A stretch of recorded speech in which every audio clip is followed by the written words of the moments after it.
medal hopes alive? While medals count, some accomplishments won't be measured in gold. The women's team from Ukraine has overcome adversity just to make it here.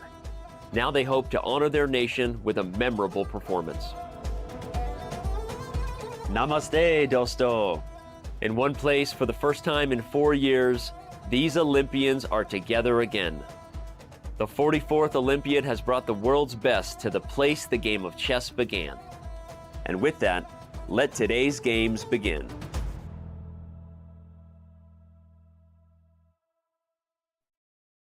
Welcome, ladies and gentlemen, to the 44th Olympia 2022. I'm Alessia Santermo, Women FIDE Master from Italy, and today my co-host is, as always, Grandmaster Artūrs Nikšans from Latvia. How is it going? Namaste, Dosto, Alessia, everybody else who is watching. Wonderful morning to you, or late night if you are from USA or from the Asian part. I don't know, it's probably already late afternoon. It's an absolute pleasure to be here back, Alessia, for round 10 of the Olympiad. I mean, every day so far, so much action, and I'm just so thrilled to see what today is going to bring us. And today is an important day that might be super important for the final standings. You're at round 10, but let's have a look at the Olympiad format and remind everyone that this is an 11-round Swiss. We are at round 10, nearly there. Every team consists of 5 or 4 players, and of course, board 1 plays against board 1, board 2 versus board 2, and so on. The team with the more game points wins the match. If you win, you get 2 points. If you make a draw, you get 1 point, and the team that loses gets nothing, 0.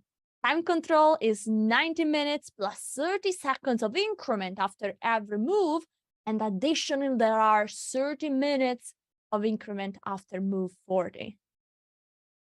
Right, exactly. And now let's check what are the current standings in the women's tournament. And there you go. After the yesterday's surprising loss of Team India 1 against Poland, this means we have a 4-way tie for the first place. Poland, India, Kazakhstan, and Georgia. And what it makes it really interesting, they're fighting out against each other today. And Ukraine also is not very far behind. Yeah, let's have a look at the team that are trying still to fight for the podium. As you can see, as you said, everybody is so close to each other. Poland, India, 15 points. Kazakhstan also 15 points. But then there are lots of teams with 14 points. Same as Ukraine, we also have Azerbaijan, Armenia, Germany, Indonesia, and with 13 points, India too. That's very close. Very, very close, because again, there's a race for the medals. I mean, not only the gold medals, but the podium is really something that every single team wants to achieve. So it's going to be very, very narrow race in the final 2 rounds.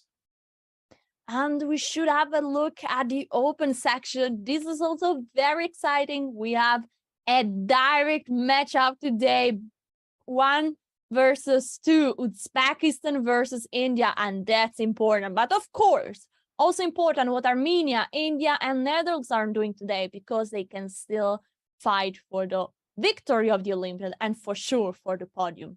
Look at the tie. I mean, basically, it's the 4th place up to 10th place. I mean, they have 14 points in total. So the race is very, very narrow. So Team USA also is still in the contention despite a shock loss against the second team of India. They can still make it to the medals. And all you need to do is score at least 3 match points out of 4, and there you go.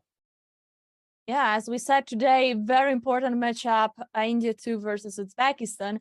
I think we should have a look at some players that had an incredible performance so far in this Olympiad. And here we have an amazing card. Of course, I will mention the first 2 that we mentioned during this coverage in the previous rounds. Gukesh with an amazing performance. He pulled out the Gukesh with 8 out of 8, and yesterday against Mamedyarov, he could just make a draw.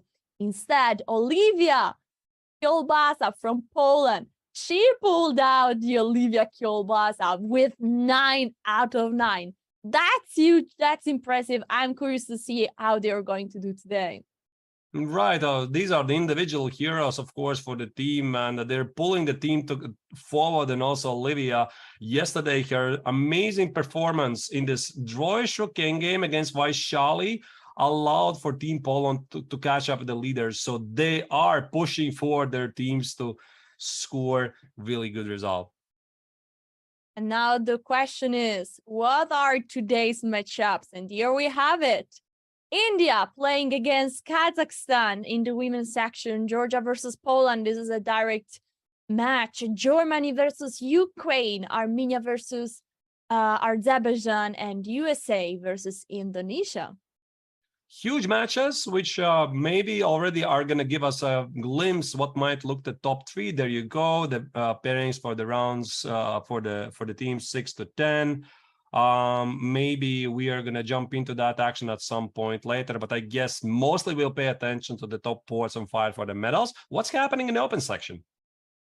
Well, that's huge because, as I already announced, the match of the day is by far India 2 versus Uzbekistan. We have a big matchup. If one of these teams wins, they are going to put their feet on the first place at 1 round remaining, and that's huge. That is huge. And this matchup, second team of India against Uzbekistan, I have a feeling this is what everybody was waiting for, because that's essentially the future of chess. I mean, Abdusattorov versus Gukesh, top board. You're going to see today. They have some backstory between them. We are going to talk about that later. What is ahead of us? Absolutely. We will also have a look, of course, at board 2, Azerbaijan versus Armenia. Will USA come back with another victory against Turkey? Iran versus India, also very exciting. Serbia versus the Netherlands. There is lots of fun in front of us. Right, very, very close matches. And by the way, talking about the Olympiad in India, right? I think, again, we have to mention that All Indian Chess Federation has done a wonderful job so far, because you remember the backstory, right? Originally, the Olympiad was scheduled to be held in Khanty-Mansiysk. It was then moved to Moscow, Russia. They got removed their chance to organize the Olympiad due to obvious reasons, what's happening in Ukraine. Now, then the Federation of India took it over, and they managed to organize this superb Olympiad in just several months. First time in the history of chess. Talk about new tradition, Alessia. Let's talk about this torch, which is, I mean, the Olympic torch, which was lit for the first time in the history of chess Olympiads. India did it first, carrying out about 75 cities all across India. And I hope this tradition is going to remain, but still, I mean, the feedback from Chennai, it's incoming. It's just awesome. Yeah, Twitter is full with very positive feedback about the organization, about the culture, about how people care about chess in India. That's something that India is really one of the best countries for how important chess is. Let's have a look at the notable matchups, because we have seen the top boards, but there are also some very interesting match going on. Of course, we need to have a look at what Ireland is doing against Switzerland, because they are having a player that is having a performance that is insane, Connor Murphy, and Canada as the captain, the godfather of chess streaming, Eric Hansen, Norway with the world champion Magnus Carlsen, and of course also Poland, Sweden are super strong team. Last but not least, we have Belgium versus Romania, and Romania, Arthurs, this team is getting stronger and stronger. Right, they have the rising star Bogdan Diak, who recently reached 2700 in the live rating list. They will get a lot of support from Richard Rappert, who is transferring the federation. This team is going to be the one we need to watch out for. And I'm so happy to say that the game are starting, and that the first match that we need to go to see is the one we announced already, India 2 versus Uzbekistan. And here we go straight into board 1. the first 4 moves has been played. It started with d4, knight f6, c4, e6, knight f3, and d5. A very classical setup. Queen's gambit declined. Knight c3, bishop b4. We are in the Ragozin defense. Right, the Ragozin defense was also the chosen defense by Gabriel Sargsyan from Team Armenia against Gukesh. Exactly right here in this Olympiad, and Gukesh was able to score a very nice victory. I guess since Abdusatorov is ready to repeat it, he has some ideas how to improve Black's setup.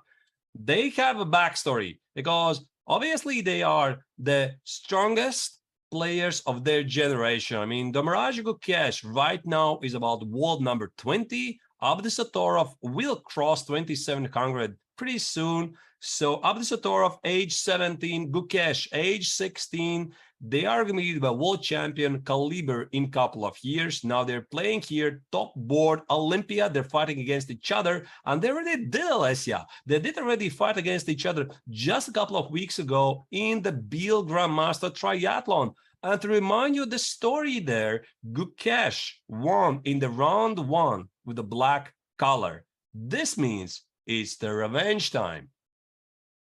Yeah, with the black color this time we have Abdusatorov and Queen a5 check. I think this is not one of the main moves. Yeah, Queen a4 check is the most popular move here, at least according to the modern theory. And the idea is to provoke Black to play knight c6. So with knight c6, Black protects the bishop on b4, but he cannot so easily challenge a white center by pushing c5. So White is going to play Queen a4 check, and at some point simply retreat with the queen back to c2. And I think we have already a new move on the board. We see from the live camera that Gukesh made a move, and he already went to take maybe some water. And now, of course, we have the move castle already played. I think there is something interesting going on in board too, because there are just 2 moves. e4, c6. White is not yet making the second move. Is this a sign that Yakuboev is surprised?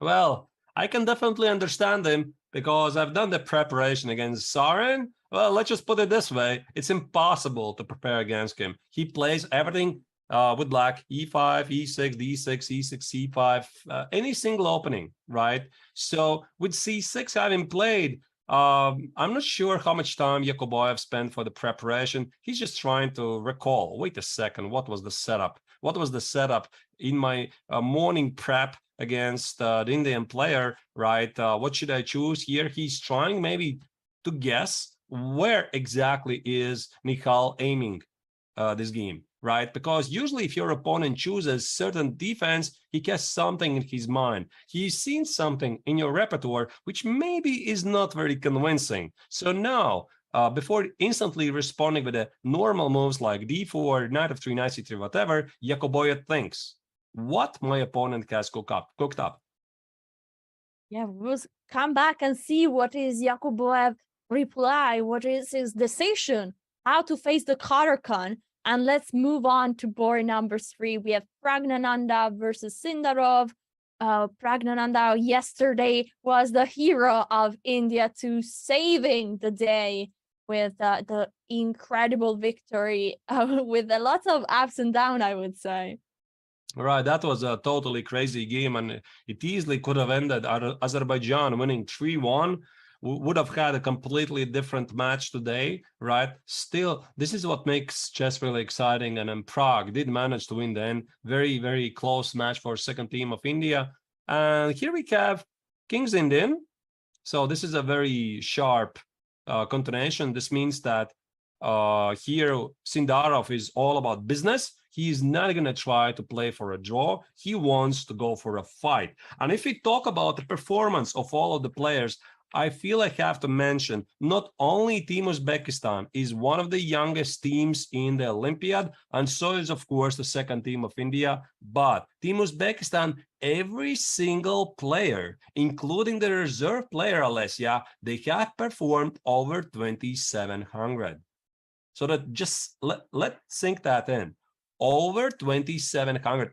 Everyone. There is not a single underperformed board. Everyone is scoring 2,700. The two players are scoring about 2,800, and together as a team, Team Uzbekistan has suffered just 2 individual losses in 9 rounds. So that is what? 36 games, just 2 losses. Yeah, that's huge. And that's why Team Uzbekistan has one of the best tie break. This means that if today Team Uzbekistan is winning the match against India too, they will have something very, very important to say about this Olympiad, because their tie break is nearly unbeatable. Right. They have very good tie breaks. And in case their viewers, you're wondering what is this tie break, the tie break is the in a simple language, the small points. So it does matter how you're winning your opponents. Is it 4-0 or is it 2.5 against 1.5? While it does give you 2 match points, it's those small points which matter in the end, right? So Team Uzbekistan have crushed a lot of opponents with huge scores. They actually beat Team Armenia, one of their direct competitors, 3-1. And it also helps to the tiebreak. Yeah. And here we have ball number 4. Adhiban is back. He was resting for a long time, but now is back on the board. He's named Adhiban the Beast, you know, and is playing. They played already 17 moves. I want to go through the opening. You will stop me at any interesting moment. This was C4. What? E4? Wow, this is super rare. Just a second. What is this? I mean, E4, this is, what was after knight G5? Nobody plays like that. Yeah, it seems like a counter Nimzowitsch, something like this. The Nimzowitsch. And what's the next move? The next move is C6. So you are sacrificing a pawn. I've never seen this before. Just a second. What is this? Because, I mean, the entire point of, let's go back a move, right? Entire point of having included knight f3. The entire point of including knight f3, why white doesn't play something like knight c3. Yeah, so knight f3 forces black to put the knights on c6 and f6, so that after any e4, there is knight g5 possibility. So what I mean, second move, knight f3. Maybe that was a wasted explanation. So I try to play the second move, knight f3. You have e4, right? And now there's no knight g5. And after knight e4, I play whatever. Knight c6, d5, you choose, right? I mean, black is just doing fine. So that's why white starts with knight c3. He starts with knight c3, takes care of the e4 square. So black responds with knight f6. And after knight f3, the word is, you're not supposed to play e4, right? You're supposed to play knight c6, and yet he plays it. And now after knight g5, the first thing which jumped to my mind is really black played the Bellon Gambit, which is b5, which is actually quite a funny line, and especially in accelerated time control games, it could be possible, b5, and then you push d5. Actually, this is quite funny stuff, and if you don't know that, you can easily get in trouble. But what happened there, c6? Ah, C6 was played. And it seems like it's really a sacrifice. After knight takes, the knight got exchanged, and now d5 with tempo, attacking the knight, exchanging the central pawn, and now the knight is again under attack.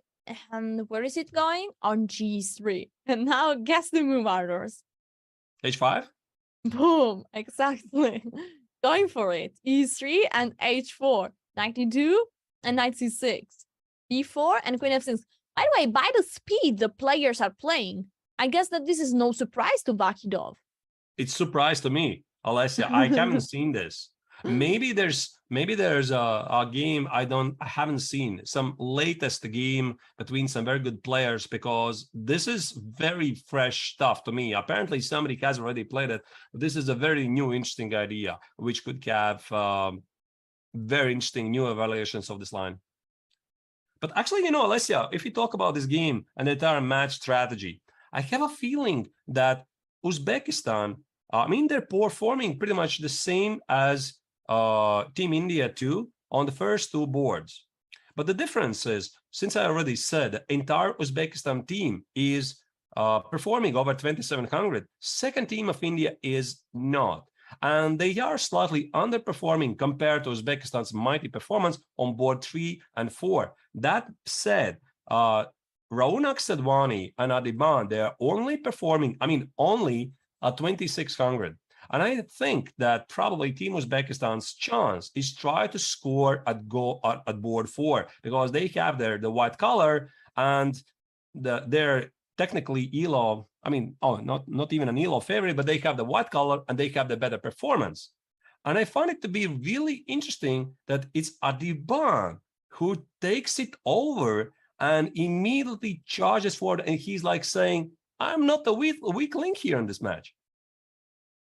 Well, on the other side, I saw a comment by Great Fulvert in the chat that Adiban is trying to have an open position on the board, and he probably thinks that he will have chances even with the black pieces, and is taking some probably calculated risk. I don't think that you would not take uncalculated risk in a game or a team match. They know this. They know this. Important. So I think he has the situation under control, and probably he chooses an opening that gives him some chances even to fight for the point, because you never know. One opening with white can go on the wrong side, and Team India probably knows that due to the worst tie break today, they need to beat Team Uzbekistan. Exactly. G6. So can we go to the current position? I think there were a couple of moves. Yeah, I'm going through King F2. Oh my god. Oh my god. King F2? Really? Look at this. Boom. So just casually making King F2 as a normal developing move. All right. All right. All right, guys. Welcome to modern chess. Yeah, the idea is to defend the pawn on G2, so the bishop D3 is a threat. Did I see bishop G3? Yes, bishop G3 is on the board. And now so you the cannot pawn, take it, right? Yeah, you cannot take because there is check, and if you go on G1, you have mate, basically. Look at this. Check, boom, check, on G1, and checkmate on H2. That's beautiful. That's so cool. So the entire point of bishop G3, king G1, bishop D6 is dislaunch the white king. And now what white is going to do? Is he going to accept the pawn on D5? Wait a second. Wait a second. We have a repetition already. Oh my god, this is a repetition. So now, is white going to go again back with the king on F2? Maybe this is the idea of Adiban. You are forcing white to take a repetition. If not, this king on G1 is blocking the rook on H1 for a very long time. And I don't feel like the king on G1 wants to stay there. Oh my god, look at this preparation. I think, Alessia, chance for a triple repetition is 0. I mean, Vakirov has to play on. I mean, there's a risk. Of course, you are not happy to walk into a deep prep, but who is going to score the win, right? Somebody needs to score the win, and you're the guy on the 4th board. You're playing against one of the players with the black color who is performing, I mean, comparing the everybody else in second team of India only to 2600. This is it. This is your chance, right? And that's why I guess Adiban decided to go very aggressive and surprise in this gambit. And by the way, thanks for the raid, Daniel Naroditsky. He just raided us with a huge amount of people. So Dania is going to be back here tomorrow. And look at the live camera feeds. Adiban just left the board. This really gives the opponent the impression that he knows this position, he is studied, he is prepared, he knows what's going on.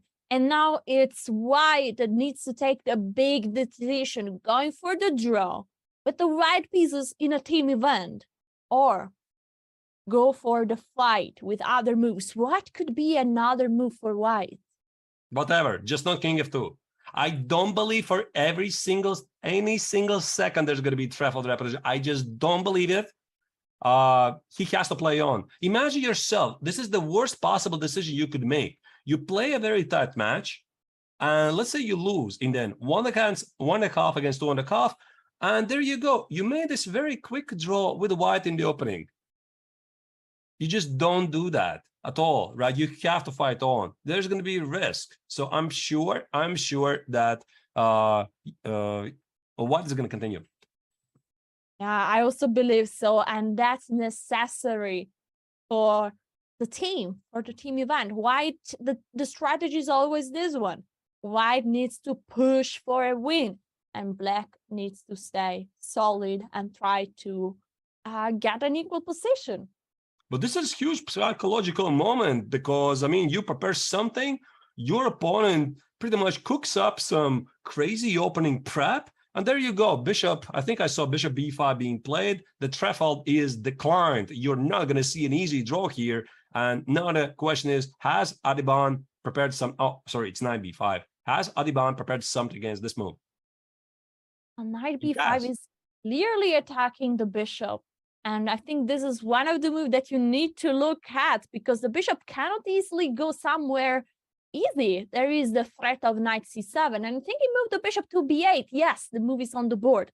This bishop looks a bit awkward there on but b8. That is bad news. That is bad news, Alessia, for white, because he knows this move, right? Because you try to kill your opponent's preparation. Bishop b8, right back. The ball is back on white's side. And how do you continue now? Very difficult to gather the thoughts right here because the stakes are the highest, and Adhiban immediately charges right after the opening. I'm not sure why the white pawn on d5 could not be taken.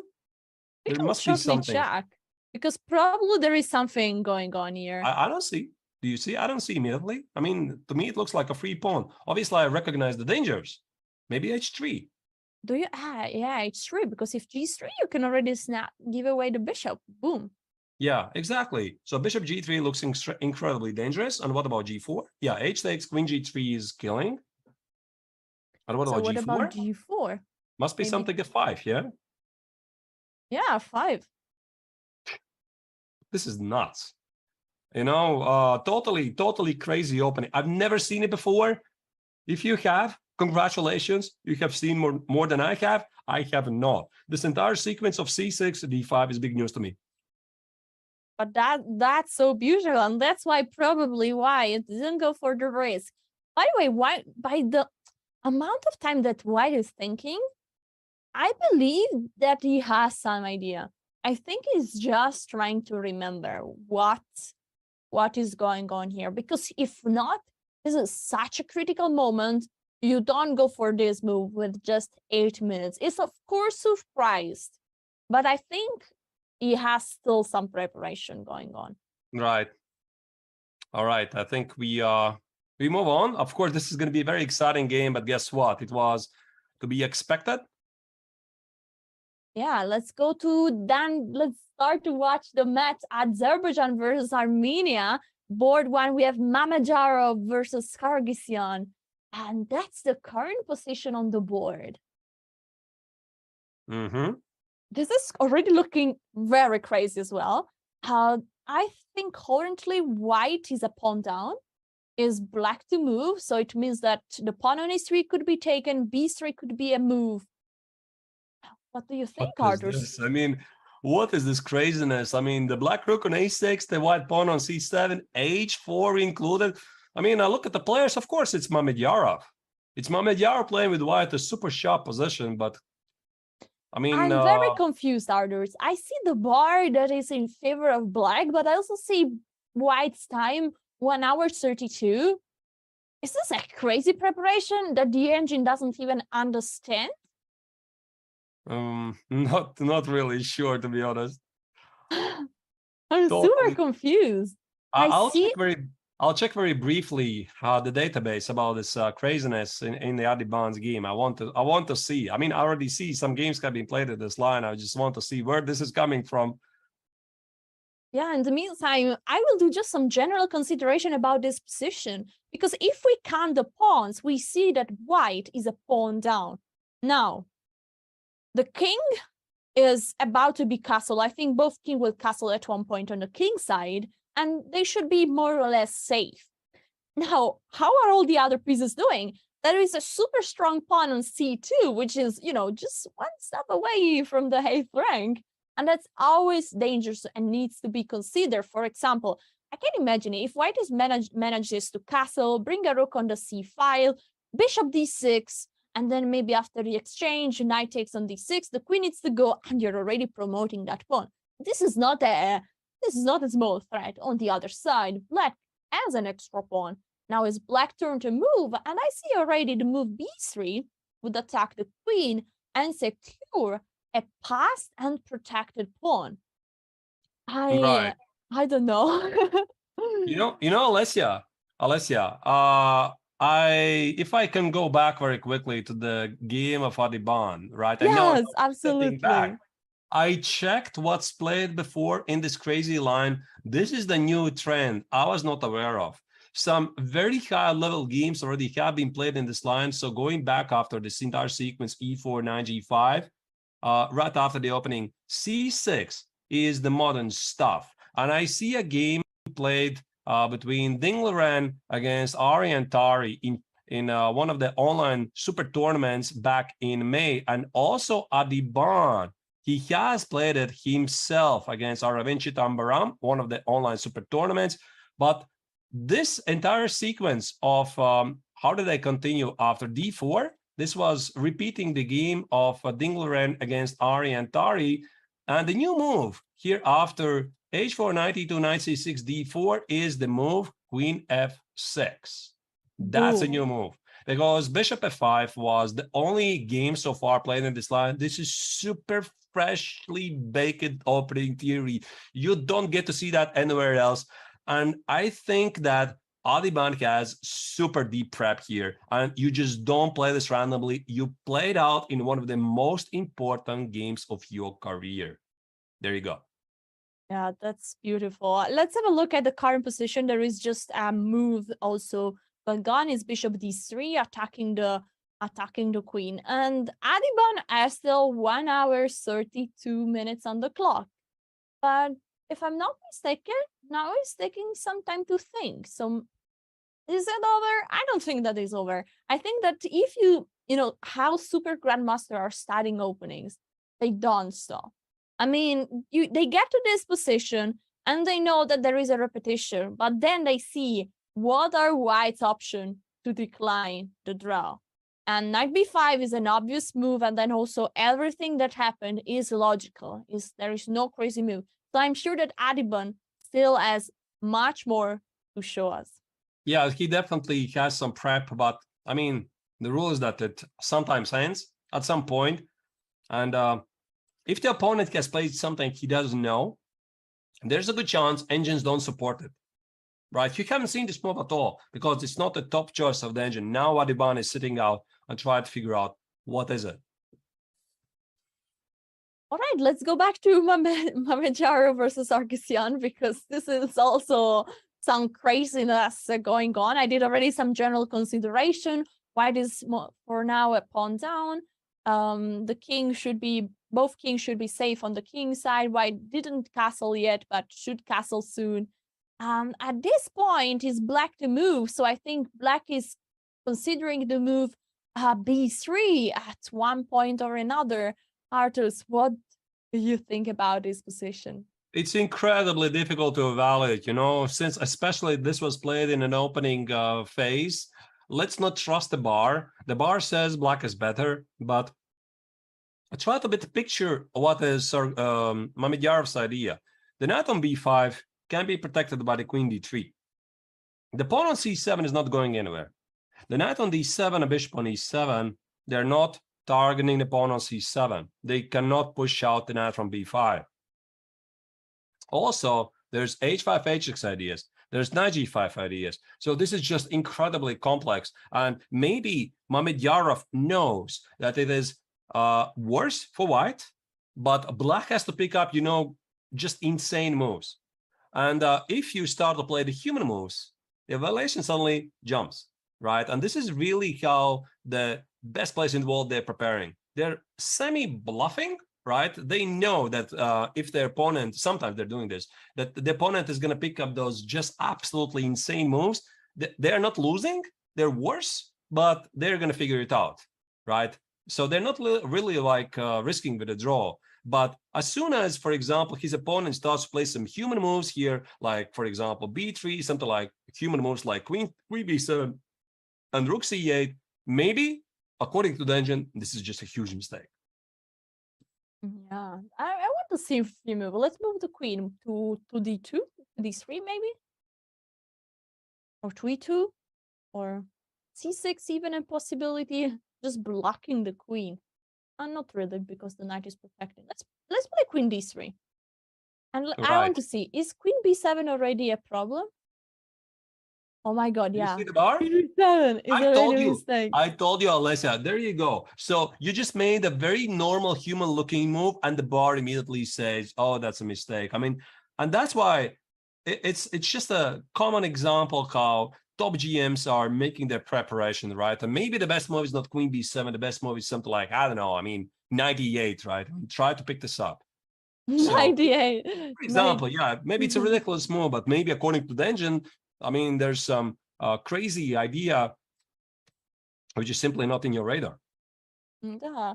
All right, let's see what Sargsyan will play. We know that we see from the time that Mamedyarov is in full control here. He knows what is going on. But as you said, this is like a poker bluff. I mean, of course, there's a chance. So there was mention in the chat, by the way. So once again, the viewers, thank you for your amazing insight. Of course, maybe Mamedyarov mixed up. Maybe. We don't know that. Yeah, he's thinking. His body language, by the way, is not great at the moment. Maybe he mixed up something, but what I see is a complete mess. We'll come back there. Let's see board 2, what is going on. We have, ooh la la. This is already, that escalated quickly. We have a rook endgame where white has an extra pawn, 2 rooks on the board. And okay, that went fast. We are at move 25 already.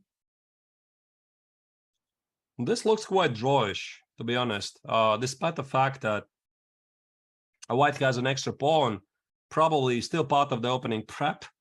White hopes that he's gonna capitalize on the extra pawn, but those weaknesses at the queen side, they're easy targets. So picture yourself even this plan. Even if black does not win back the pawn, and he trades those queenside pawns, 2 pawns against 3 at the king side is just an easy draw. So yeah. I think so far Gusenov is doing wonderful. And he's going to play something like rook f7, rook c6, double the rooks at the c file, rook a6, touch those pawns. And Melkonyan shouldn't be very happy about this unless this was his plan all along. If the opponent picks up all the good moves, then he at least has some chances to play this rook angle with an extra pawn. But to be honest, looks quite George to me. Honestly, I think that Melkonyan is not happy at all. If we see the time situation, always the time reflects what happened in the opening phase. So Gusenov got all the moves in preparation. It really has 1 hour 34 minutes. So it blitzed out everything. Instead, Melkonyan, of course, knows what is going on, but no, this is opening prep. Sure, I mean, sometimes the prep takes you directly to the endgame. They're so good. Yeah, so the time indicated Melkonyan is probably not so happy about his position, as you have very small margin here, and with white you want more than just a small margin. Third board, here we are. This game has just started. Players that already use a bit of time. This was an Italian game, bishop c4, bishop c5. Now there are so many new ideas in this opening. They try to deviate from the Berlin in the Spanish. Players don't want to go for any endgame in the Berlin, and so they try to choose this Italian with a5. What is the idea of the move a5 there? Actually, I'm looking at team roster of Armenia. I'm a bit surprised not to see Tersakakyan in the lineup in one of the most important matches of the Olympiad. So Manuel Petrosyan is back in action. He played, let me tell you exactly when was the last time he played in this Olympiad. Round three. Manuel Petrosyan was playing the last game. He finished in a draw, then he skipped 6 rounds. Because the team Armenia was doing so well, there was no need to change anything. And apparently, Tersakakyan, Team Armenia's third board, has scored only 1 point out of 4 in the last 4 matches. And that's why Team Armenia feels that they have to give a chance also for Manuel Petrosyan to step in, try to change something. And yeah, there he's playing with the black color, this highly topical Italian game. Rook e1, bishop a7, knight b2, castle h3, and bishop e6. This is the current position. It feels like we're still in a very early stage of this game. Maybe also, Lesia, since we're talking about Team Azerbaijan, let's check their card, because they are currently in the 6th place in both categories, the men's team and women's team. And and now we are going to see this very, very nice card with the entire team of Azerbaijan, also doing great in the so-called Gamperindashvili Cup. In case you're wondering what is Gamperindashvili Cup, that is like a total ranking of women and men best score, right? So obviously Team India is leading, but Azerbaijan is doing really, really good. Great country with great chess tradition. So there you see, obviously, Shakhriyar Mamedyarov, Rajabov is not playing, but also the women's team is very good. Yeah, and here we see that, as you said, they are doing so good in both categories. And I think it's funny that they, at the moment, their position in the standings is 6th place for both open section and women's section. So I find it nice. And here we have, the overall standings of open section and 6th place, and also here the overall standings of women's section. Amazing card with also, guys, look at this: 6 wins, 2 draws, and 1 loss. Look at this, exactly the same. Let's go back to the open section shortly so we can see also that Azerbaijan has also done the same. Yeah, that is quite interesting, right? I mean, not very often you see both teams performing the same way. Maybe Team Azerbaijan, I mean, probably not maybe, but most obviously is disappointed with yesterday slipping the victory against the second team of India, but still they have a chance to fight for the medal. And of course, today, extremely important match against Armenia. It always is. Here we have the overall standings, our producer showing 6 victory, 2 draws, 1 loss, exactly the same. They are connected, the team are connected. That's a bit the sense of the cup, that you want to see overall how the country is doing in both open and women's section. Bishop b5 on the board. All right. So Bishop b5, that's the modern stuff. Let's not delve into details too much, but the point is a5, Bishop a7. It stops White's advancement of the queen side with b4, a4. Space advantage, again, all over. Very important discussion in chess, especially thanks to the modern engines. And now Black plays Bishop e6, because then for White it's going to be quite tough to claim any advantage of space in the center of queen side. So Bishop b5, one of the ideas is to play knight f1, knight g3, and push d4, d5. So what White is claiming here, that the bishop on e6 for Black is not so perfectly placed. And now what did Black play here? It's just the current position. I think this position is more usual with the bishop on c5. But again, sometimes there's this weird mix. You can mix ideas together. So with the bishop on c5, one of the common ideas for Black is queen b8. Queen b8, queen a7. So again, super modern maneuver. But with the bishop on a7, I guess knight e7, knight g6 looks very human to me. And then play c6, b5, a4. Again, trying to get a lot of space at the queen side. Amazing. Let's go to the last board of this match. We have Ovanesian versus Abasov. This was a Rui Lopez with Yeah, you can some sort see, of Ra Lopez. a quick b5, which is a bit atypical. And then we have the move a4. One at the center was taken. This is something fresh as well. It's not something that you see so often.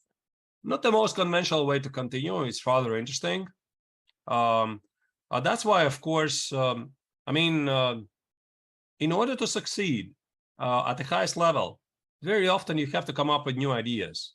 You just, I mean, it just doesn't work like that. You open ChessBase, for example, one of these softwares with whatever 8-9 million games. You search what is the most popular topic right now, then you prepare for 1 hour, then you come and play in Olympia top game. I mean, who you're going to surprise like that? And in order to be successful, that's why they're training camps. That's why you need to come up with new ideas, new concepts, and you often get them in not so well explored lines. So for example, this is not really mainstream, this knight e5 d4. Again, both players are trying to slightly divert and then present their ideas. They have figured out in their training camps. And then, of course, the opponent is naturally surprised, like this Audubon's queen f6, because nobody has seen it before. Absolutely. Let's go back to board 1. They said that maybe Mamedov made a move, but no, that's a fake news.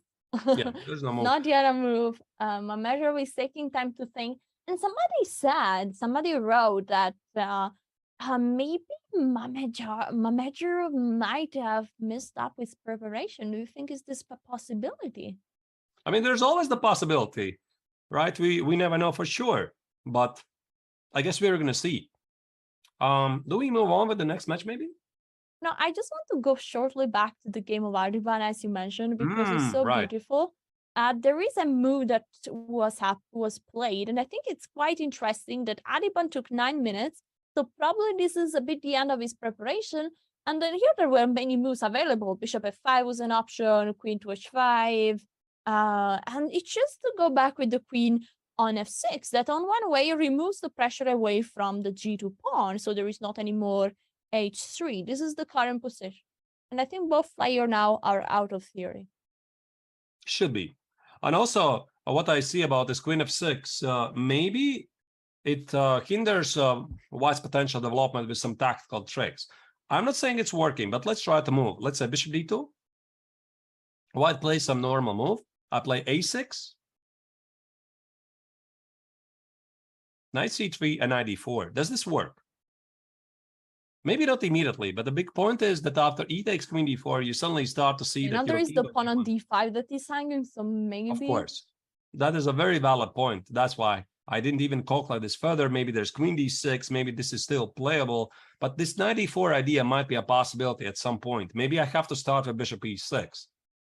So something along the way like this could be played. Yeah, king f2 maybe, and now there's no knight d4 anymore.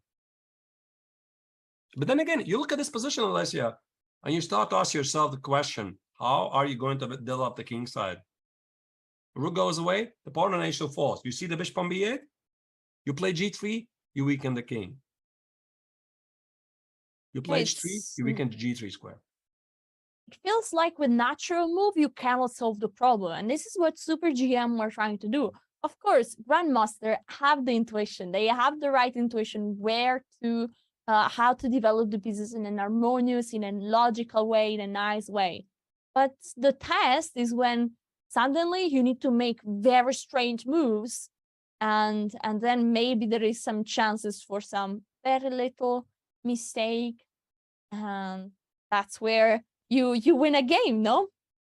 Yeah, absolutely. So, I mean, this game is going to be super, super sharp, and I'm pretty sure we're going to come back to that later. Yeah, I propose to move to USA because they also have super important match against Team Turkey.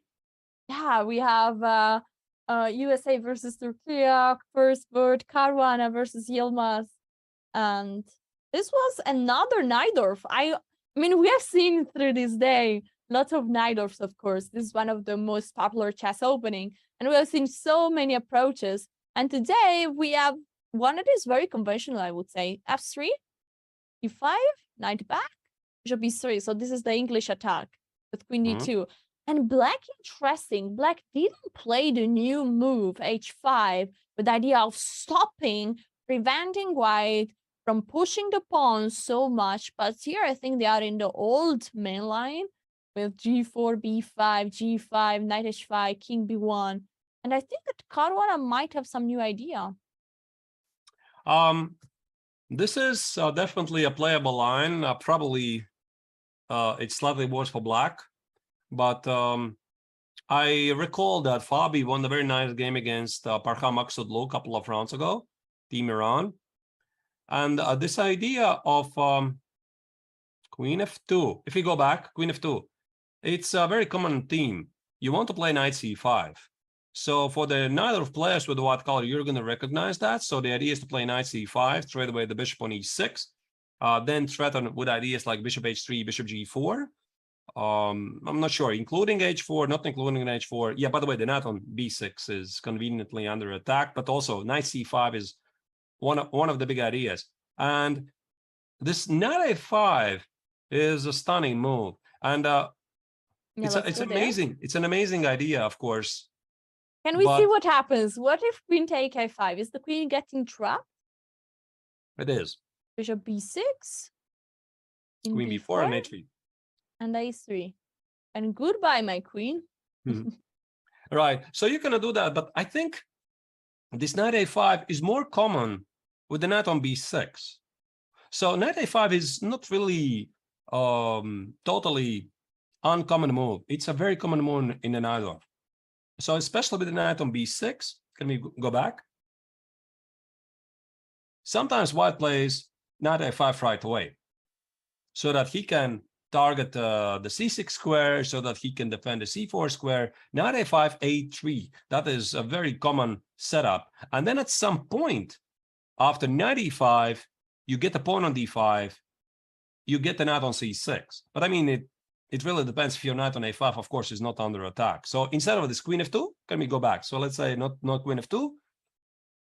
Very common idea in the Najdorf is this Knight E5, take, and then Knight A5, Knight C6. So this is the very, very traditional way to continue. I'm sure there's a lot of theory here, but what Fabi is doing here, this is fantastic, right? It's, again, one of those crazy ideas against Najdorf. And again, the time situation shows that Caruana knows exactly what he's doing and is fully in his preparation. Knight A5, Rook C8, Knight D5, and now taking back with the Rook. This means that Fabiano will have lots of pressure going on against the pawn on D6. He can probably double the rooks on the D file. And is it also Knight B7 something that we might see in this game? Maybe for some concrete way to capture the pawn on D6. Now, the big question is, what can he prepared against Bishop G5? Because all I see is a pawn under attack. I guess it's Knight B7. Yeah, you can move it on the board. Maybe Bishop G5, you see the queen on D8 is defending the bishop, and now I guess Knight B7. Like and the knight jumps to D6 with tempos everywhere. So I guess this is still sort of a prep from Fabi. Yeah, you see he has basically spent no time at all and doubled the rooks, the rook on D5, knight on D6, weaknesses on A6 and C4. I guess this is not great for black. So that's a good news for Team USA. Caruana is doing really well in board 1. Let's have a look at Wesley, board 2. Or board 3, maybe. Sorry. I know Aronian is officially not playing. No, Aronian is not playing. He's also underperforming clearly in this Olympiad.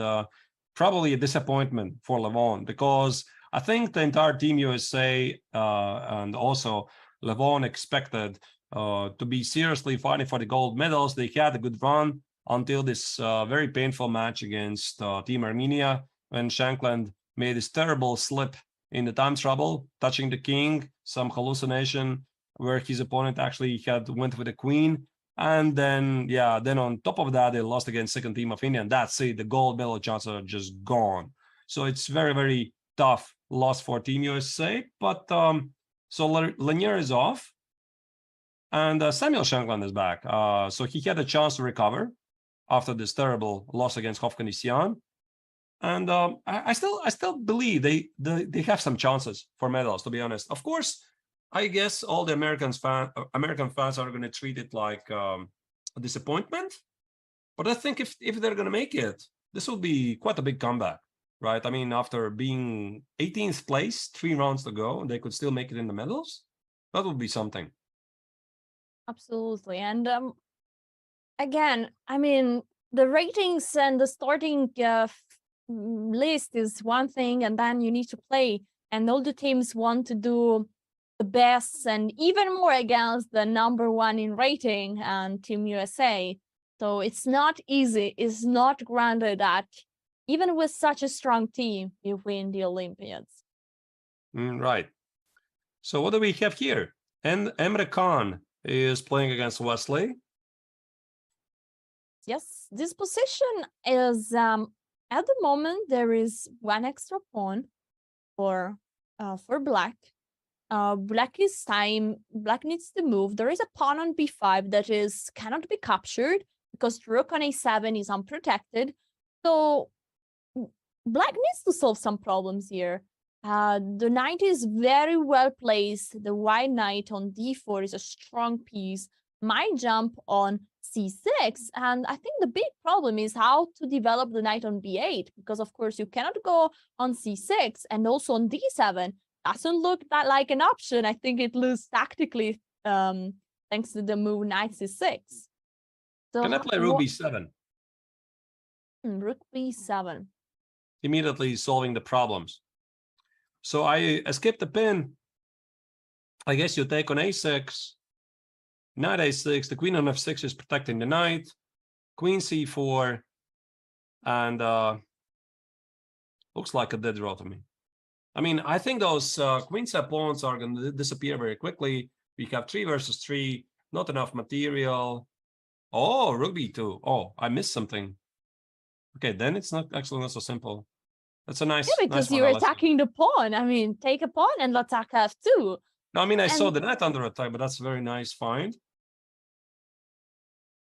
Okay, maybe white cannot really do that. So after rook b7. Okay, I just take on, if I really want to draw, if I just take on, instead of b takes on a6, I just take queen c4. So queen c4, a takes on b5, knight b5, queen b2, knight c7. And if there's no rook c8, then it's just a dead draw. And rook c8, I guess I can just retreat with the knight. You cannot capture my queen because of the back rank mate. Let's show this. Let's go somewhere. Knight e6 looks beautiful, actually. I'm not sure what to jump at the knight. Yeah. You're going to take on c4, rook d8 mate. So white secures by this knight c7 at least to draw. And of course, Wesley is not going to fall for that, but I think this game is going to finish very quickly because Wesley shows his amazing, superb preparation and disarmed white's ambition to get something out of the opening. Wesley's happy with the draw. Do it for the team. So should be a draw. And there we see the live camera feeds. You see Fabiano Caruana with his huge preparation. Now the opponent made a move, and now they're both looking at board 2 or board 3. Let's jump to Dominguez. Let's see what is happening there. Dominguez versus Sanal. This is the current position on the board. It was again another Ruy Lopez. The Marshall. Oh yeah, the Marshall. Boom. Marshall attack. This is a pawn sacrifice. Black is sacrificing the pawn on e5 that was taken. And Black gets so many interesting ideas with bishop d6, queen h4, maybe knight f4, bishop g4. This is so scary. It's a surprise for me that Dominguez decided to go for this. I mean, Marshall has a very good reputation today, meaning Black has a very good game. So I think the latest word here is that White drops the pawn back, and then he's slightly pushing. One game comes to my mind. I think it was Vichy Anand playing a model game against Levon Aronian, whichever tournament it was. I mean, not really a big surprise because there have been so many beautiful model games at this line. So there you go, bishop f5, bishop g6. Black is targeting the pawn on d3. So if you want to develop your queenside pieces, the pawn on d2 might be under attack. Okay, One of the ways to continue is bishop d5, c takes, and bishop e3. Sometimes they develop pieces like this, knight e2, etc. But now you see the pawn on d3 is under attack. Maybe still playable for white. Knight e2, bishop d4. You give up the pawn, but you get a nice positional game. Yeah, there is an isolated pawn on d5. Maybe this is what Domingos is looking for. Yeah. A nice endgame, a bit of pressure. He gets a nice position. Sometimes it's also that players might just want to get a position that is more or less equal, but they are super comfortable in this kind of setup, and maybe they know that the opponent doesn't really is not an expert in the end game, and maybe they know that the opponent is very dynamic, likes very sharp position with lots of combinations. So a dry end game might be something that would put your opponent in an uncomfortable situation. And king h8 is threatening f5, f4, because if you push f5 immediately, there's bishop d5 with a check. And maybe this is what Black is doing. He's avoiding this capture on d5 at a tempo, keeping an idea on f5. I think it's time to move to the last board. Let's see what Sam is doing. And of course, he needs to come back. And is back on the game after the big drama of round 8. Let's see what is happening here. He played, and this was again a Spanish and the exchange variation of the Spanish. So something a bit calmer. The queens sometimes get exchanged very early, but this time the queens are still on the board, and this is the current position on the board. It seems that, ooh la la, look at the situation at the time. Sam Shankland might have played something new that surprised Solak. What could be the novelty? I mean, this queen d6, bishop d7, maybe it's not very popular. The idea is very obvious. You want to play bishop d7 long castle quickly as quickly as possible. And apparently white just wasn't ready for that. So knight h6 is a move I recognize from some Caro-Kann setups, because this mirrors to the Caro-Kann, but this entire system, not f6, knight h6, but c6, knight a6. Sometimes it's played in a Caro-Kann. And by doing this, Black is happy that bishop takes on h6. I'm not sure why he's happy here. I guess because of queen takes on d4. Otherwise, g takes is queen h5. That's a problem. I think so. This queen h5 bothers me. I guess it's queen d4. Maybe this is what what is considering, because the pawn on b2 is under attack as well. Knight g4 is a threat, and long castle is the idea. h3. Okay. h3 stops knight g4. There's that. I guess Samuel is going to play something like a long castle or knight f7. Looks very natural to me. So there's no reason to be unhappy about the opening for Black. Let's check another game maybe. I want to see what Magnus is doing. Our world champion. Yesterday, when I said our world champion, chat shortly said, soon our former world champion. Well, that's probably true. Right. Yeah, Magnus is carrying the entire Norwegian team at the moment. So he has how many points, by the way? I think he has 7 out of 8. Yeah, it's impressive. Yesterday with this victory, he's finally winning a few ratings. I think Also, let me ask a question to the chat, guys. We have asked this question through the whole commentary, the whole previous round. What is the current situation of Norway in the standings? Write the number in the chat, of course, without checking, please. I'll have to check it myself, to be honest. I know it. I know it. Ah, you know it. Yeah. So Team Norway is definitely underperforming. So I already found out which place they are in the rankings, but they're underperforming. And in the beginning, they were seeded number 3. So the narrative was, are they going to get their first medals? I think the answer so far is no. I mean, unfortunately not, because despite the fact they have the best player in the history in the team, who is at his peak, I mean, he needs support. And unfortunately, Yolande Hammer and Arjen Tari played a disappointing tournament so far. Everybody's in the minus, meaning losing ELO points in the team, except Magnus. So he's trying to carry the team, showing how it's done, right? But it's just not going. And sometimes this happens. There's nothing you can do, right? I mean, obviously, Arjen and Jan Lodvig and Christensen and Urkedal, they're fantastic players. But sometimes it's just not working really, and there's nothing you can do. And of course, I guess they realize that, and Magnus is still playing against everybody for fun, pretty much, right? He's there. He's not withdrawing from the team. He's staying with the team. And you're together with the team, I guess, not only in victories, but also with losses. It's solution time. Norway is at place 28, but I saw something interesting. Do you know what is the position of your native country, Team Latvia? I'm sorry? Do you know what is the placement of Team Latvia, your native country? Slightly lower. Yeah, they are. Chat likes the number 69. I went to check who is at number 69, and it's Latvia. Yeah, they have a disappointing tournament, to be honest. I mean, slightly weakened roster for some reasons, but they did beat Denmark though, so I was very, very happy about that. But then, yeah, I mean, so far it's not really great. What can I say? All right, guys, it's time for us to hit a short break. We will come back with the top board of the women's section. There is also lots going on there.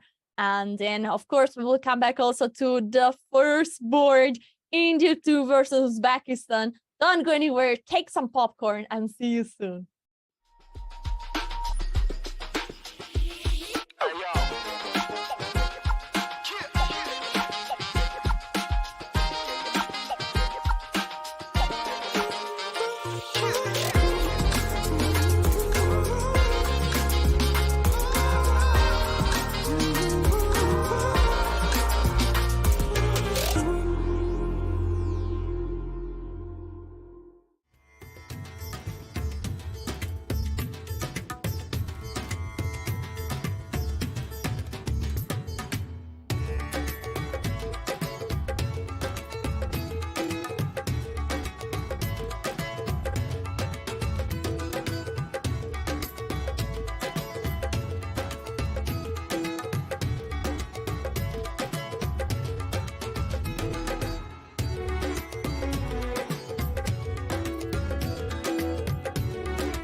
Play chess online or learn how to improve?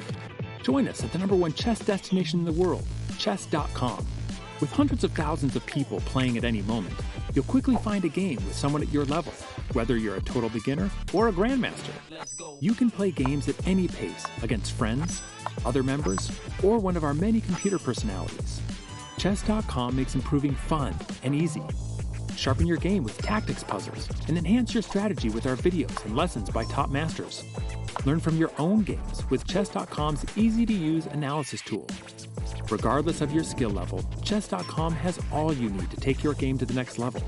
Chess.com is your go-to source for chess news, live coverage of tournaments, events, and everything in between. Experience chess.com anytime and anywhere, whether you're at home on your computer or on the go with our mobile apps.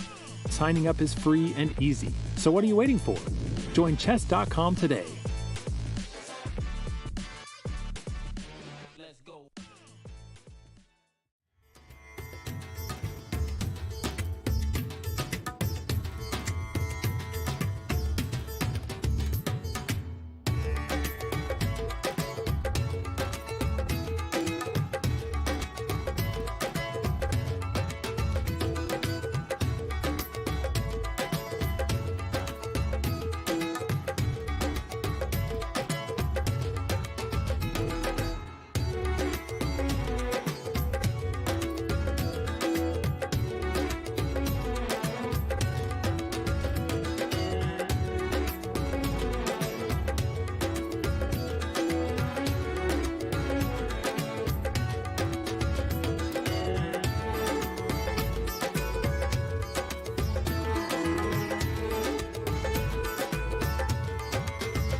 The host nation, India, also happens to be the top seed in this year's Women's Olympiad.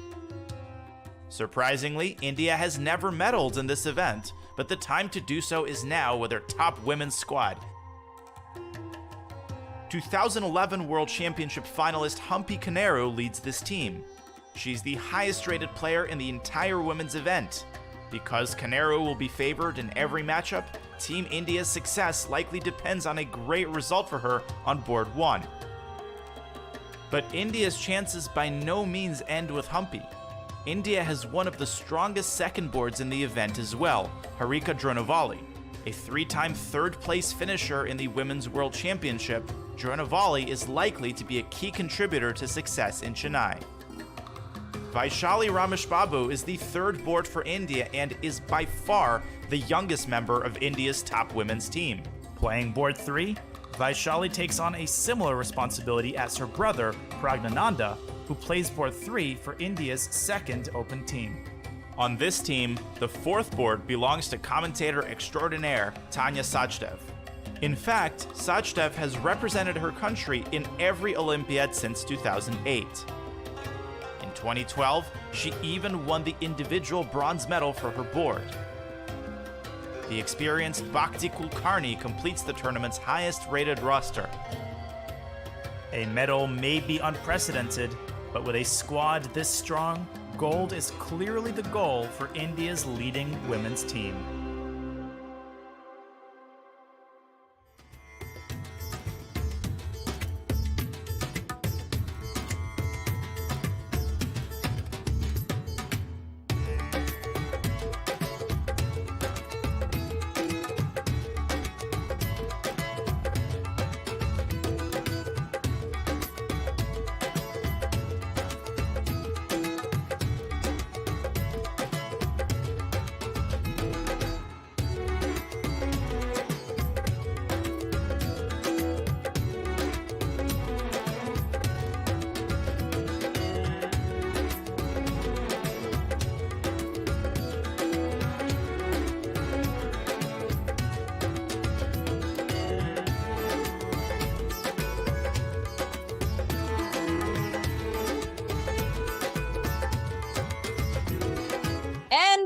Back, ladies and gentlemen. I hope you had a good break. I'm Alessia Santero, WIMFIDE Master from Italy, and I'm here today with the Grandmaster Arturs Nikšans from Latvia.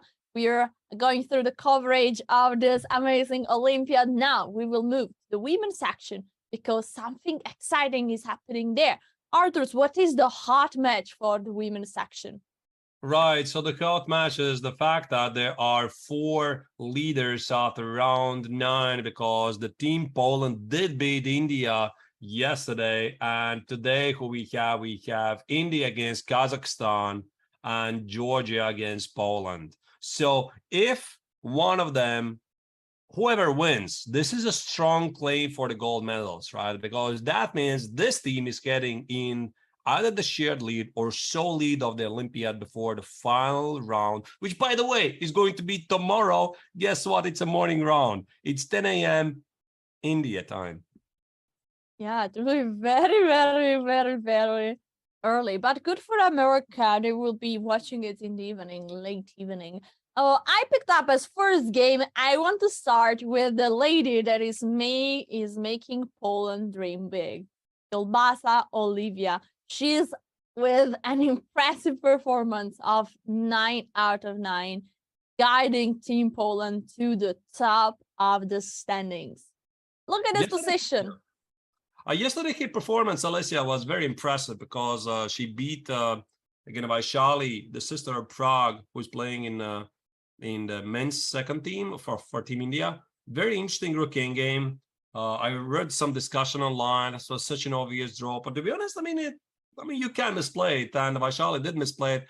Either way, impressive in performance so far by Kielbasa, and she knows the stuff. She knows endgames very well. And here, the question is, what happens with the pawn on c5? I expect either she's going to sacrifice it with something like bishop takes on f6, or play g takes on f6 and claim that she is doing just fine.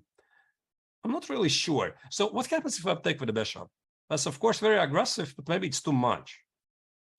So the point is, the pawn on b2 at one point, no? Some tactical combination. I mean, you take with the pawn or with the knight? I guess with the knight, because if you play d takes on c5, yeah, maybe instead of that, you need to watch out for some a5, a4 ideas, bishop d5 ideas, you know, and this knight on b3 is, you know, not really great. So that's why I guess knight c5 has to be played. So knight c5, I think black is going to respond. Knight c5, d takes has to be played to protect the pawn on b2. And now the big question, now what? Not very sure, because if white loses the pawn on c5, he's simply worse. How do you do that?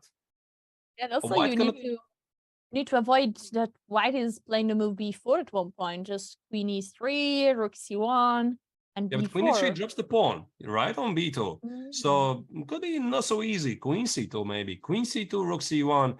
Maybe I can sacrifice this pawn on c5, play something like queen c7, rook c8, but that would be really cautious. So I think Olivia is going to probably play g takes on f6 and not give up the pawn on c5. No, that's why she's taking time to think here. Maybe let's move to board number 1 of Georgia versus Poland. We have the big match. Here we are. We have Nana Zaknitsev versus Alina Kashlinskaya. Wait, what is this? I had a feeling this is some sort of a Grunfeld, but because I know these types of positions sometimes appear in the Grunfeld with bishop g5, but I think it's something else. This was the opening. It was a Ragozin, like we saw in the top board between Gukash, and it looks similar, exactly, no? Yeah, a3, of course, is not mandatory. It's one of the moves. I don't know what Abdusattorov played there, but it looks similar, no? We will come back to the board pretty soon. And now white takes the center with 2 pawns next to each other. The knight is protecting with a very typical move, the pawn on c4.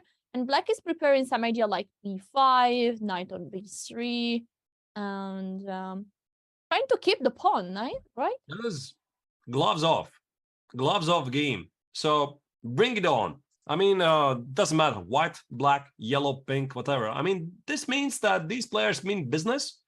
And just going back to this entire sequence of sacrificing the pawn on c4, why white is doing this? Why white is playing queen c2? This is voluntarily a choice, so that white says, I don't care about the pawn on c2. I have 2 bishops. I have the center. Black says, I know that, but I have a pawn and I have a weakness on b3 and I have a very good piece coordination. Who is right? I mean, I don't know. We're going to figure it out. I mean, it's going to be a long game. Obviously, both sides have their pros and cons. Maybe knight e2 could be played, protect the pawn on e4, and knight b3. a bit difficult to evaluate right now. The game is very sharp. So Alina recently transferred to team Ukraine, team Poland from Russia, but the main reason, of course, she's married to one of the leading Polish grandmasters, Radoslav Wojtaszek. It's not a big secret, right? So it only made sense that at some point she's going to do it. And now they're representing, again, the same country. Let's move to board 2. Here we have Monika Sochko, a veteran grandmaster from Poland, against Nino Bachashvili. And another, this time we have a knight on b6. This was a Benoni. Look at this. Benoni is considered like an opening that you don't really want to see at top level games. But here we have it. And h3, I've studied a bit the Benoni with the black pieces, and I'm starting to appreciate this move h3 more and more. Because the idea is to avoid the maneuver bishop g4 and bishop takes f3. Because you're basically, white has always more space. And then you don't want to let black exchange any piece. And black is always a bit uncomfortable with how to develop the queen side. It's very tough to play this with black if you're not prepared. Right. So that is a very sharp defense. The modern Benoni obviously has been around for a long time. And it's been championed by some of the sharpest players in the history of chess. It is slightly dubious, right? I mean, if you're talking about a really serious level, but it's very competitive. And I still remember how now, unfortunately, he passed away some years ago, but Vugor Gashimov used to be, I mean, obviously not only one of the strongest players for Team Azerbaijan, but also in the world. And he was consistently playing the Benoni, modern Benoni, against everybody, right? I had an amazing knowledge. So the game is incredibly dynamic, but the word is, if white is up to his task, white gets the better position.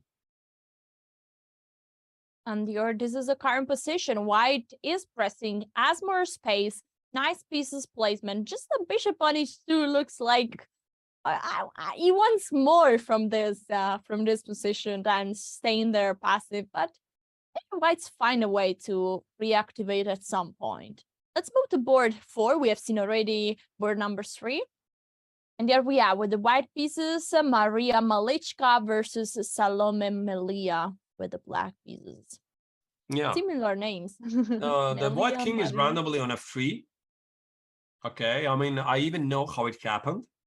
This is a highly theoretical line. We already saw in one of the previous round games of Irina Bulmaga against Maria Muzachuk. And there you go. Yeah, this bishop e4 check. Cloud.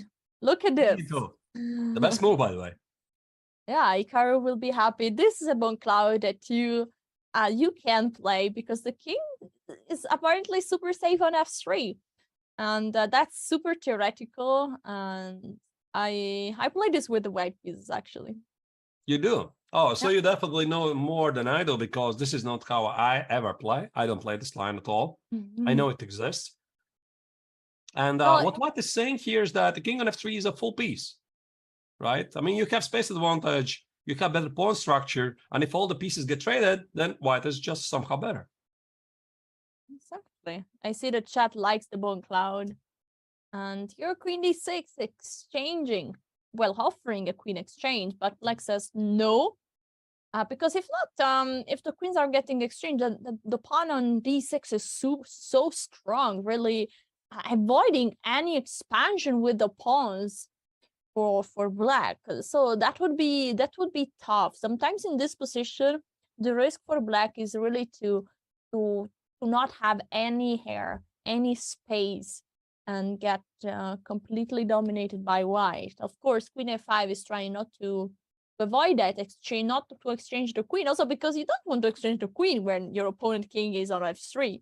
You want to say, wait, that king is not good. h4, c5, and bishop e2. This is the current position. Yeah, really modern stuff. And The king on f3 is maybe black's only chance to try to take over the game. That's why the queens remain on the board. c5 is indicating knight c6, knight e4 maneuver. The question is how? Right away or later? Also, the move bishop b7 is, of course, one move that we might going to see, but I think it's just a check, because if bishop b7, then king g3 is an improvement, no? King is better on g3 than on f3 at the moment, so Probably right now, yeah. Yeah, king on g3 feels a bit safer. yeah, it feels like this is going to be a very interesting matchup. I didn't see any position that I would say, okay, dry, probably a draw. Oh, lots of fight here. Yeah, quite unclear. So I think this knight is going to get on d4 again. If you do that, it's not really so simple, but because you put the knight on d4 and you are a happy camper, but you need to also look at your king, right? The king is stuck in the center. So let's say you play knight c6. I'm going to play, I don't know what, king g3, let's say, knight e4, and something like bishop d3. Not sure. And how do you castle now? Yeah, okay, bishop d3 was not very good apparently, but now just try to picture yourself. How do you castle with the king, right? Short castle is impossible. King f7 drops the pawn. Maybe queen b6 something. This queen b6 maneuver could be an interesting topic that black might revisit at some point later. Trade the queens, fix the pawn structure, and have a beautiful knight on d4. That being said, knight c6, knight e4 does make sense, but also what you said, Alessia, bishop b7, very normal as well. So yeah, I think we just come back to this game a bit later because there's much yet to see. Yes, let's move to the board number one. We have India versus Kazakhstan. Board one, we have Koneru versus Abdulmalik. These are two women that we've seen so much playing in all the Women's Speed Chess Championship on chess.com. I've seen them battling probably also against each other. So they know each other very well. And now they are fighting in one of the most important match for this Olympiad in board one. And India needs to win. And also Kazakhstan needs to win. Everyone needs to win. Abdulmalik is in trouble. Very, very important game for Jean Saya. And I don't like this position at all. This was apparently some opening discussion. F takes on e6. I don't think it's possible. Can you try to move it? Yes. So f takes on e6. I'm going to play knight e6. Remove the queen somewhere far away. A5 only move. Yeah, whatever. And let's say knight g7. No, this looks incredibly risky. King f7. Knight e6, knight g5. Okay, maybe the pawn on g7 was not necessary to take. I would be very scared to play this because the knight on e6 is a monster. And I have a feeling that after bishop takes on e6, whatever Jean Saya did in the opening didn't work. We just have to acknowledge that it's just maybe bishop f4 is just killing on the spot. Bishop f4, knight c7, more pieces join the attack. Yeah, I mean, looks incredible. And the king is really stuck at the middle of the board. It cannot do anything. So this knight on e6 is perfectly placed. And this costed just one piece to white. And seems like white is going to take back material pretty soon. What happens if rook c8? Maybe something like some quiet move even, because you don't have to rush anywhere. The king is not going to go anywhere. Maybe play maybe queen e2? Rook c1, queen e2. Yeah, queen e2 looks very natural to me. Because the bishop on e7 is very yeah, very good. Yeah, who is protecting that direct. bishop? That is very direct threat. Yeah, you're right. So I don't think black is going to do it. So after bishop takes on e6, you have to run away. Run for your life. Wow, might be an upset. So might be, but you lose a pawn, no? I mean, you already lose. I mean, white sacrificed the pawn before. We didn't check the opening phase. This was a pawn sacrifice. Now the bishop takes on e6. White wins back the pawn. She sacrificed, and now she gets it back and gets a better position. Yeah, can we do it very quickly? Something like, yeah, bum, bum, bum, bum, bum. Yeah, e4. Yeah, there you go. Yeah, that's a pawn sacrifice right there. e4, b4, knight a4, knight e4, rook e1. I'm not really sure what's the word of this line. It looks incredibly risky for black. And now I would just run away, short castle, and pray that black is not losing on the spot. But she might be, actually. I mean, you need to watch out for some queen b3. What happens after queen b3? You know? Well, suddenly you start to have some crazy ideas there. F takes Cannot queen. take. Yeah. Yeah. Oh, maybe knight e6. Yeah, you're right. Knight e6, maybe it's even stronger. Yeah, both seems good. Yeah, I thought about queen e6. And you Yeah, don't, both seem so good. yeah, you don't play that. I guess knight e5 is the only move. I mean, instead of taking on e6. So queen b3, knight e5. Maybe black is not losing on the spot, but this is such a big decision. I mean, you have to calculate knight f7, rook f7, and somehow white is trying to capitalize on the spin. Yeah, and that's why Abdulmalik spent so much time. Look, 57 seconds just at move 13. Oh, Yeah, but she has to castle, right? I mean, f stakes is, you not an know, option. no, it's just not an option. You just feel it instinctively. Maybe you can't calculate to a win. It's just very good players. They have this gut feeling. You just don't go there, right? I mean, you don't allow this knight to land on e6. It's just not what you want to do, especially against such a strong player as Conor Okumpi, one of the strongest women players in the world. Let's go to board number 2, Asabayeva versus Vaishali. Here, this is the current position on the board. It started like a Grunfeld. Here we have, and I will go very quickly, boom, boom, boom, what happened in the opening. So we have an impression. But on b7 got captured, the rook got captured. Oh my God. This is craziness. So the queen is at the corner of the board, at the edge of the board. But at the moment, white is a rook up. So white just randomly captured the pawn and the rook, and it's slightly worse. How do you get that even? Bing, boom.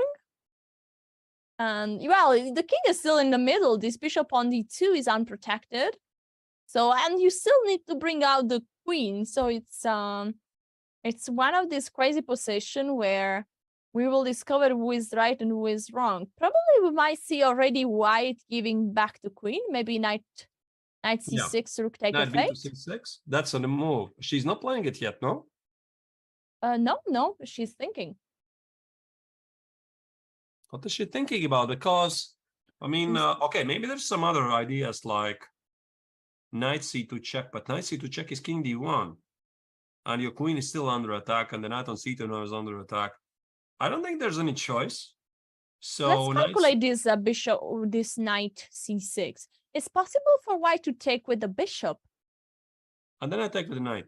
Nothing changes. Your queen is still trapped. And I have beautiful bishops on e6 and g7. So if you take on f8 and king f8, yeah, bishop c6, knight c6. And you want to take first on c6. No, whatever. I mean, just take on c6 and take on f8. I just want to stop right there for a moment. Okay. Yeah, queen f8, king f8. So in a classical sense, white is doing much better. Why? White has 2 rooks. White has 2 pawns extra on top of that. And now let's look a bit deeper. Now you see that white is just underdeveloped.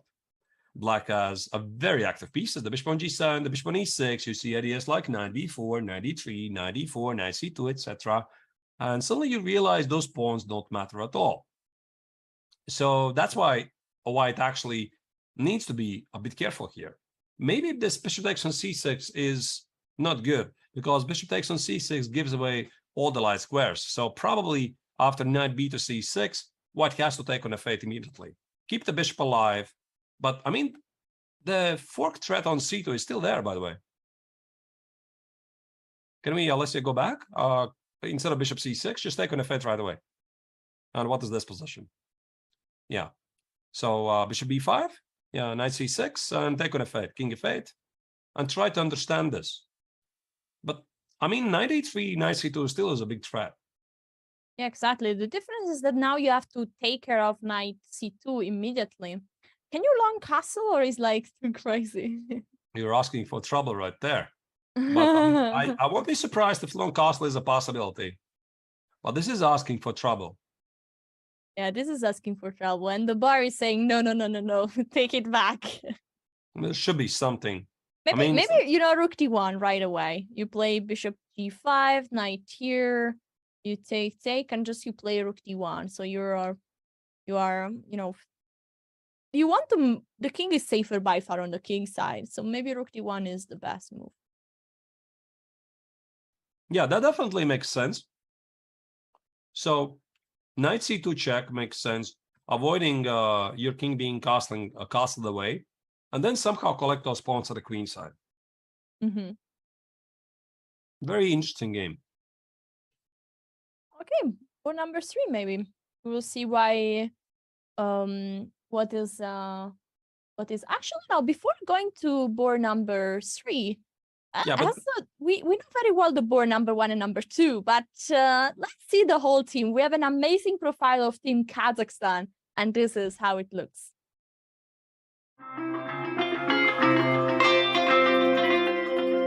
Competing with one of the youngest teams at the Women's Olympiad, Kazakhstan's hopes rest on how well this young and talented group can handle the spotlight of one of chess's grandest stages. With an average age of 21, Team Kazakhstan enters as a top 10 seed with the potential to make a statement about years to come.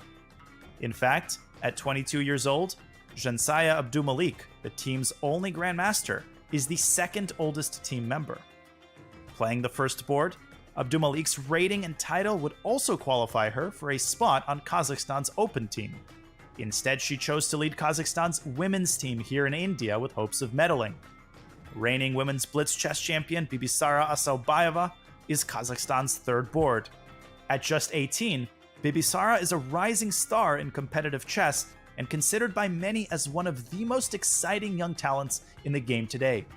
Even with Bibisara, the junior players on the roster are Ksenia Balabayeva and Nazerke Nurgali. Still teenagers, these two women's international masters will need to show their talent for Kazakhstan to hope for a medal. Completing this up-and-coming lineup full of potential is Gulishkhan Nakhbayeva. 31 years old, Gulishkhan will serve as the seasoned veteran with the most competitive experience on the team. Kazakhstan has never medaled in an Olympiad before, in either the open or women's events. The country's open squad is barely ranked in the top 40. That said, Kazakhstan's chances of breaking onto the podium likely rest with the women's team. The good news for Kazakhstan is those chances have never been better. I super agree with the last sentence. These chances never being better. The team is super young talent. Both Bibisara and Zhensaya are just a young talent. And yeah, chess is booming, right? I mean, in Kazakhstan, they have a lot of bunch young talents. Also, the men team is pretty strong. Renat Jumabayev is also there. And yeah, this could be historic possibility for Team Kazakhstan to score one of the greatest results in the modern chess. Absolutely. Let's go to board number 3. We have Balabayeva versus Tanya Sanchdev. Today, Tanya is playing board 3. So this means that India is making usage of the reserve. Kulkarmi, we'll get to her game later. What about this position? Okay, what is this? Because this is definitely some sort of Botvinnik variation. Very popular line, but not with the A file open. So this setup has been contested throughout many years. But again, usually black pawn stands on A7 and A2. Arthur, can we mention that white is a piece down? There was a piece that went away on G5.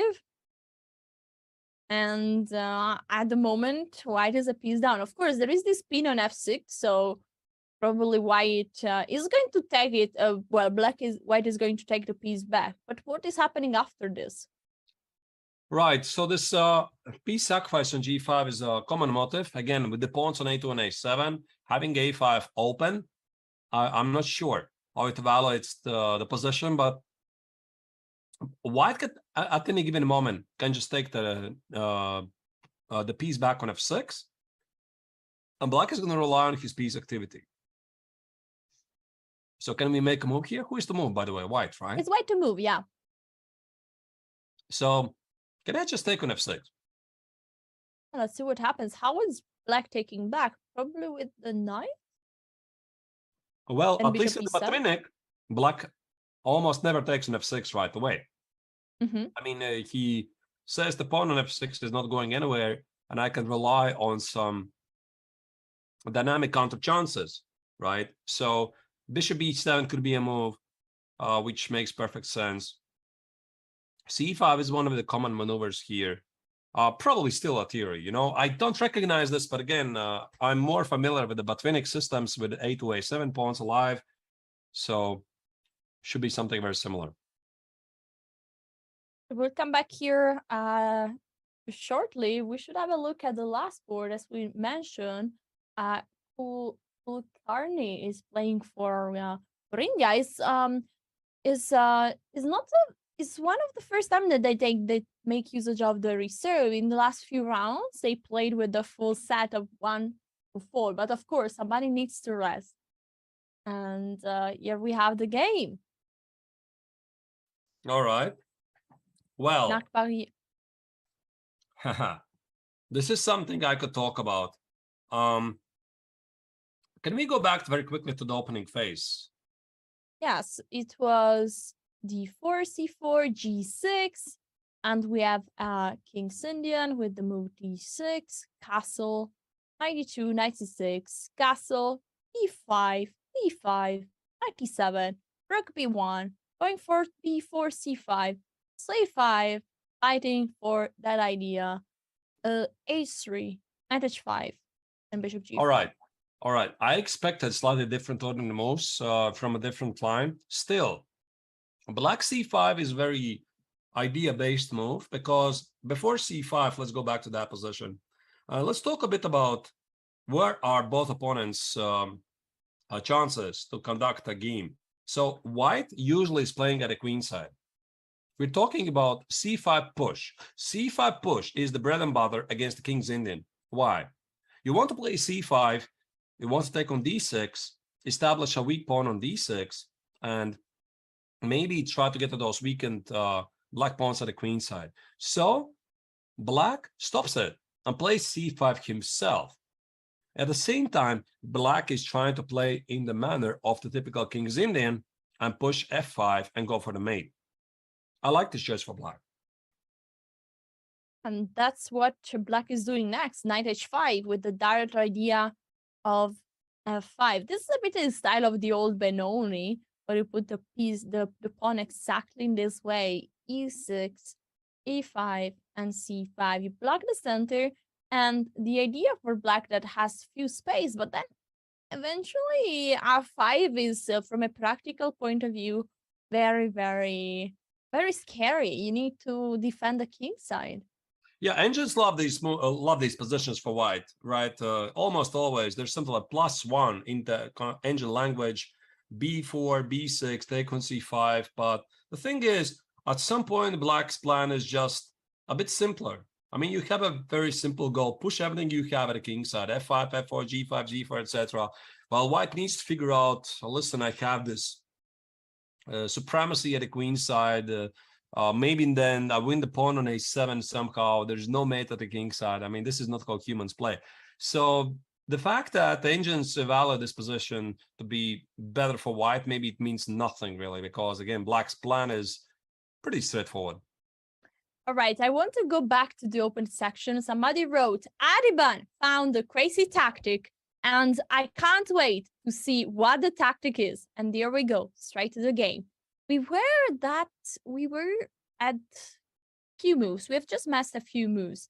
Queen f6, knight c3 back, bishop e6, king f2 as we predicted actually, castle, f4, rook e8, queen f3, and now Oh my God. The move on the board is knight take on d4. This is officially a knight sacrifice. I see the chat, Mr. Vayun Gupta. Brilliant move. I agree. This is a double exclamation mark. A very, very nice move. Now, obviously, White has to accept, otherwise he is just completely busted. If he doesn't take it, 95, Black's attack is for free. What happens if White takes it? What happens? Good question. I think that you take back with check, or what is the idea? No, definitely. Queen takes on d4. And, wait. Just a second. Just a second. Maybe bishop g4. Oh my God. Maybe, because, you know, queen d4 is queen e3. So, again, let's go back to this. Queen d4, queen e3. And how do you continue? I don't see nothing.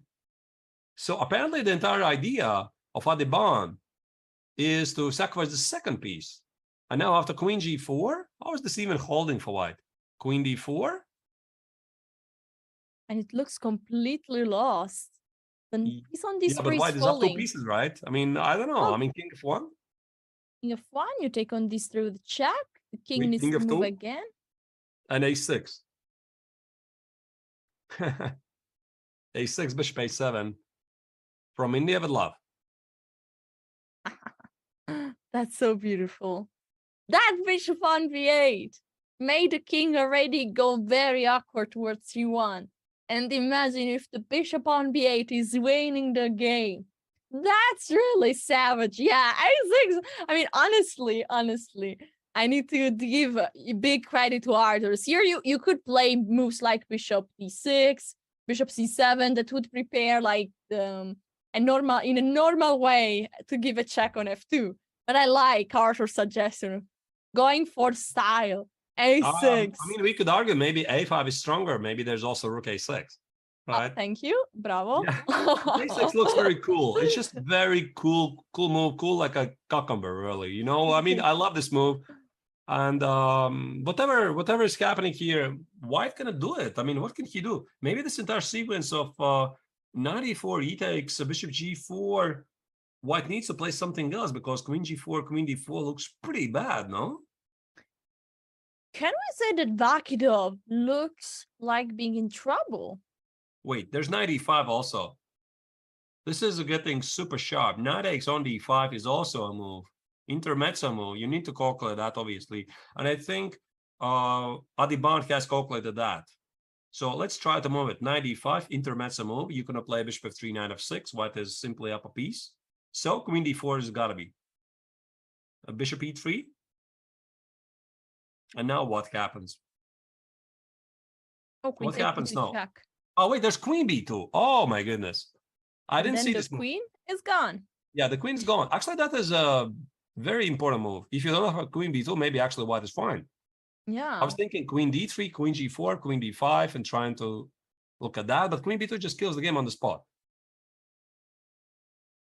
That's super impressive. And I have a question. So in this position, the board says 0, 0, 0. Sorry, after bishop Wait. g4. So Wait, we have Alessia? to find. I found it. You're going to love it. Rook e1. Rook e1? Yeah? You like it? Ooh, it's threatening mate. You can't take the queen because this is mate. Let's clap the bishop on d3. Right? So you're going to do that. And now here comes the fun part. After rook takes on e1, now you play queen g4. And there's no queen d4 because rook and e1 is under attack. Yeah, that's Wow. true. Wow, this is just, you know, completely nuts. How is this even equal? Because, I mean, just a second. Let's try to understand Adhiban's mindset here. So obviously he has to see this move. I mean, it's absolutely unforgivable if you're missing this. I mean, you can't miss move like rook e1. This is the top-notch calculation. And you have to see all the threats. I mean, the theory of calculation, you have to see the forcing moves and all the capturing moves first. So you have to calculate queen g4, you have to calculate knight e5, you have to calculate all the forcing moves. Rook e1 is a forcing move, meaning it's generating a threat. You can't miss that. I mean, I'm talking obviously at a competitive level, but you can't miss that, especially you're playing with black. Now the question is what black is supposed to do here. Is possible to take on d4? And what happens after bishop e3? You take the bishop, no? And I take your bishop on g4. Take on d3, queen g4, d4. And now black is still a piece down. d4. Yeah, wait, Okay. but it's still not over. I mean, your back rank weakness is major. What do you play? Yeah, that's a very good question. Because if you take on d4, I take back with check. And so it seems like you need to let one of the pieces go, but which one? You know, the way I play such positions, I'm not sure how Adhiban's mind works. I can tell you how my mind works. And when I calculate lines like this, I usually try to come up with something definitive, meaning I know for sure I'm not losing. So if I go for this beautiful sacrifice, I would say this is I call it minimal program. If nothing else, I have this. And then, I mean, my mindset is like, if my opponent indeed is going to go here in that position, instead of this entire sequence, queen d4, I'm going to look for something more. That would be my mindset, right? So I'm thinking, okay, I have at least queen d4, bishop e3, queen d3, queen g4, d4. Everything is good. I double checked it. It looks nice. I'm not worse. But if we get here, maybe I can get the luxury to come up with something else. But maybe there's just nothing extra else, because bishop c7 protects the rook on e8, but queen g4 now is a legit move. Yeah, now queen g4, queen d4, bishop e3 is lights out. I mean, White has given up too many things. I think, Alessia, this is gonna lead exactly where we had a look. I mean, these guys are so good, they're not gonna blunder so easily. And look at this. Look at this. Let's go to the current position, guys. This is on the board. Bishop g4. Boom. Oh my God. How beautiful is that? I mean, I can't wait to run this game with the engine and with the game analysis of chess.com to see how many brilliancy does this single game have. Because I think it's not just one. It's not just one. I mean, of course, White still has to see rook e1, but I don't think that White is going to miss it. Of course, knight e4 should have come as a shock.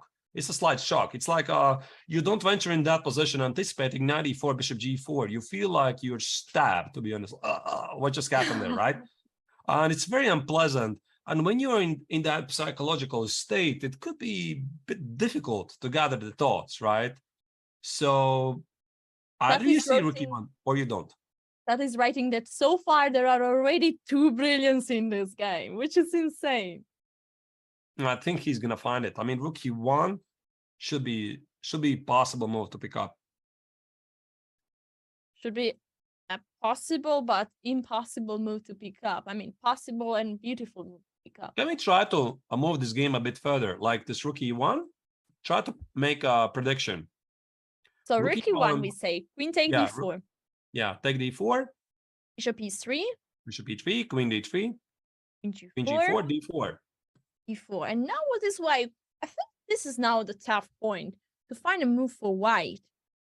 Because if you play rook d1, you still take on e3 with check. But rook a1 seems a natural move.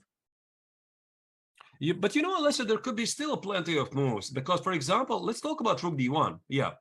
Now I'm going to sacrifice the pawn, just like that. Rook d1, d takes on e3, check, and king g1. And suddenly, White is so much ahead in development. You see, this bishop on b8 is silly. I have rook d7. Maybe it's nothing, but you know, I would be looking at this. So let's say Black plays something like queen c4, which is human, Logical, attacking the pawn on 4. And so maybe queen g6, maybe. Wait, knight e5. Knight e5 here.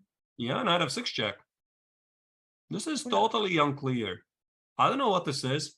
There might be knight e7 check ideas if you want to be really romantic. Look, let's go with the queen on g6. I like a bit more, offering a trade of queens and then get an endgame with an extra pawn. Just avoiding That's a any good move. tricks. I like that. Yeah, queen g6, maybe it's more human. So queen c4 is slightly more ambitious, allowing 95. Queen g6. How is this endgame? Just to see. Is this offering chances? Because the pawn on f4 is right now hanging. And if the bishop then goes out there and you have 2 extra pawns, then you have good chances to win this, no? Yeah, you're right. You're right. So maybe this is what both players are calculating right now. So if you again go back to this entire sequence after d4, maybe there's something else. So this rook d1 is just an idea. It's very human, very natural. This is how usually the best players, they're thinking like this. I mean, how do I take over the game? Despite the fact my opponent is playing some wonderful chess, I'm still thinking about how do I take over the game? Absolutely. What are candidates? Let's Queen try to f3. throw some moves. Queen Is f3. 95 an idea? Ah, no, Oh, 95 95. leaves, Wow. leaves the knight hanging. No, because What you about take queen on f3? Can I do that? queen f3 here. Just solidify, d takes, rook e3. If a lot of things get traded, it's just equal. This is also pretty human to me. I see the bar doesn't like it, but of course players don't know that. Looks very natural. Yeah, queen e3 and whatever happens then. Take, and Yes. so on and so forth. Alessia, there's a word that something exciting is going on in the game of Eric Geisy's game, Team India won. Maybe Well, we can... I would say, yeah, exciting. There is a result. The game ended up in a draw. This is the first result of the day between Eric Gaisy, India 1, and Izani, Iran. Nice. Looks like just a draw from the Berlin. Yeah, it was exactly a draw from the Berlin. All right. All right, Yes. let's go back to our Adiban. I mean, I want to finish some analysis here. Okay. So I think the critical point will be this position. Probably we will reach this. Probably we will be there. I'm curious to see, we have access to the live camera feeds and we can see what players, we can see a bit their body language, if there are emotion, if they are, what is going on. I'm curious to see, because, white is taking some time, but also black took lots of time, 40 minutes. So I believe that here something is going on also on the psychology of players. I don't see how it's equal, to be honest, because I think white needs to be careful. I'm thinking bishop d4, queen d4. And you need to protect the pawn on f4, play king f3. But with such a king, white is definitely worse. So either way, Adiban is doing great. That's the word, right? I mean, here white needs to figure out how to hold the balance. I don't see any easy way. Maybe rook d1 is the way to... Sorry. Then I think we get an impression of the other board, so we understand which direction this match is going. Because again, this is the big match of the day. India 2 versus Uzbekistan. If Uzbekistan win, they might secure the podium and maybe even the gold medal. So that's huge. And India needs to beat Uzbekistan in order to get back on board on the first spot. And here we are. This is the current position in the game. Gukesh versus Abdusattorov. And there is a threat of knight on c6. Wait, is this much possible? Ah, there is bishop e6. Okay. Right. Knight c6, bishop b7. And it doesn't work. I guess white is better. White has a pass protected pawn on a4. I think this is a very important plus for white. Gukesh. So far, Gukesh is doing wonderful. And also, this is, I think, second team India's biggest chance to try to overtake Uzbekistan, because I think for Uzbekistan, even a draw is fine to keep the lead in the overall rankings. So far, can we, by the way, yeah, so here it's quite obvious that white is just better. Outside pass pawn, beautiful knight on e5.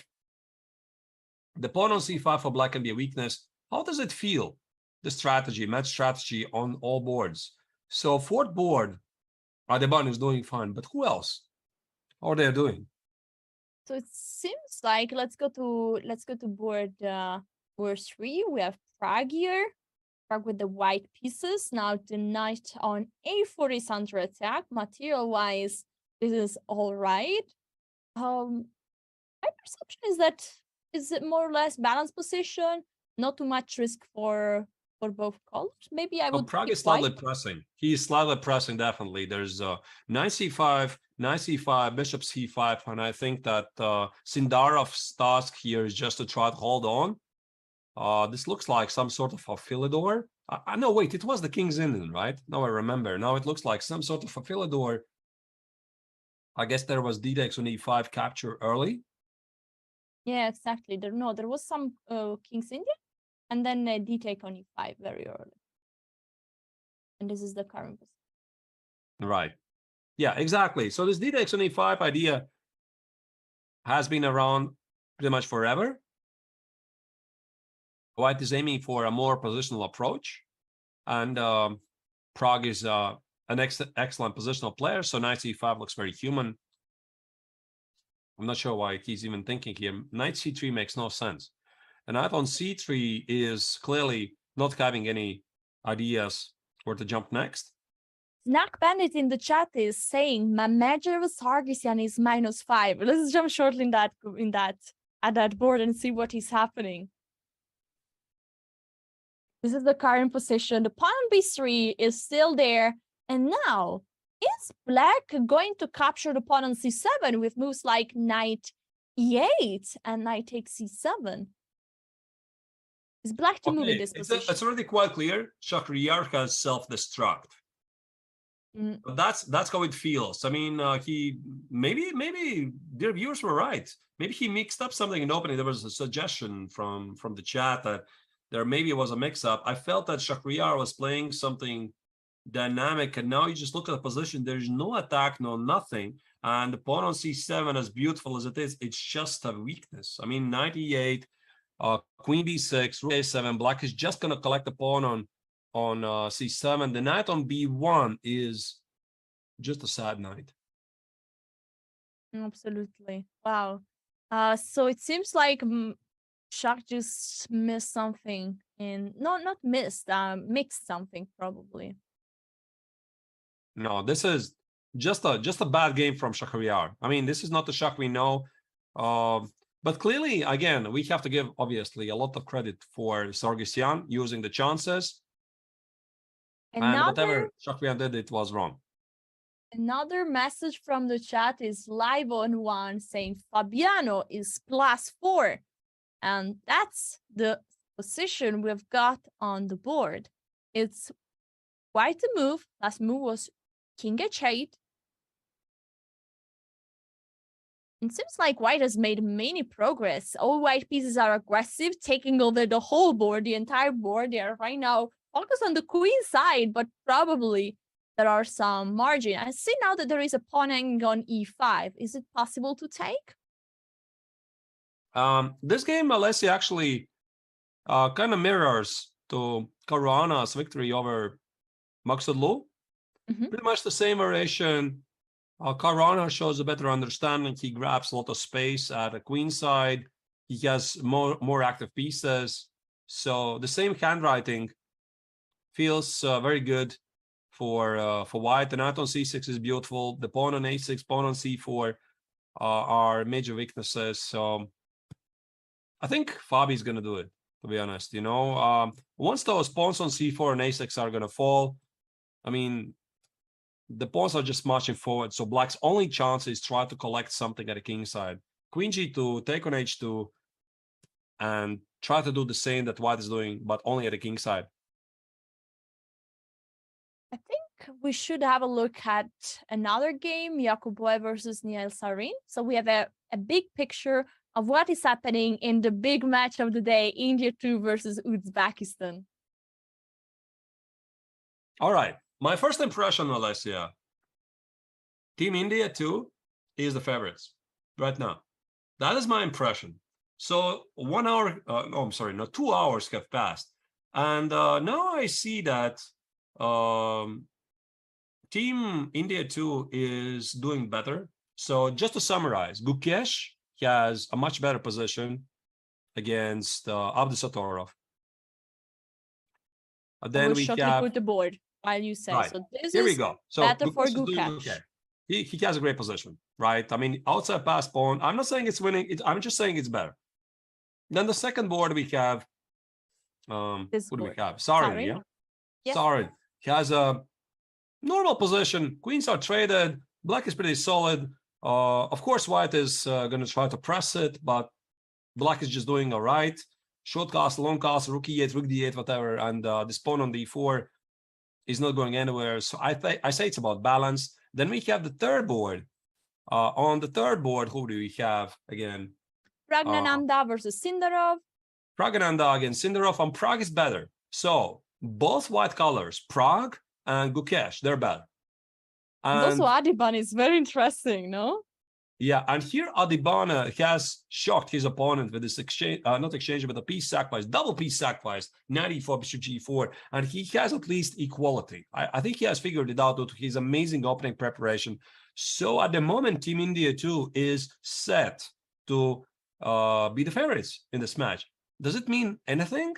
I guess Well, we will discover this after a short break. Guys, this is going to be exciting. We'll come back very soon with the coverage of round 10. Stay tuned and don't go anywhere.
My name is Elwood Dawson. I'm from Chicago.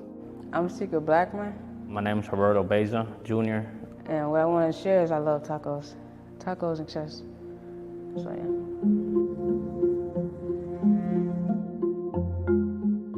With the chess program, really, even chess in general, like on the deck, you kind of lose yourself. You don't really think about your case.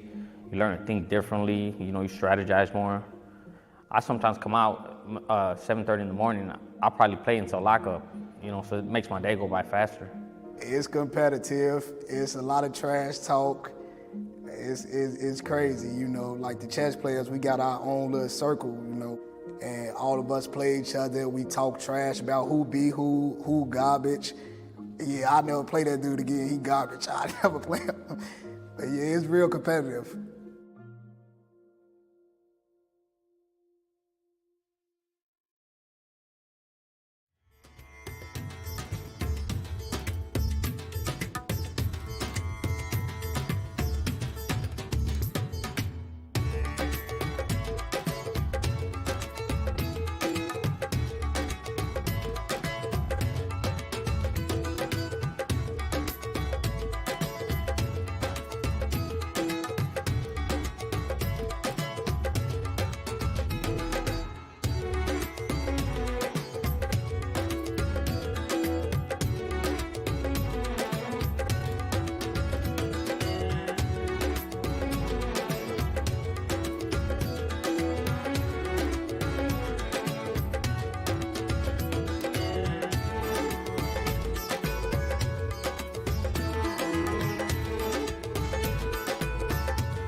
Welcome to India.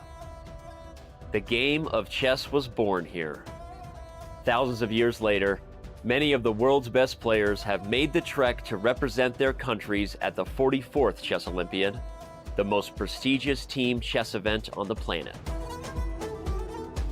In Chennai, the chess capital of India, circumstance has cleared the way for perhaps more countries than ever to set their sights on gold. India has high hopes for keeping the hardware at home. With 3 top teams competing in the Open and the top seed in the women's section, the host country has legitimate reasons to believe it can sweep gold and more. Entering as the favorites, Team USA has suffered multiple dramatic disappointments so far. Will they have what it takes to finish strong and keep their medal hopes alive? While medals count, some accomplishments won't be measured in gold. The women's team from Ukraine has overcome adversity just to make it here. Now they hope to honor their nation with a memorable performance. Namaste, dosto. In one place for the first time in 4 years, these Olympians are together again. The 44th Olympiad has brought the world's best to the place the game of chess began. And with that, let today's games begin.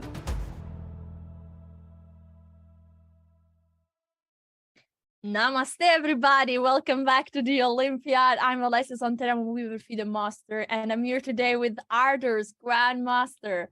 Hello. I already said namaste. I'm sorry. So I'm just saying hello. Welcome back, of course, everybody. Happy to have you here. Alessia, I think you mentioned something about you just saw a very exciting game you want to show to everybody. Yes, here we are at board 1 of the team match. Hungary versus Ukraine. We have Erdős Viktor winning in 19 moves versus Anton Karabov from Ukraine. This game was insane. I want to show it to you really quickly from the beginning. It was a Sicilian with the canal attack, and now after 97, which is the most popular move nowadays, d4 has been played. Mostly they take with the knight, but with the queen. But also knight move is another option, and this is what Erdos played here. It was basically very normal, a very normal position until one point. There was a bone cloud, guys, so this is something that we need to see. Look, e5 attacking the knight moves, and now boom, knight take on e4. It seems like white lost a pawn, but there is a very nice move, c5. Opening up the diagonal to the bishop. And now the move played was knight take d5, bishop a4 check, and that's the move we were waiting for. King e7. Crazy, crazy, crazy. No words. No words. F5, bishop takes on a5, lots of pieces, and now the rook sacrifice. Rook takes e5. And the amazing thing is that after pawn take, there is boom, and you win the queen behind. So that is nice. Well, Yeah, maybe that was some kind of a very deep prep, because stuff like this I recognize from some other masqueration lines. This bishop a4 check, but Korobov knew the risks. When he played knight x on e4, he knew it's going to be sharp and great game by white, right? But I have a feeling the black pretty much blundered at some point. I'm not sure where, really. Queen c7. Queen And c7 now, is a big after blunder. rook c3, Yeah. black resigned. No, I think this blunder was before. At some point, allowing this rook e4, bishop g5, apparently king e7, bishop c2. Okay, f5 is a big mistake. Yeah, and just missed a piece. Apparently, bishop e4, rook e4, Korobov just forgot that bishop g5 is a threat. But either way, I mean, exciting game by Erdos, scoring an important victory for Team Hungary, who now takes the lead against Team Ukraine. Amazing. So let's go back to our boards, to our top boards. Let's see what Adiban is doing here. They said, I saw chat saying, oh, Adiban is better, Adiban is better. So we were at rook e1, was played, is on the board. Queen take d4, bishop e3, queen take d3, queen takes g4, g4. Exactly what we saw. And now rook a1, the move that we said, that's very natural move. You take e3 and king g1. This is the current position on the board. Well, we were already here, no? Yeah, Lisa, we discussed this, and then you had this great suggestion to play queen g6, which looks very normal to me. I think queen c4 is slightly more unclear, because queen c4 allows knight e5. Yeah, and then there are threats like knight f6, and it's also easy to prevent. Also, if you move the king, can there be something? Oh my god, let's show this. If king h8, there is queen h4 check, queen h5 check, king away, and then knight e7. And that's big. Well, if you take, it's just made directly. And maybe after king f8, there is also something. Arthur, you need to help me. Maybe the same knight e7. You know, I wouldn't be surprised, because black's entire queen side is shut off. No, instead of king h8 is, I think, asking for trouble. So knight e5, king f8, escaping the check on f6. Maybe there's still knight e7. Maybe it's crazy. You know, knight e7 threatening with... Not sure what, really. I guess the point was rook e7, rook d8. I want to somehow to expose the black king, and king e7 is going to be a rook e3, etc. Or rook d8. Yeah, it looks incredibly risky. But of course, I think there's probably something more human. So either way, apparently white did not come up with the best move. Yeah, after it appears that the best move here in this position, instead of rook a1, had to be a crazy one. Right. Insane move. Knight e4. What? Knight e4? What is this move? Plays like that. Yeah, who plays like that? I mean, what is happening after queen take e4? I guess bishop d2. Now you have no check on c. Queen c6 and rook c1. And somehow you're overloaded. And then your queen goes away. Take on e8 and rook c8. Mamma mia, you're done. That's crazy. And what if we go back in this position and the rook is taking on e4? Then you give it perpetual check, I guess. Queen c8, queen f5. Oh, that's what the 0-0 is. Yeah. Now we understand Stockfish. But Yes. Alicia, I tell you honestly, nobody thinks like this. Of course, if you would tell to White, listen, come up with a very crazy move here. He's like, what? Okay, 94, right? But you're just not looking in that direction. Rook d1 is very human. This is the first move I mentioned, which I saw, right? I mean, you activate your pieces, you sacrifice the pawn, I mean, the piece, but essentially the pawn on e3. This is something that I would consider number one choice. And I think when you're looking at Rook d1 as a serious choice, you just don't spot 94 at all. I mean, 94 is something out of this world. Amazing. So this is the current position on the board, and now Black needs to decide where to move the queen. There are a few options. We saw queen g6 and queen c4. We'll see if Adhiban is coming up with even some other move. And we'll come back later. I saw a chat message that maybe our world champion made a mistake, or maybe not. No mistake, no mistake. I mean, we can, of course, go to his game, but this is a typical position for the closed French kings in an attack. White is going for a kingside attack. And apparently f6 or f5 has to be played somewhere. So just, again, let's go back to the opening phase maybe very quickly, just to give you the heads up where the game is getting. Okay, it started as a reti, then it switched to the French kings in an attack. This is how you're supposed to play it out. Yeah, knight h6, knight h7, by the way. This is some modern stuff. I remember I was facing this myself in the previous FIDE Grand Swiss against Matthias Blubaum. And I didn't know this idea. So this h6, knight h7 is a very interesting way to stop some kind of advancement for White at the kingside, because White has a very simple plan. Push everything he's got at the kingside, and suddenly this h6, knight h7 feels at the right place. And usually what White is trying to do, White is trying to push at the kingside. I mean, again, g4, g5, or h4, h5 for third, knight e2, knight f1, knight h2, knight g4. Those are the common moves. Black, at the same time, is pushing towards the kingside. a5, b5, b4, c4, etc., and claiming that he has space advantage. That is the general idea here. Now we go back to the final position. So in regards of the strategy, I think Magnus has succeeded, meaning he has closed the queen side. There's nothing happening on the queen side. So he has free play at the king side. Why the engines don't like it? Well, there must be something specific. It's got to be something with f5. But f5 is a very responsible move because, I mean, here, instead of bishop d8, I guess Black could have played f5,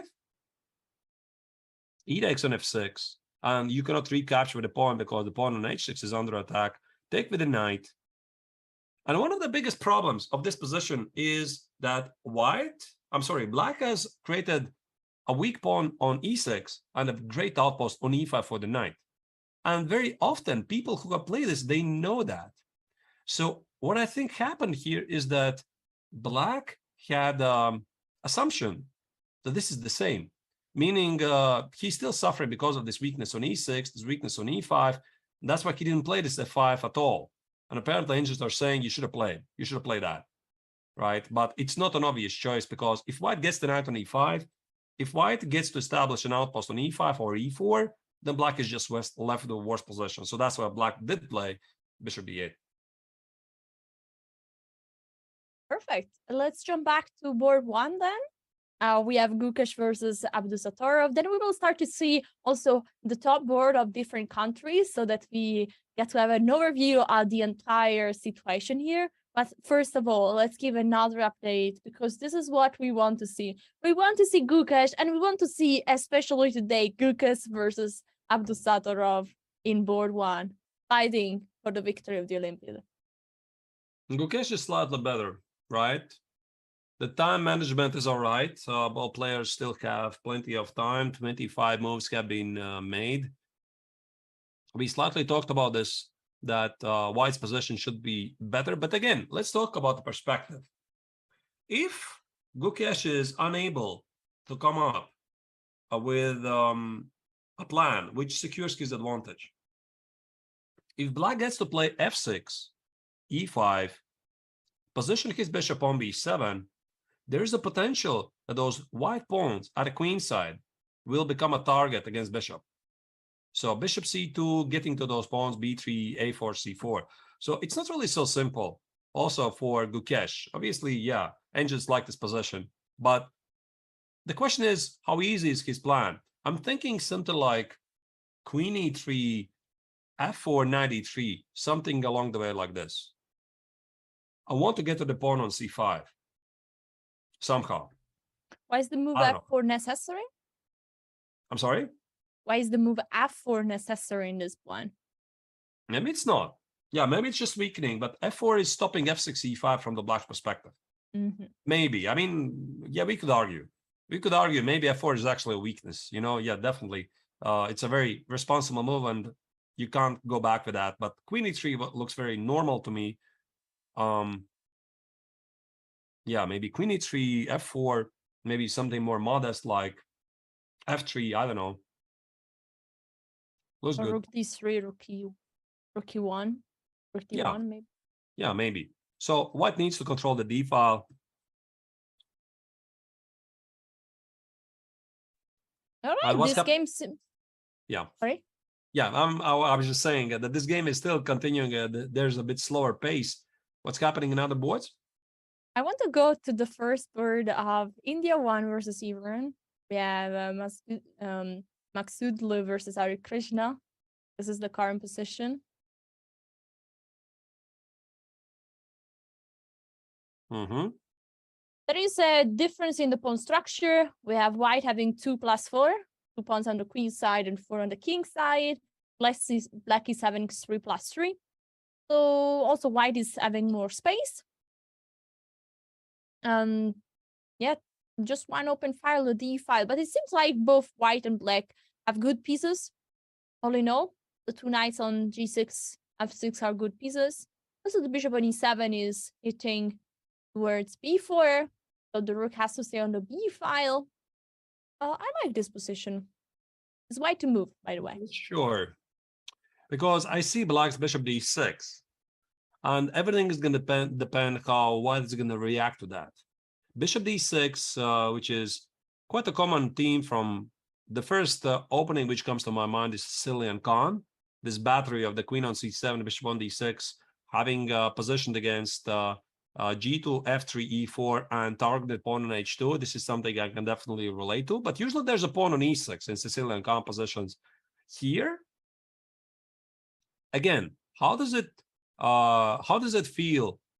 It really depends how white is going to respond to that. For example, knight f5, right? Knight f5 is a very normal attacking move. But what happens after rook takes on d1? That's the big question. Because if you take with the rook, bishop b4 is a problem. How do you... Yeah, either with the knight or with the queen, no? Yeah, I guess you take with the knight. And then whatever black does next. I guess bishop f8, keep the bishop alive. So, I mean, it's not so obvious. White has a beautiful knight on f5, but he has some weakened dark squares, you know, f4, e5. So if the knight on f5 goes away, black is back with the bishop d6 ideas. Black has a pawn majority at the queen side. Think about moves like b6, c5.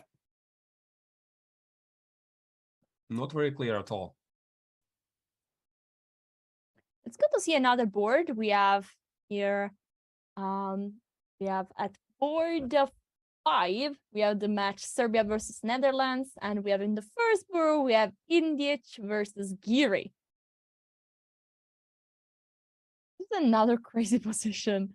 So material is very unbalanced. At the moment, Giri is having 3 extra pawn, and you see the last move by Indic, he didn't take the bishop on b2. This means that currently Giri has 3 extra pawn. There was a queen hanging on h6, by the way, but it was a check, so the queen couldn't be captured. No Botus Gambit here. And now the queen could get exchanged. You know, Alessia, I'm looking at these positions and I wonder why I'm not getting these positions in my games, you know? I mean, how did I get there at all? I see these craziness. Anish, bishop b2, king b1, totally crazy. And okay, apart from that, king b2 was c3, right? White couldn't do that. There's just problem. White loses the queen, just like that. So king b1, I think Injic is relying on the counterplay of the weakened black king. Rook g1, somehow use those two heavy pieces and the knight. Not necessarily a mate, but maybe some kind of perpetual check. So I think queen d2 most likely will be played. Queen h5 is too much, definitely. Yeah, queen d2 has to be played. And now what? Now probably you don't want to lose this bishop. So either you play c3 or you move this bishop. I think that this bishop might have an important role defending the king. So maybe the move c3 might already be dangerous. I don't know. No, you are closing the f6 square, by the way, there. I don't know. Yeah. I'm not so sure about that at all. We've got this position on the board, by the way. This is the current position. So now Giri needs to decide where to move this bishop or if to protect it with c3. I think I like more just going somewhere with the bishop. Maybe bishop c3 or bishop h8. Something. Okay, like let's this? try to make a move. Let's play something like c3. Yes. The idea is c2 something. So I give rook g2 check, king f8, and rook takes on b7. I think black is very happy to give away the second pawn. Otherwise, there might be a mate. So What do c2 you check. mean? A c2 check. But it's not enough to win. You have to take, and I don't think this extra pawn matters at all. Because the black king is cut off, those pawns are easy targets, white has his own counterplay at h-file. It's just not enough. You just feel at the intuitive level, it's not enough. So clearly Anish needs to do something more. c3 is not the way. I mean, you close the bishop. So, but what is it? So if I play something like bishop c3, is this very human? So bishop c3, now I give rook g2 check. Yeah, king f8. And something like difference, no? You are covering still the g7 and the f6 square. And if I play rook h7, no, rook b7, I trade rooks. Rook b8, I'm happy. Rook h7. Okay, but Alessia, let's are show you this not because afraid? this seems natural, no? And the difference that the bishop is not on b2 is that now we can exchange the rooks. Exactly. But now after rook h7, Alessia, look at this position, and I ask you like an honest question. Are you not afraid? I mean, bishop c3, rook g2, king f8, rook h7. Are you not afraid to What is the threat? That's a very good question. Yeah, that's the threat. Knight f4, knight g6, something. I don't know. But I mean, on the intuitive level, are you not afraid? Well, yeah, this, Sure. yes. Also because I see that I can't really play d4 probably. I'm closing this bishop, so it's a bit hard. Wait, could we go with the bishop? No. I was thinking if the bishop could go on e5 because then you want to support the pawn. But maybe we play then bishop c3, rook g2 check, king moves somewhere. And this, can we play bishop e5? Then start to push and baby. I don't know, Alessia. I don't know. I mean, bishop e5, you know, I have a feeling. Of course, the bar is saying, cool, don't worry about anything. Black is just winning. But I have a feeling that if I'm playing with black, I'm leaving my king at the fate of white's three pieces.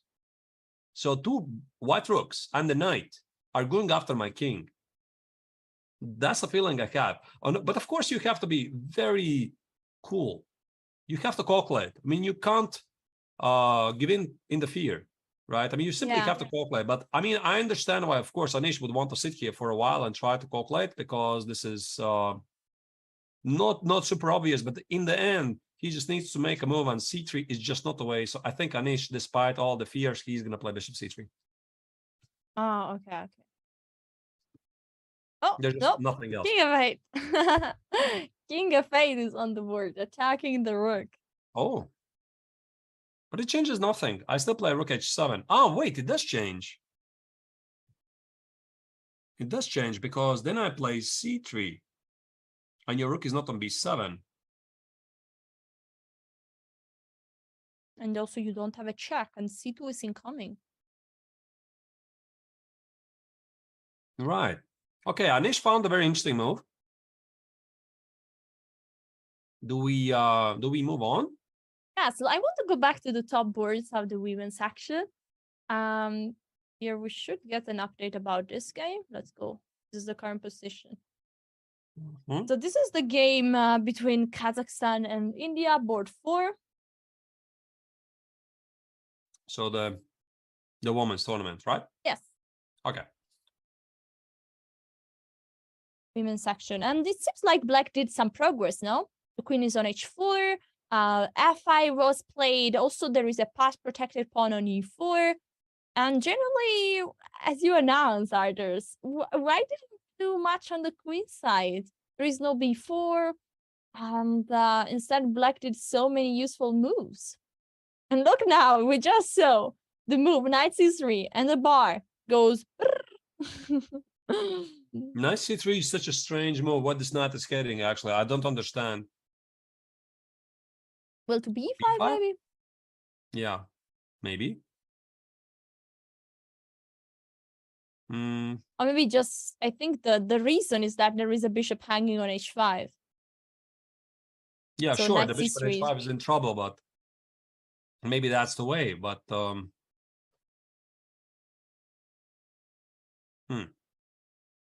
okay. I mean, black is doing fine either way. Black has achieved what he wanted. If we go a couple of moves, I think we have to pay attention to the c takes on f5. You want to go back? Yeah, let's go back here. I mean, yeah, here e takes, c takes on f5. Here, this is a very common way to stop the attack at the king side. Otherwise, if you don't do that, again, a move before, black is going to push f4. So you play the traditional move f3, there's f4, g5, knight f6, h5, g4, etc. And white's counterplay at the queen side is much slower because of the pawn on c5. So that's why this e takes on a5 is pretty much necessary. And then we got to this position. No, it seems like, but Arthurs, why is the bar like this? Well, Is there any tactical? I don't know. Maybe bishop takes on c3. This idea sometimes is a possibility. Bishop takes on c3 and white's bishops are pretty useless. Takes, and knight f6. Can I do that? Bishop e2? There must be something really specific. Like rook g8, the pawn on h3 is under attack, like a forced sequence. Queen h3 is a big threat. Need to move And, the king? well, there you go, queen g3. Ooh. Yeah, this is what was missed by white. Oh, this is I would actually this stop could it. be dangerous. Incredibly dangerous. White is losing a piece because queen e3, queen g2, big threat. So if I take bishop c, Oh, bishop takes c3 is on the board. Look at this. sure. Oh, this is a good signal. She went for it. I mean, I play bishop takes on c3 just because I know this motive. Because one games which jumps to my mind is Vincent Keimer when he was still about 14 years old, playing his very first game against Magnus Carlsen in Grenke Chess Classic, first round, whichever year, I don't remember, 18, 19, whatever. So Magnus won the game with black color from a different opening, and the structure was pretty much the same. And he also played this bishop takes on c3, and then it was maneuvering with the knights. I still remember this game very well. So when you look closer at this position, white's bishops are useless. The bishop on e3, it's not doing anything. You want position on c3, but there's a pawn, right? And white's last square bishop is also useless. It's not doing anything. And then after I played knight f6, I picked up the idea of rook g8, and then, there you go. You have this pawn on h3. So bishop takes on c3. If you have this move in your radar, you're going to pick up the remaining moves as well. Wow, this is going to be, might be a huge upset for Kazakhstan. Let's move to board 3 and see if they can fight on other boards. This is Tanya Sanchez versus Balebayeva. Kazakhstan is getting outplayed right now, as far as I can tell, because who was the pairings again? I have to open it. The top board, Jansai Abdumalik was getting in trouble. Then this crazy tactics in the King's Indian, yeah? This bishop takes on c3. Now, I don't know. Doesn't look very good. Or, oh wait, did I mix up the players? The previous round, previous game, who was it? Who were the players again? Maybe I've wrongly announced it. Maybe it was the Kazakhstan player. Ah, it was Kulkarni. No, yeah, then indeed Kazakhstan is in trouble. Yeah. Absolutely. Kulkarni versus Nakbayeva. Yeah. Okay, then indeed India so far are looking good. And and last round they suffered this unfortunate loss. I mean, for at least in India, because the first team of India, women team, was confidently leading the tournament with 2 match points, and everything was sort of going all right. And until they met Team Poland and the absolutely incredible Olivia Kalbasa, who scored 9th victory in a row. And they're back, they're fighting. But of course, I mean, the match is still not over, but Team Kazakhstan is in danger here. Let's go to board number 2. This game moved on exactly as we predicted. We see the queens that needs to be sacrificed. Now the move rook d1 instead of long castle. And after a6, bishop goes on h6. The queen is under attack, so this bishop is not hanging. The queen moves away, and now dark square bishops are out of the board. And white is trying to change a few pieces. Right. White needs to castle very quickly. Knight f3 short castle, knight e2 very short castle, very, very quickly. Nothing else to be done. Well, there is knight c2 check. That might be a problem. Yeah, that's a very good move. So let's say I play knight f3, so that I have more options to respond to knight c2 check, knight c2 check. And play something like king d2. King d2? Yeah, sure. That's why I played knight f3, so that I can have more flexibility where to position the king. Oh, and maybe you go back towards the... Yeah, maybe even king c1. A knight b4, a3, by the way, Alessia. And the knight is trapped. Somehow. Thanks to the king on d2. That is covering the d3 square. That's beautiful. Yeah, so it's also not so simple for black as well. Knight f3, I like it. Maybe knight c2 check is too much. But black is definitely doing all right. At least knight a2. Knight a2 looks very good, by the way. Snatch the pawn. You see a pawn, you take a pawn. And the big point is knight a2 is queen e4. Okay, knight e4. Yeah, knight e4, of course, changes everything. Again, I don't see that stuff very quickly. Apparently not knight a2 then. But I thought the idea was very beautiful. Yeah. All right, so knight g2 is the move played. Interesting. And if knight c2 check, is there still, yeah, there is still the idea of knight d2. But what is the difference between knight f3 and knight? What if queen takes c5, just a simple move? Yeah, I guess so. And then you castle. Knight a2, and the position is about equal. Yeah, because now there is not anymore 2 extra pawns for white, so this is just 2 rooks versus a queen. And this is an unbalanced, interesting position, but should be around equal. Right. Board one. What is happening here? By the way, dear viewers, we are not going to jump yet to that game. I read that you mentioned something about craziness going on in Prague's game against Sindarov. That is a digital board error. Yeah, I looked at over the moves. I mean, the last moves definitely didn't happen, right? That's just an issue. I think we are going to come back to that game later because I think Prague is doing great, really.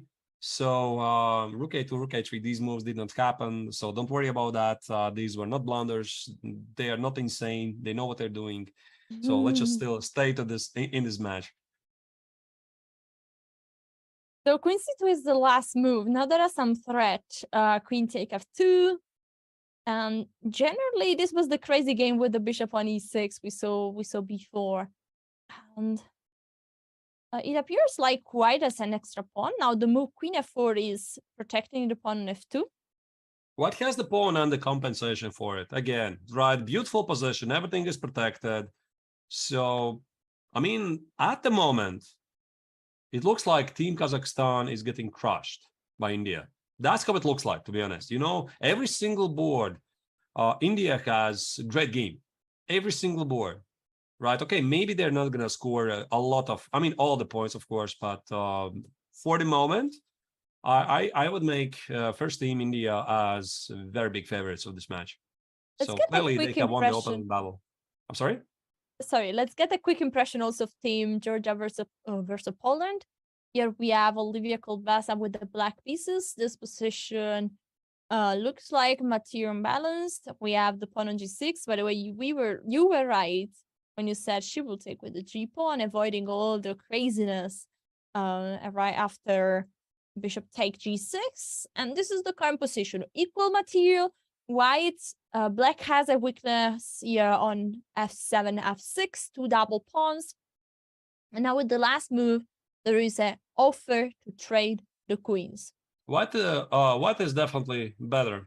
I would say that Olivia needs to be extremely careful here because those knights on a5 and c6, they are dominating black's activities at the queen side. There's the double pawns. The knight on e4 is beautiful, but that's it. So I prefer definitely white. So this might be actually end of the winning streak for Olivia. We'll see. Let's go to board number 1. We have Nana versus Alina. This is the current situation on the board. Black is currently having an extra pawn. White has the bishop here. We saw it before, no? There was an extra pawn given by Nana in the opening for the center for the compensation. Now still, the extra pawn is still there, but the situation changed a bit, no? Right.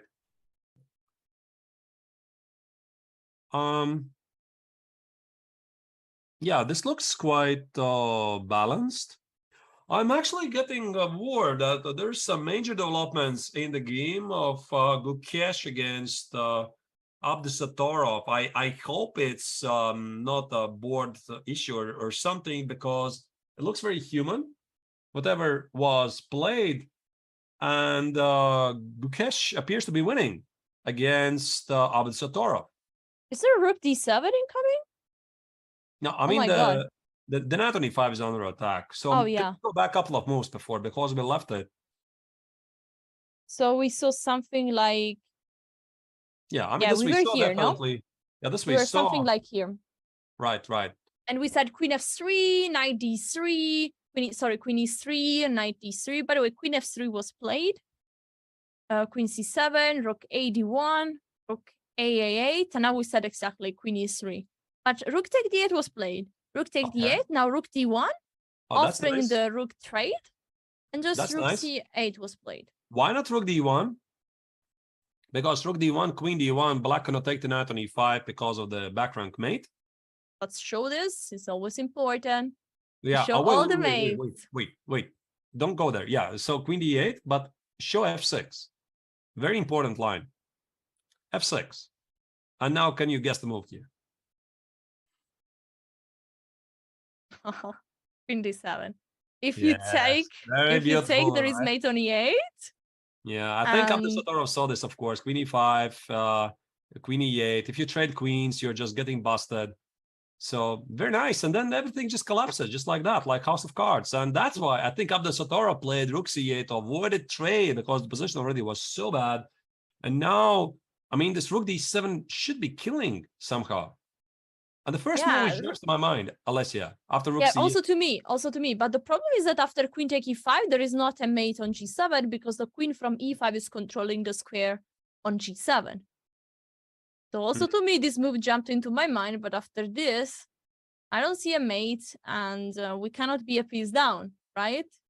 Right. And while we're at it, I want to show this plan, which I think is going to work for Gukesh, maybe scoring a major victory. Maybe let's have a look at Team India profile, who is playing in the one of the most talented and the youngest team here in Chennai, India. Sorry, before getting there, we just have some moves on the board. Maybe we can delay this and comment on this. There is Rook G3 and H5.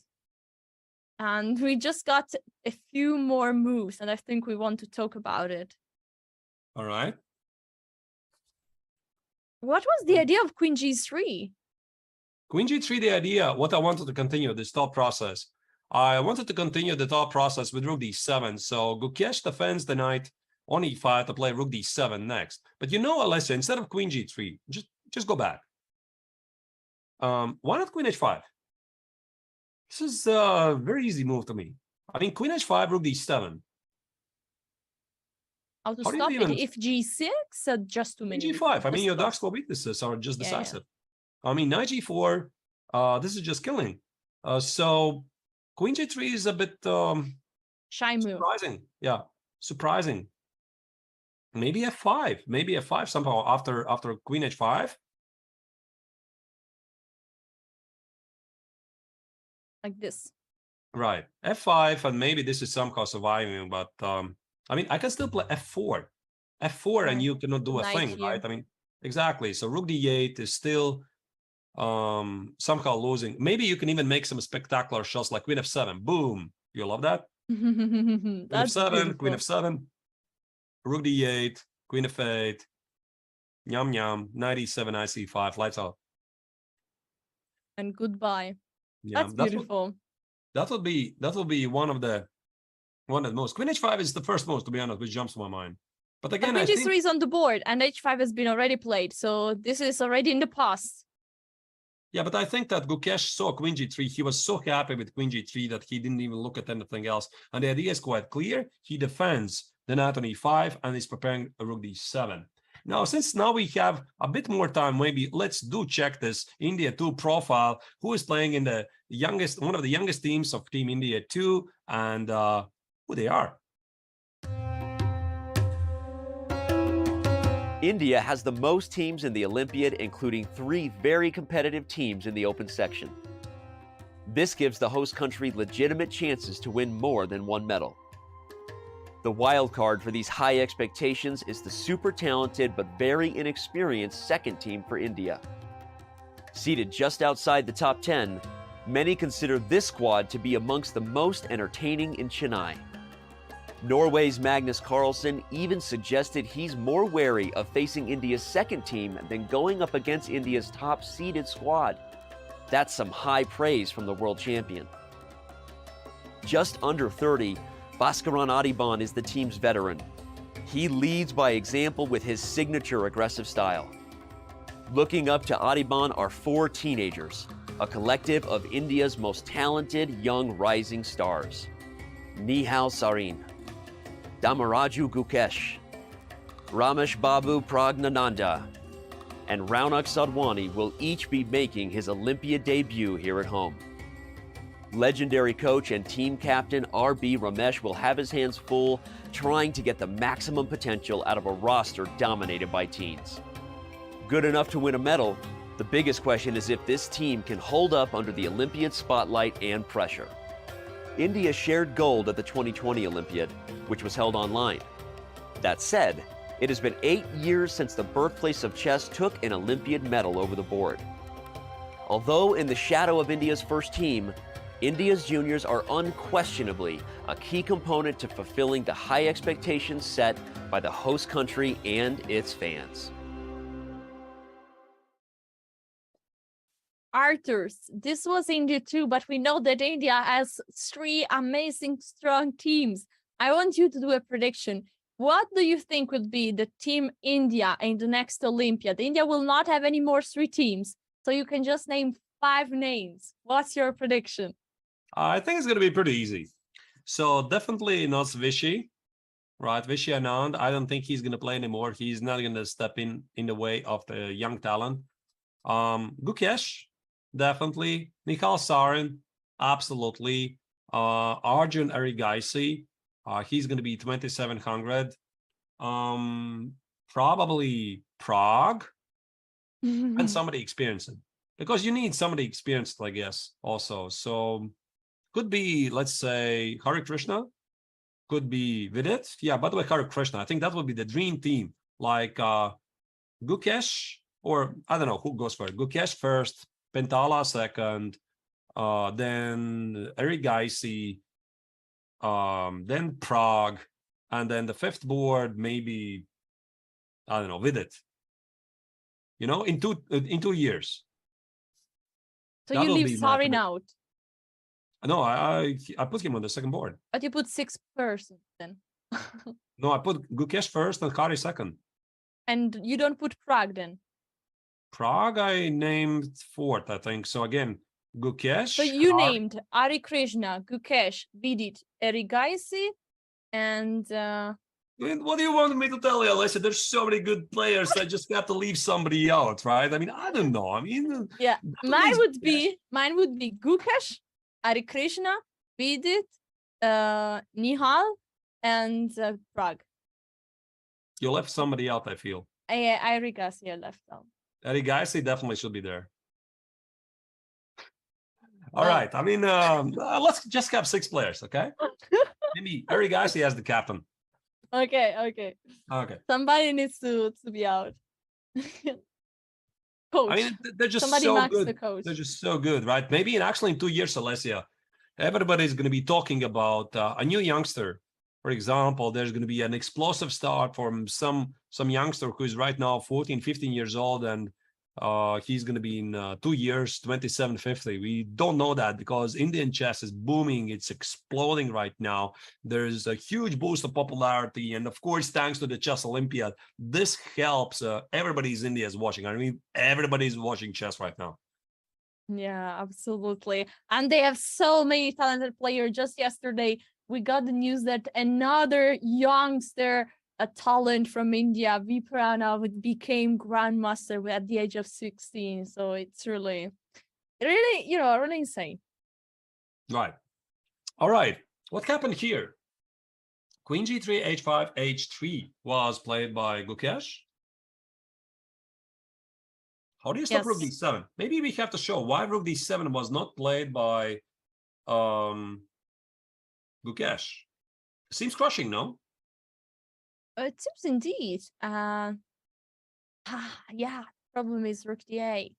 Yes, Rook D8. You're gonna take on C7. You also have back rank issues. That's why H3 makes a lot of sense then. And now the back rank mate problems are over. So we have this is the position we have. By the way, I read chat saying that Prague has a winning position against Sindarov. Let's see if this is true, and if it's true, why? Pawn material is now equal, and it seems like there is a bishop on a2 that cannot go back anywhere. So probably, can there be something like, Rook d2, knight d3, knight d3, knight c1, and goodbye my bishop. Are you sure it's trapped? Where is it going? Maybe nowhere.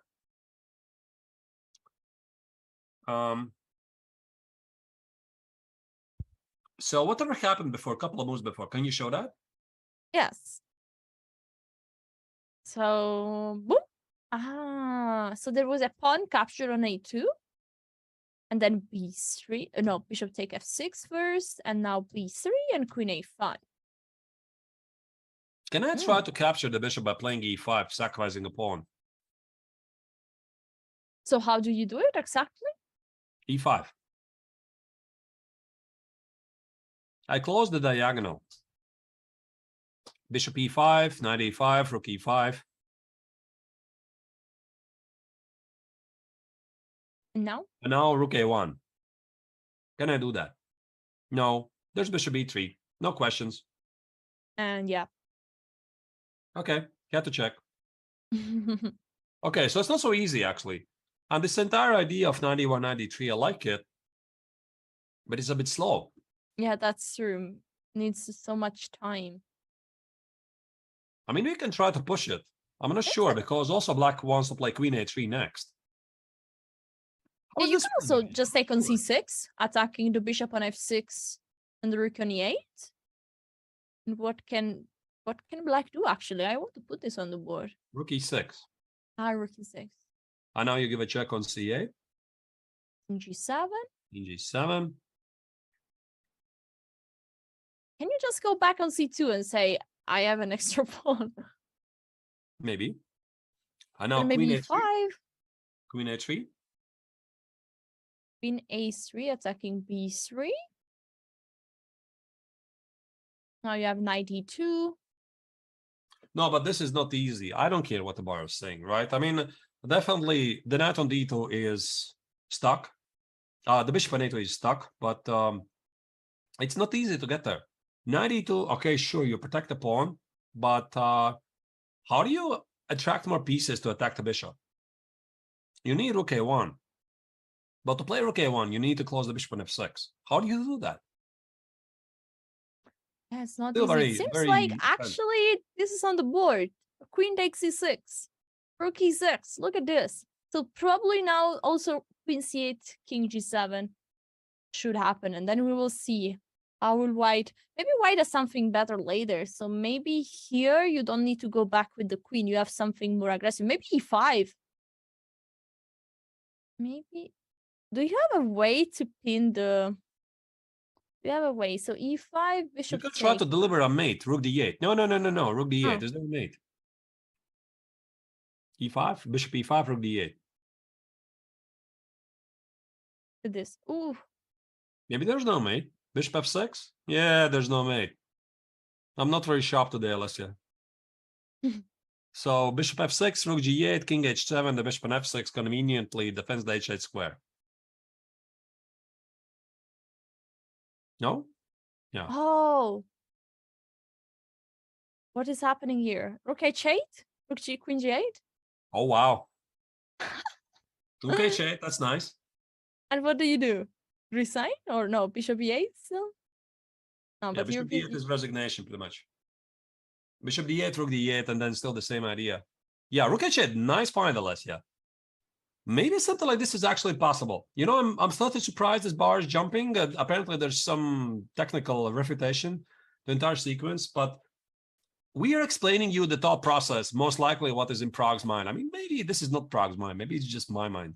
I don't know. But I often came to the conclusion that grandmasters do think very often the same. And I will be looking at this. Yeah, this is something that you want to check. Again, king g7, e5. This looks very forcing. e5. Yeah, now we are in the e5. critical moment. Right. Maybe after e5, bishop e5, first you take on e5, and then you play rook d8. This is also what you want to calculate. Maybe you suddenly start a decisive attack. So rook e5 and now rook d8. Can I do that? No. Unbelievable. Okay. Apparently not. There's no mate. Rook g8, king f6. Yeah. And the bishop on e2 is under attack, by the way.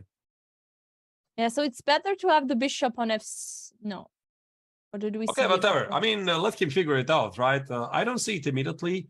So Prague is definitely looking at this. He has to validate the consequences. I will be looking at this. He's looking at this. Let's move on. In the meantime, we have a big announcement. Caruana giving a big dose of adrenaline to Team USA with the victory board 1 against Yilmaz Mustafa from Turkey. This means, what does it mean?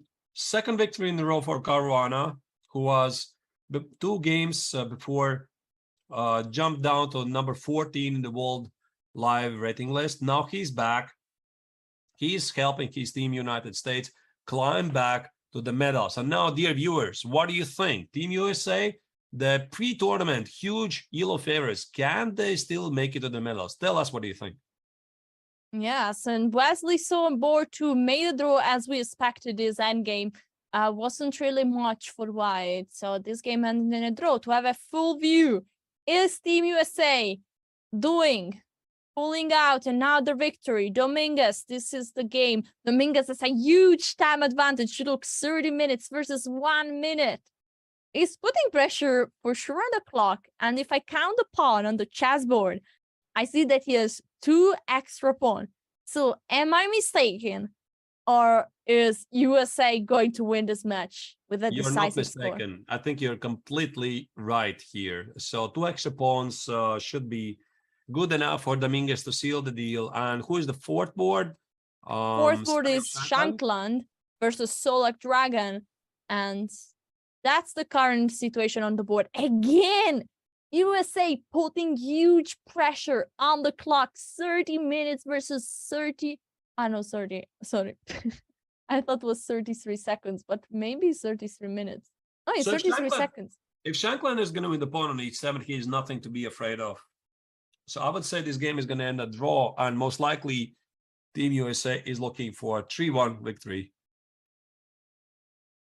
Yeah. But is it 33 seconds or 33 minutes? That is 33 seconds, I think. Are you proceeding versus?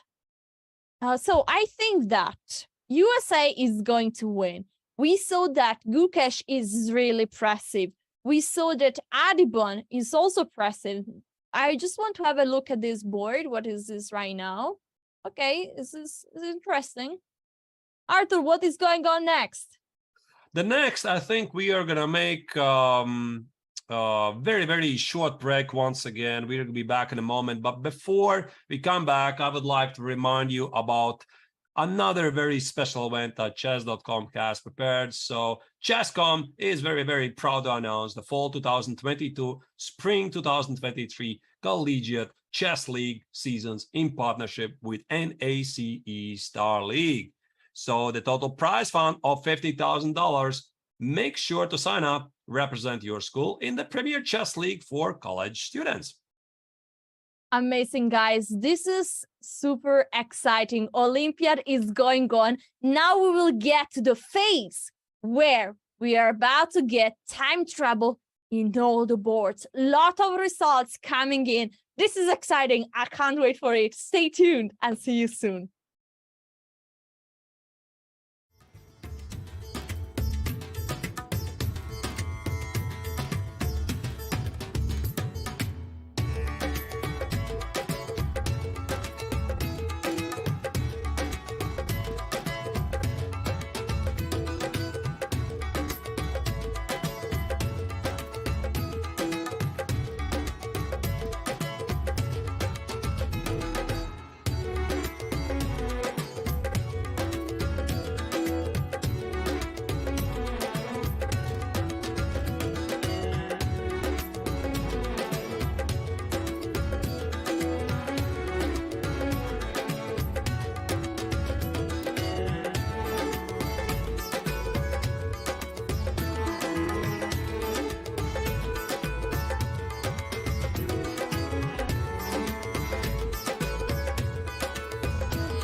As India welcomes the world to the 44th Olympiad, the country has managed to field 6 teams for this year's competition.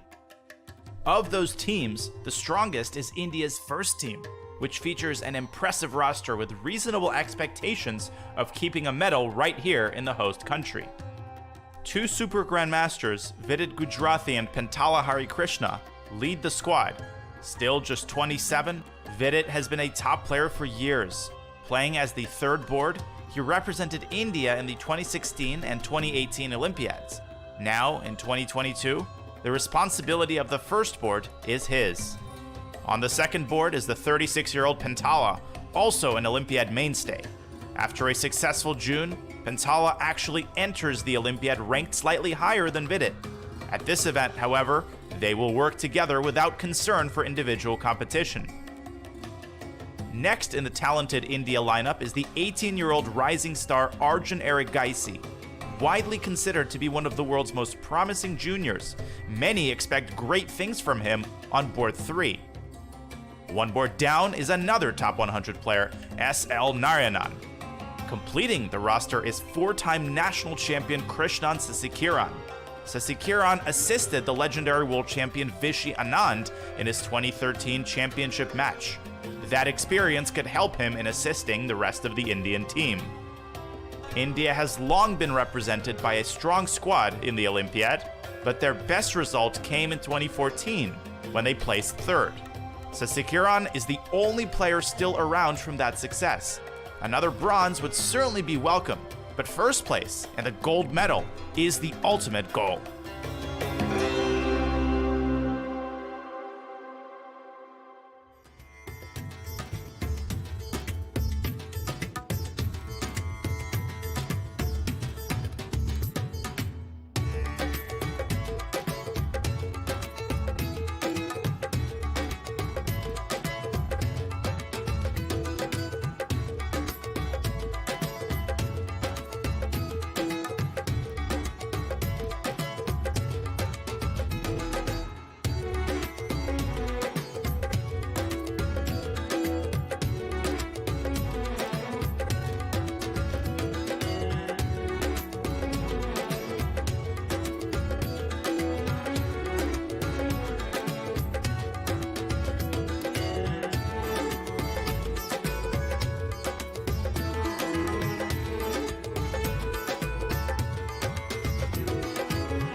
That's one of my goals with chess. More people play chess than those that play football. Like millions of people play chess around the world. So why not, like, why isn't it more mainstream in terms of like pop culture and stuff like that, you know? Yeah. So that's one of my goals with chess, just to make it to where people actually enjoy watching chess and being a part of the chess community.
Welcome back, ladies and gentlemen. I'm Alessia Santermo with the Film Master from Italy, and I'm here today with the Grandmaster Artur Snikshans.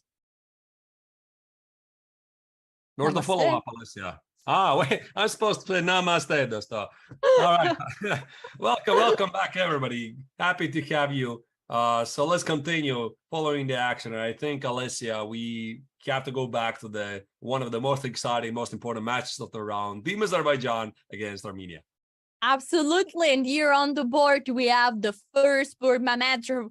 Apparently, it seems like something went wrong in the opening, as Mehmetov was immediately under pressure. And now the situation we have reached is an endgame with 2 knights and 1 extra pawn. Is this a technically winning position for Black? Well, I don't know.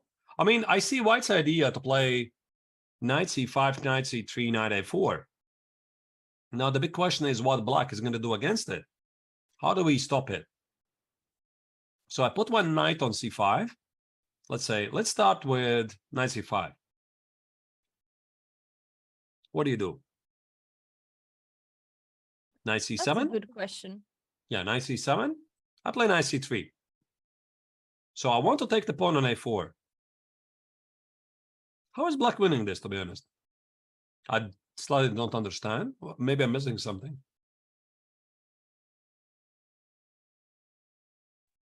That's a very good point. Is there any way? Maybe you can play knight c4 attacking a3?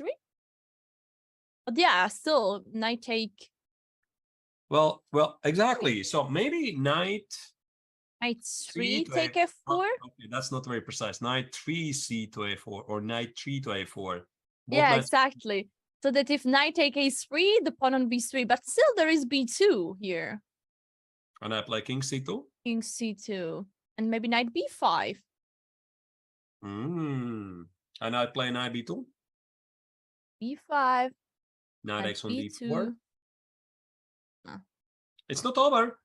Maybe It's you still take not first over. on d4 and then on a3. Not sure. Yeah, it's unclear. I mean, they need to be... It's clear that it's needed some precision. You need to be precise here. Well, I think Mamedyara's position was looking worse before. No, I'm not so sure about this. I have a feeling that if white wins the pawn back on a4, he has some chances to draw this. Okay, guys, I want to shortly... We need to go back. We need to go back to some games. I think something in Gukesh game is going insane. I see what chat is writing, so we want to get an update. Also, every game is about to approach move 40, and time control is coming. There is a free pawn here on c5, and I see somebody writing in the chat, please, Gukesh, take the pawn. Please, Gukesh, take the pawn. Actually, oh my god, Gukesh, please, just take the pawn. Speed Turkey is really a big fan of Gukesh here. Yeah, and once again, to remind you, dear viewers, about the time control and the tournament format, it's 11 rounds. Swiss tournament, this is round 10 out of 11. Penultimate round. Every single team has 4 players, 1 reserve players. What really matters is the team result. Every single team, 4 players, 1 reserve player. And you get 2 points for the victory, 1 for the draw. And again, time control, 90 minutes for 40 moves, 30 minutes after that. And we are slowly approaching the end of the first time control. I love what chat is writing. Who needs pawn with the Giga Chad emoticon? I think that we should rename the Giga Chad emoticon to Giga Gukesh. And he played King F1, saying to Abdusaradov, who needs pawns? Wow, that's a great move. After King f1, I guess he is getting closer to the center so that he's not missing any perpetual checks. Knight c5 is not going to go anywhere. The question is, at which moment Guki is going to execute it? At the same it time, seems like a cookie. Guki, yeah, I love that. I did not invent it. Somebody said it. He's such a nice guy, you know. I had a chance actually to talk quite a lot with Gukesh during Biel. So we also went together to 2 excursions. There were 2 rest days during the Biel GMT tournament. Very nice guy, talked a lot. So definitely I predict him a super bright future in chess. I mean, either way, now the big question is, what's the right moment for white to grab the pawn on c5? Yeah, why did, let's try to explain, because honestly, yeah, we made fun about it, but why in this position is white not taking immediately the pawn? What is the fear? I'm not sure. Why did he play King idea- F1? There must be a reason, no? I mean, queen d1 check, what do you do? So if you go on F2, is there something I'm missing? Maybe Queen C2? check. Oh, wait, then it's queen e2. And you trade off the queens. So that should be pretty good. No, I see nothing wrong with this. Maybe what I have to mention that king h2 is queen d6. So instead of king f2, king h2, go the other way. And queen d6. I think what Gukesh doesn't want to do, he doesn't want to play f4. And why is this? Because he's thinking long term. It's opening the long diagonal for the bishop on b7. maybe there's some counterplay. I don't think he even sees it. What's the immediate problem? For example, black plays whatever, bishop a8, you know, maybe somehow combine the ideas of g5, using the battery of the bishop and the queen. Somehow black has a counterplay. So that's why Gukesh played f3, so that there's no ideas whatsoever. f3, h3, no blunders at all. He just need to find a good place to position the king, then snatch the pawn. And here Abdusattorov is desperately trying to complicate matters. He played e5, tries to confuse his opponent. And after knight c5, bishop c8, this is what we have, right? Yes, this is what we have. Let's switch to another board. Let's go back to Team Armenia versus Team Azerbaijan. Board 2, we have Guseynov versus Melkumian. Actually, Melkumian versus Guseynov. And this is a rook hand game. Is it another drawish rook hand game, or is that there is it more for white? Well, white has a pawn. Is it enough? Good question, but the pawn should can be protected because the pawn on f5 is hanging, but can the rook protect it? And the rook is leaving the pawn on f5 at his own destiny, counterattacking the pawn on b7. I have the feeling that many pawns are about to be exchanged, and this means a draw will happen soon. No, it's a dead draw. Rook take f5, It's a dead draw, Alessia. Yeah, a rook c5. and then rook c5, rook take a7, and this is like 2 versus 1 that is not really going anywhere. Yeah, as soon as you take on c3 table base kicks in, I think, right, and says, listen, nothing to be done here. This is a draw. So, yeah, I think this game is going to finish in the draw. All right, let's move on to board number 3 then. This is Team Armenia versus Azerbaijan. This is the current position. Just rook d7 happened on the board.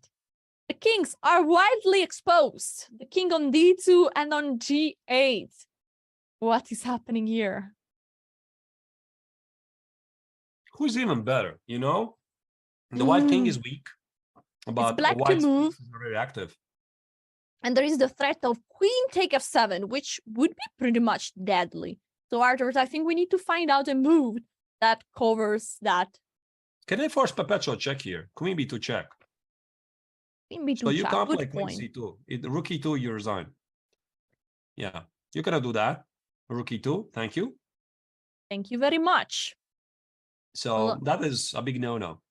What else? Queen b2. I don't think you want to go forward. You're not that brave, right? I mean, of course, the knight is hanging. King d1. And I still try to make perpetual check. Like queen a1. Yeah. How do you progress? Knight c1? Is there any... Yeah, knight c1 maybe. I know, maybe I just quietly play queen f6. There's a pawn hanging on a4 also. Yeah, the pawn a4 is hanging. I'm slightly concerned it might dislaunch my queen a4. Yeah, that's true. Yeah, so queen f6 looks very normal. I defend the pawn on f7. I'm attacking the pawn on f3 at least. So there's already a possibility for this game to finish in a draw. If players are happy about it, probably they're not. Yeah, we will see. Okay, this is very, very not unclear, let's say. Board 4, we have Ovanesyan with the white pieces is in endgame. He has an extra piece, excuse me? Whoa! Look at this. Bang! There is an extra bishop on the board, unless there is a transmission problem. I think this is about to be a resignation pretty soon. Look at this can you guy. show that? How did that happen? Yeah, let's go back a few moves. Well, a few moves, I don't see any real change, actually. Honestly, this piece disappeared a very long time ago. Oh, look, we are getting close. So at this moment, material was more or less equal. We have two Giga Chad bishop at the center of the board. I mean, how strong are those? How strong is this bishop pair? And now h4 attacking the rook. Rook h5, bishop f3, and the rook doesn't have many squares, needs to take on h4, and now boom, rook for 2 pieces. Now just 2 bishops, and I think that black won an exchange again. g3, attacking the rook. Where is the rook going? The rook is lost, doesn't have any square. Oh my god, that's so beautiful. If rook h3, there is king g2. Yeah, nice domination. So it's safe to say that Abbasov got in trouble after the opening. Yeah. So this will be probably a victory for Armenia. So this means that Armenia is probably gonna win again.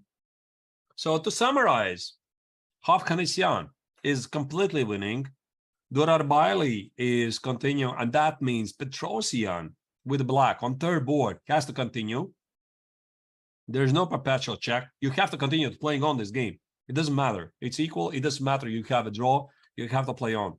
Well, sorry, Artur, but Petrosyan is same team of Hovhannisyan, so probably Oh, my he wants apologies. Yeah, of course, it's Durarbaili. So probably he is happy with the draw. Yeah. So Durarbaili has to continue. And where have I seen this before? Let me think. Oh, yeah. Last round. Right? Again, Durarbaili was in the same spot. He had to. I mean, he was trying to equalize. Again, he was the last player to play against Prague. Trying to win the match. He lost the game. And then we have the second board. Gursenov Melkomyan, most likely is going to be a draw. And Sargsyan is, if not winning, then definitely never losing against Mamedyarov. So Team Armenia looks so much better against Azerbaijan right now. Yes, we have a result, and this is the crazy fourth board of India versus Uzbekistan. Look at the result. This was a crazy game that ended up in a draw. This is the final position. So I think that after f6, there was a draw offer here by Adiban. And why did this happen? So he didn't play Queen G6 as you suggested, Alessia. Oh yeah, let's go see. So after Rook AD1, this was the move, no? Taking king back and Queen C4, your move, Knight D5, your move again, with the idea of Knight F6 check and Queen C6, beautiful fine. The queen is controlling the F6 square. And I have a question, why not Knight E7? Because after Rook takes, check, King H7, this is not mate because the queen on C6 is also protecting the square on H6. That's right. Beautiful. So this queen on C6 is really protecting all the threats here. And white went on with the move Queen G5, and then E2, Rook C1, Queen E6, Rook C2, and F6. And your draw was over. I feel like this game could have gone on there for a while, right? But I think that Adiban did the job because his job was today make a draw. He played a very interesting opening. He surprised his opponent, and he felt that, yeah, here, I'm not sure, by the way, how it's a draw, by the way. How it's a draw? By agreement, I think. Yeah, sure, but how the position is drawn, I'm not really I don't really understand. I guess the pawn on E2 is going to fall. And so let's play move. Queen H5? Queen H5? Let's continue this line. Queen H5, Queen F7. Wait, I mean, yeah, right. Queen F7. You're going to take on H4 because the knight on D5 is under attack. And after Queen F7, King F7, Rook E2, take, Bishop D6. Indeed, this is equal.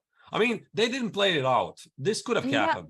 So, I mean, they saw this is where it leads, right? Of course, for the sake of completion, they could have played it on and show you this is what they intended. Both players are so high level. They saw that this is where it's getting. It's a draw, and white understood. I can't win this game. Probably I'm just maybe even slightly worse because black has the bishop. So let's just call it a day, make a draw. Although probably Team Uzbekistan is on the verge to lose against second team of India.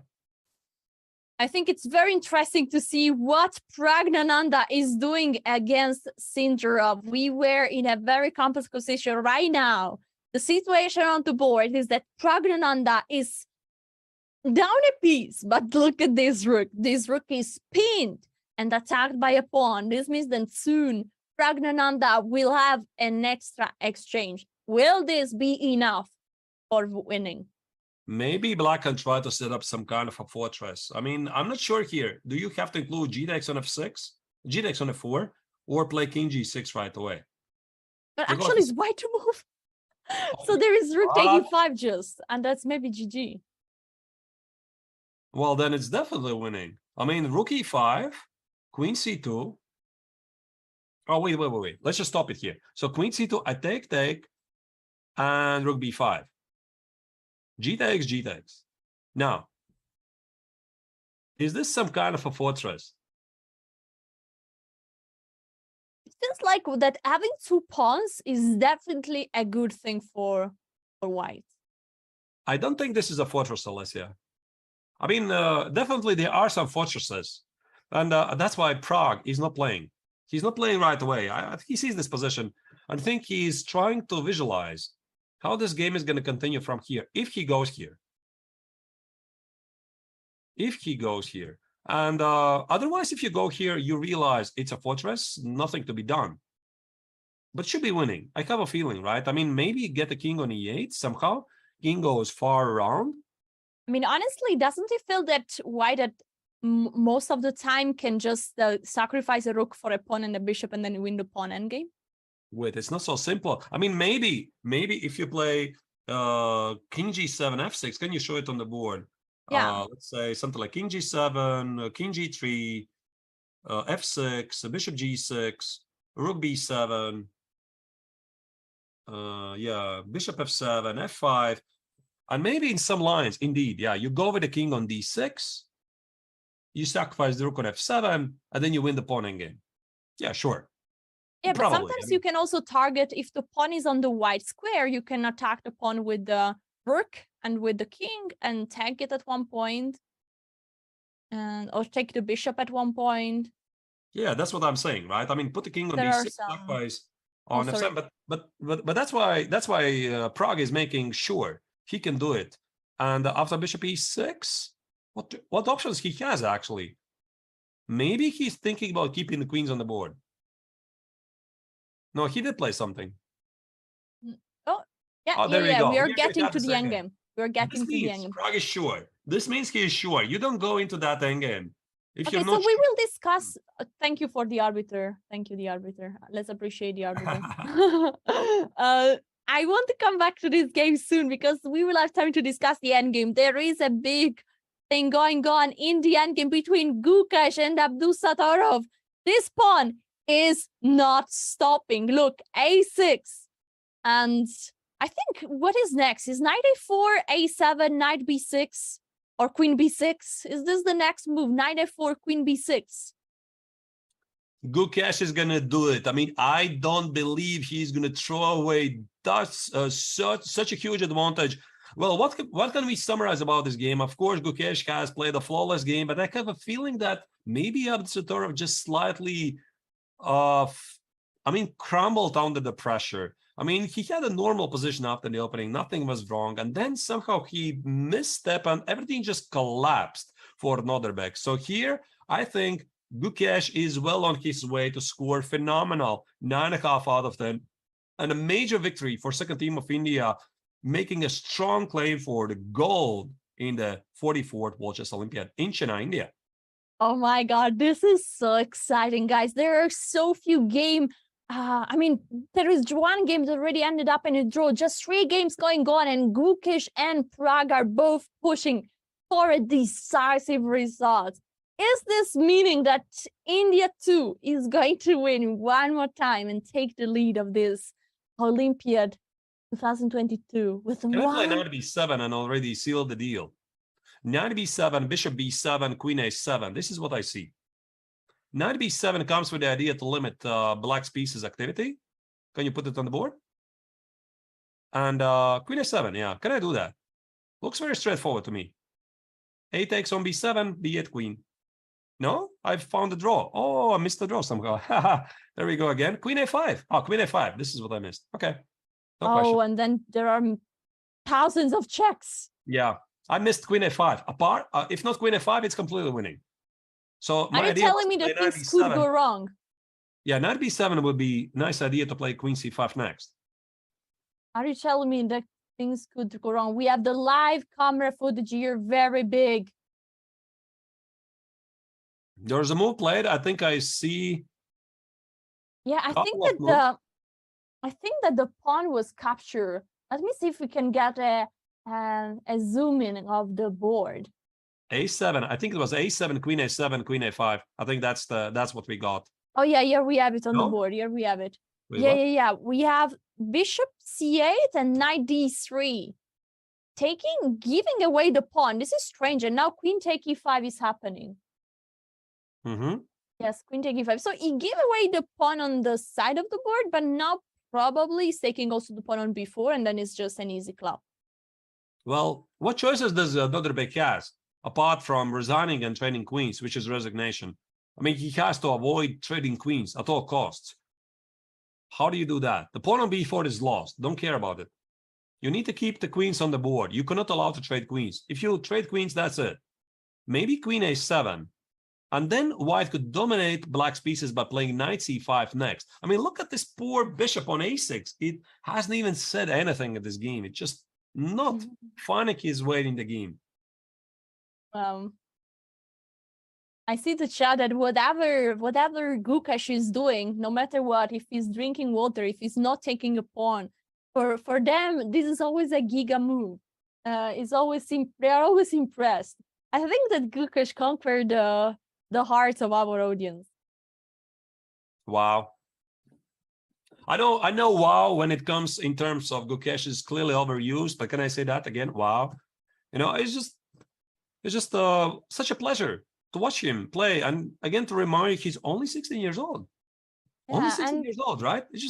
He's just crushing everybody here. He crushed Korona, he crushed Shirov, he crushed Sargsyan, and he made a draw with white against Mamedyarov, 8.5 out of 9. Your standard score, 9.5 out of 10. There you go, no problem. Just absolutely incredible what he's doing here. Another nice comment from the chat. Gukash banned the bishop on a6 from the board. I like it. The bishop is banned. Right, so queen b6. Here Abdusatorov is seeking a way to activate the queen. Queen g1 check, nasty threat. Now, I think the idea of what Abdusatorov wants to do after knight c5 is test some queen a5 ideas. Sorry, queen a5. Yeah. So you would like to go from some perpetual. At the moment, there is not even the check. But, Yeah. But you know. I mean, it's now it's the question of technique. It's a question of technique for Gukesh, and if you look at the clock, they have made move 40. That's it. You get extra 30 minutes on the clock, so there's no time trouble for Gukesh. Because again, to remind you, dear viewers, the time control over the tournament, it's 90 minutes for 40 moves. You make 40 moves, that's it. You get extra 30 minutes on the clock, and of course, plus 30 seconds per every made move. That's it. Gukesh is not gonna miss it. I mean, I don't believe this. That's absolutely impressive. It's time for us to move to board number 2. Let's see if we have anything going on here. This endgame, the more I look and the more it seems like it's going to end up in a draw. Same color of bishop, same amount of pawn, and well, only thing could be the king is a bit more active, the white king, because his pawn on g4 is but cannot really be attacked. The king has to do so much in order to attack. The king would have to go f1, e2, e3, and then maybe too long. There's going to be a draw offer right here. Watch this. I mean, you see, clearly Sarin is looking in the eyes of his opponent. Who is going to offer the draw? 3 pawns versus 3. The F pawn for the G pawn were traded. The body language of white says, I'm ready to make a draw. I know there's nothing there. So you see players blitzing out. After every move, Neil is looking with, look at this. This is eye contact. He's looking directly in his opponent's soul and saying, and now impress me. And they're about to shake the hands, I think. Oh no, another bishop move. They want to go on. But you see, Niall is so fast. He knows exactly what to do here. And now again, eye contact there, putting pressure, staring at him. I mean, Sarin would make this a draw in a bullet game with 1+0. I mean, he would never misplay this at all, right? So he doesn't need all that extra half an hour.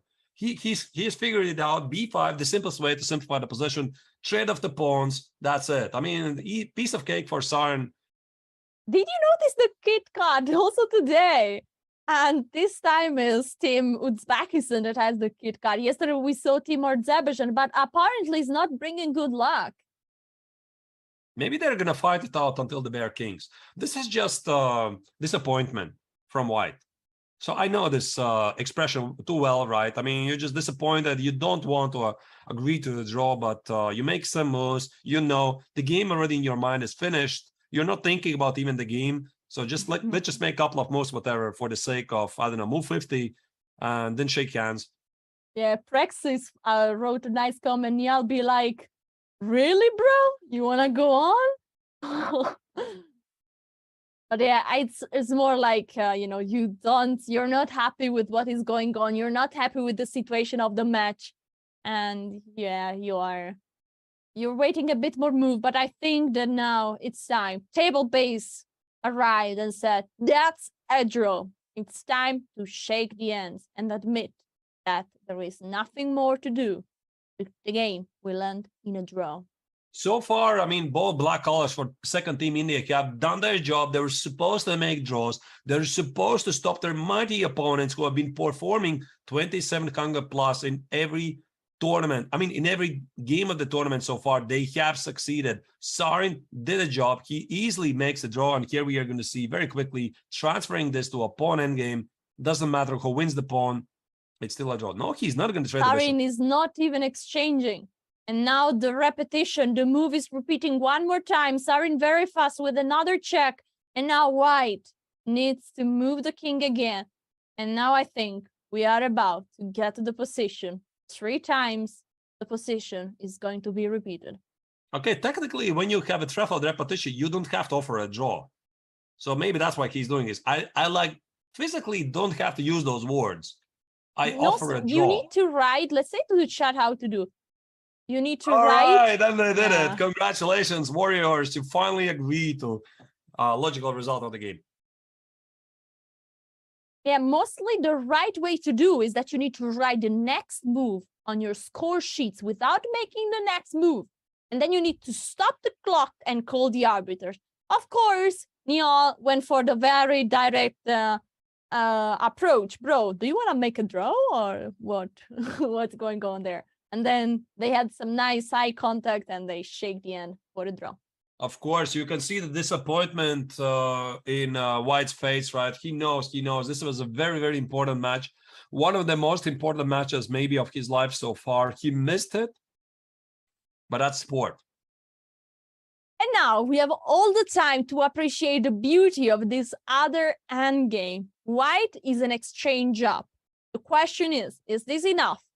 How much technique is required in order to win this endgame? And general question, is actually this endgame winning? Should be. I mean, I'm not really sure. What about if I go with the king on e7? I mean, either way, this is going to be highly interesting theoretical endgame. So, yeah, let's look talk at the about body language. Yeah, look about Prague's body language. What do you feel? What Prague is doing there? Prague is shaking up and down. So it feels like, you know, he's a bit nervous, but I think he knows that he has he has a winning position probably, but it's not easy at all. You need to show some really good technique. So now the pressure is on him. He knows that if he brings this game home, that's GG, easy clap, shake your hands, Team India wins and gets the first place at round 10 of the Olympiad. So that's huge. And he needs to bring this game home. I don't think this is a draw, to be honest. I'm not sure. I tell you honestly, haven't started this particular one. I don't think it's a draw. And the only problem for White is the pawn on h3 is slightly weak. And while we're talking about this match, let's again remind the viewers, what are the current standings after round 9?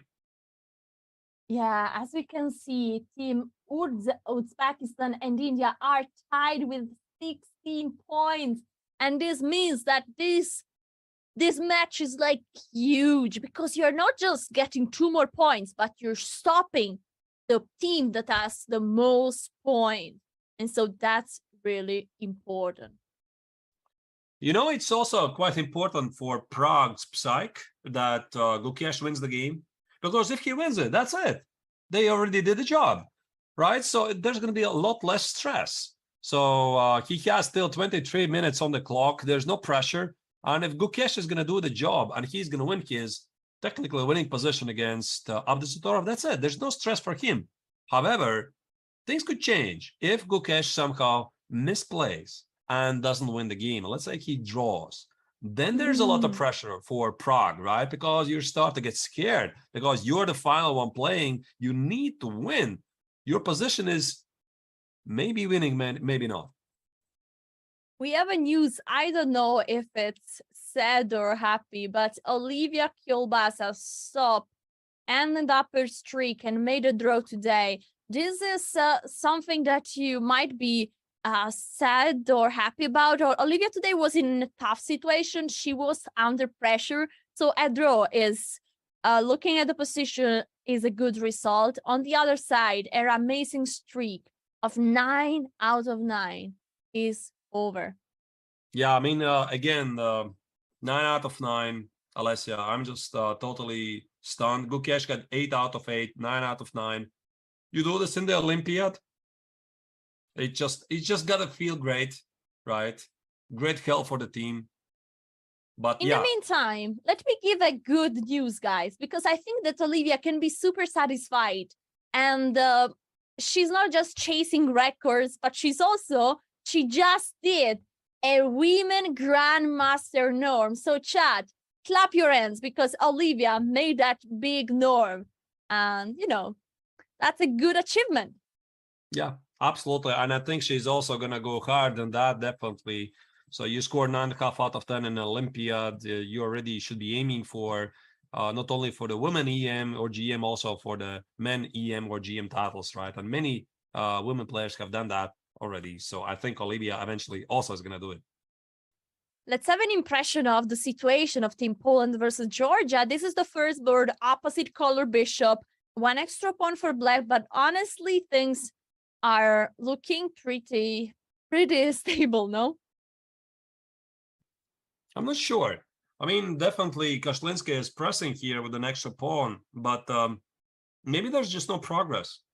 Yeah, there's no progress because the bishop on d4 stands perfectly. The black king can never go to d5. Bishop f6 drops everything at the king side. It's just a draw. So why plays king f2, king e1, king f2, king e1? That's it. No, this is just a dead draw. That extra pawn does not matter. This game is going to finish in a draw. And there you see the current scores right now in the women's section. Team India has scored the first victory over Kazakhstan. And we did talk about that. India was looking really, really good against Kazakhstan. And Kazakhstan clearly was outplayed in the opening phase. 1 draw, Georgia-Poland match. Team Ukraine, very important match for them against Germany. Try to catch up one of the 4 leaders. Azerbaijan getting the better against Armenia. And wait, just a second. It's a double matchup? Armenia, Azerbaijan in the open in the women's section? Really? Oh, wow. Yeah, that's cool. That's so cool. I mean, yesterday we had a Team USA against Greece, right? I mean, there was no Greek tragedy apparently. But today, I mean, look at that. I mean, we didn't notice that. Amazing. So let's have a full impression of what is happening Poland versus Georgia. This is another board. Probably that we will have 2 draws so far. And what's happening here? We have a rook, 4, a knight, and 2 pawns. So this is pretty balanced from the material point of view. But from a practical point of view, who would you pick, Ardurs? Like to move here. I mean, Black looks pretty active. He has the material advantage, technically. I mean, 2 pawns for the exchange is minor advantage. And then you have a beautiful knight on b3. The pawn on a5 is under attack. The pawn on b2 is under attack. You have a passed pawn on at the d file. The knight on c8 is silly. Definitely Black is better. And last board, let's go here. We have a rook hand game with an extra pawn for white. And a pawn that is rolling on the c file. Is this Right. good news for Team Poland again? Yeah, and I think it's also quite important to mention that it's not only Olivia Kielbasa, but also Maria Malichka have been the top scorers for Team Poland so far. They're doing the biggest work, right? I mean, scoring when it's necessary. And here again, Malichka is to score another point. Very impressive. That's good. So if we go on to the board, I want to check. Yeah, here is Monika Sachko. This is under pressure. So this means that this match, Georgia versus Poland, looks like might end in a draw. Let's move on. I want to give I want to tell about the results. There is an upsetting result for our world champion Magnus Carlsen. He apparently made a draw against a player, international master, rated 2500. So a player with less than 450 points. That's a big upset for Magnus. So for Magnus Azilo playing Olympiad, Magnus' rating is crying now. Yeah. Because a draw costs like 5 points to Magnus. So it was like +1, and now it's again -4 points, more or less. You can check it rightly, but should be pretty accurate over there. And if we check very quickly, how is Team Norway doing? So Magnus was unable to win. Just very quickly, what's the result? Yes, let's see. So let's check who is resting today. That's a good question. Let's see if we find. So it seems like we have the results already, the whole team. All right. Or maybe not. So it seems like Tyre is resting today. So Ammer, Christiansen and Urkedal, those are the second, third board, fourth board today. Yeah, Ammer is still playing. And this is the current position. Okay, Ammer Hammer is has winning. quite some extra pawns. Yeah, Hammer is winning. Okay, let's move on. Yeah, and this is also mate, yeah. So Christiansen, here we are.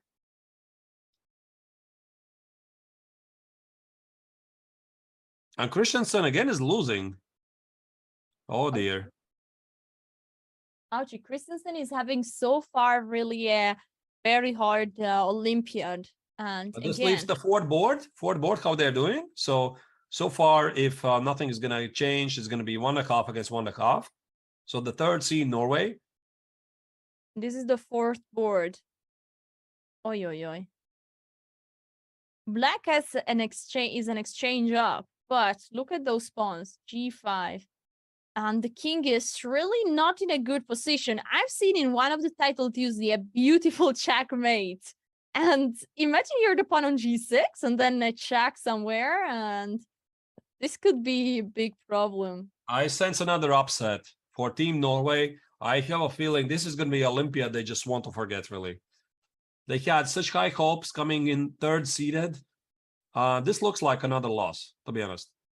Yeah, that's very, very unlucky. Very lucky. Let's go back to the women's section. Let's see if we have. I want to also have a look at Team.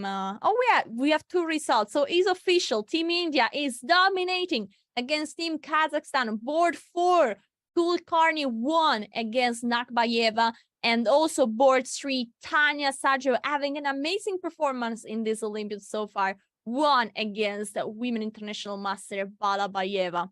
This means that if it's enough, one draw in one of the board, and then India wins this very critical match. Still, of course, it doesn't mean that the medals, gold medals, are guaranteed because there's still the final round tomorrow. But that's a good chance. And this is the position. Vaishali is having a queen and a pawn in exchange of 2 rooks. And I think that this is a very good news because anytime that the pawn is captured on a4, she should have a perpetual.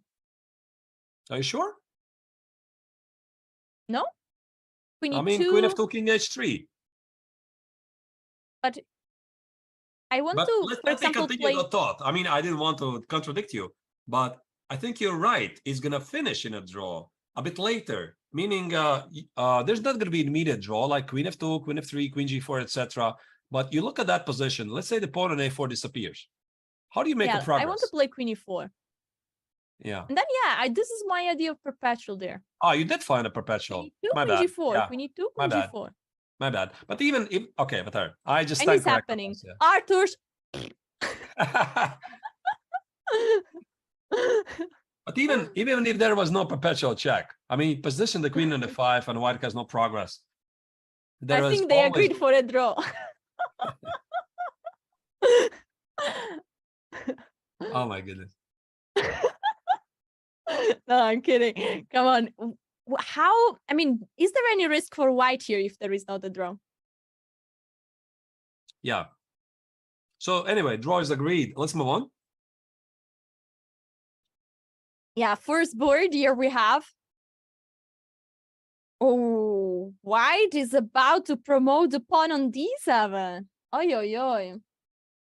And that means the team India is crushing Kazakhstan. I had a feeling this is going to happen because right after the openings, you looked at the positions and you could feel that something went terribly wrong with a opening preparation for Kazakhstan. They just never really got into the match. Very talented, very perspective team, young team. And today, India just dominates. Wow, that's really impressive. Really, really impressive. And on all the boards. Yeah. Let's go back to Gukesh. Let's see. Are we about to see a result here? The time control, move 40, has been reached already. And now there is a bishop bend on a6. The bishop is not really playing. Why is the king going towards the queen side? Is it maybe to avoid any possibility for a perpetual check? Maybe he wants to take the b4 at the right moment so that the pawn on b3 is protected. Mm-hmm. So the first one which jumps to my mind is queen d5. There's also king c1. But king c1, there might be some problems with queen a5. Oh, there you go. The bar didn't like. Ah, wait, I blundered queen d5. Bishop f1. Yeah, I blundered that.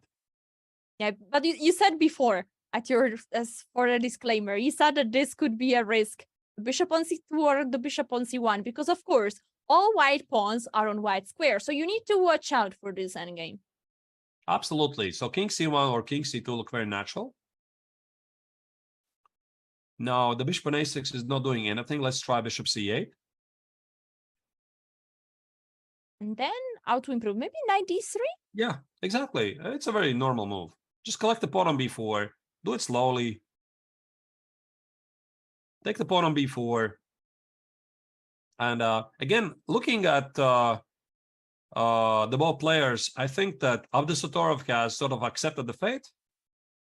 Meaning... look the legs under the table. Look. Shaky.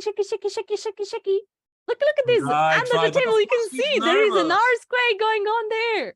He's nervous. Yes, knows this is one of the most important games so far in his career because it's not only about him, it's about the team, right? He knows this is very important. And despite the fact that he is so young, right, he still lacks experience in such stressful moments. But either way, I still do believe that he's easily going to do this. But he's nervous. I mean, he's a human being, of course. Yeah, of course he's a human being. And also, you're fighting for something important. And I feel like there is a different amount of pressure when you're playing for a team event because, again, it's not yourself, it's not your rating, it's not your performance in a tournament. It's about your country that you're representing. It's about also for Gukesh securing a spot in the India national team for a very long time. And it's about many things. Also, India is playing at home and you want to bring a medal to India. And it seems like India too is the team that is going to do it. Yeah, so it looks. All right, so Team India too is looking really good. And maybe let's jump in. There's an interesting game for Benjamin Bok for Team Netherlands and see what we do after that. Yeah, Benjamin Bach is playing with the black pieces against Marcus Robert. And we have a knight endgame with 3 extra pawns. I think, my dear, this is not really going well for Benjamin. And what does it mean for Team Netherlands? Well, that's a good question. I want to see if we have some results. Maybe we can pull out the current results if we have. So we know for sure that Giri's game ended up in a draw. Now let's see if I can figure out what Fun Forest also did today. Maybe he's resting. Oh no, also ended up in a draw. Also ended up in a draw. So now who is playing board 4? Is it Max? No, I think Netherlands already won the match. Yeah, Max Warmerdam won in board 4. And so and that means, Alessia, big result, because to remind you the current rankings after round 10, there was a mass of teams with 14 points. USA, Turkey, Iran, India, first team, Serbia, and Netherlands. This means Netherlands is well within the contention to fight for the medals. Do we check maybe board 4 of Netherlands? I hear there was something interesting going on, Alessia. Yes, let's see what Max did. So we're about to get the position. Oh, look at this. Let's check the last moves. Let's see if we have. Okay, so we are this opening, and white has a majority of pawns on the queen side. You see the pawn on c6 already advanced. And I will just shuffle to put on the moves and see what happens. So it's about, pushing the pawns. And Alessia, if I misread it, I thought Benjamin won. Oh my goodness. Actually, that's Serbia who won.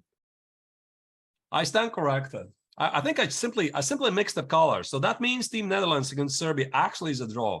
My mistake. Benjamin was 3 pawns down. Yeah, he's a 2-2. Right. I mean, my mistake. I looked at it the wrong colors, right? I had an impression that Benjamin was up 3 pawns, that Team Netherlands did the job. I congratulated them, etc. It's a draw. It's a draw. And that means even closer race now for the medals. And maybe for Team Netherlands, now it's going to be very tough, because this is great news for Team USA, who don't have the greatest tiebreaks, who are sharing this huge group of teams with 14 points. 2 more teams get away. Yeah, let's see. This is a game 4, how it went on. It seems like white has a pass-protected pawn here on c6. But how to go on? Bishop, what? Bishop here? Oh, that bishop is not hanging, because the rook on the 8 is for real hanging, so it would be very bad. Now the rook is protected, but what?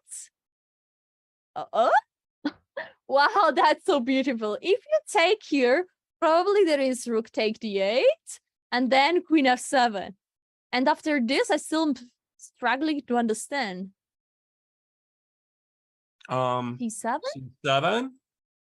Queen here? And then you take the rook. Queen d8, or queen f6, queen e5. Yeah, you're right. Oh, you're right. yeah, that's beautiful. Okay, but he didn't take on e5. Queen e8 was played. Now you take on e8, rook take d5, pawn take d5. Rook c5? Bam! Wow, Max on fire for real. Pawn take a5, d4, b6, and now the 2 pawns are just too strong over there. e3, f take, b7, e2. Now the bishop is stopping the pawn. Instead, nobody's able to stop the pawn on b7 and c6. GG, that was really beautiful. But I have to really object, Alessia, because I saw the bar, right? I mean, the bar was not really impressed. And before black played e2, I think I saw that black was winning. Apparently, something crazy was going on there. I think the bar was not updated. Are you sure? I think so. All right. I think just the bar needs some time to update. The evil bar. Yeah, the evil bar is tricking you, Arthur. Yeah, it's making you second guessing your life decision. All right, okay. Maybe let's check. Let's go back to Prague's game against Sindarov, one of the most important games of the round. Team India 2 trying to secure the victory against Uzbekistan and take the lead in the overall rankings. Guys, look at the This bar. is a theoretical draw. What I'm saying there. Theoretical win. This is a theoretical win. Yeah. Arthur, That's you enough like to to debate me, huh? Yes, yes. My tongue is making tricks today. So Table Bay says this is winning. But actually, I know that this could be tricky if the pawn gets to a5. You have to be careful. I've studied this endgame once, and I remember that this could be tricky. Wait, let's just put it this way. I want to bring back the Dvoretsky's endgame manual, really. Mhm. I'm gonna find it in I guess in the next break with this particular position. I think it's there. And one thing I think, if I'm not terribly mistaken about this endgame, this is winning as long as the white pawn is not crossed the 4th rank. Pawn on h3, pawn on h4. This is winning. I even remember the technique. The question is, does Prague remembers it? I mean, it's quite tricky. No, for sure. I know that pawn on h5 know is a it. draw. I know that pawn on h5 is a draw. I started You this know with that. my coach. I remember. Yeah, Right. that's why I see to one of my subs, Anuran, that is in the chat and is saying, why is black playing this with black? Well, it's not so clear. If the pawn would be on h5, this could be, it's very hard to hold, but it should be a draw, no? Now it's a very critical moment. Does Prague know this? Because h4, h5 is normally what you want to do. You want to push forward your pawn, but there's going to be such a nice study like draw. If it's going to happen, it's going to be insane. It's going to be one of the most insane saves by any player here in this Olympiad. So let's maybe try to Prague show. is still shaking. Look at this. Look at this. Let's Really? maybe try to show the technique, Alessia. Yeah, let's go. So King G7, King G5. What do you do? Let's say Bishop needs to be kept on this long diagonal. Bishop B1. Can we show the draw? Just go h4, h5. Or it's too hard. Well, let's show the technique. Rook d7. Let's start with showing the technique. Right, Rook D7, 7, King g8. King G8, and now King H6. Now the big idea, you want to give Rook G7 check. So what do? I don't You know. play bishop something c2? like Bishop C2, Rook G7 check. King H8 leads to very nice victory. Rook C2. You're threatening to win the bishop. Now this bishop leaves this diagonal. Yeah, but Rook F7, it leads to the same. Rook F7, Bishop E6, Rook F8, Bishop E6, Rook F8, Bishop G8, King G5, King G7, Rook A8. And the thing is, the bishop never gets back to that diagonal. Never, ever, ever. So this is winning.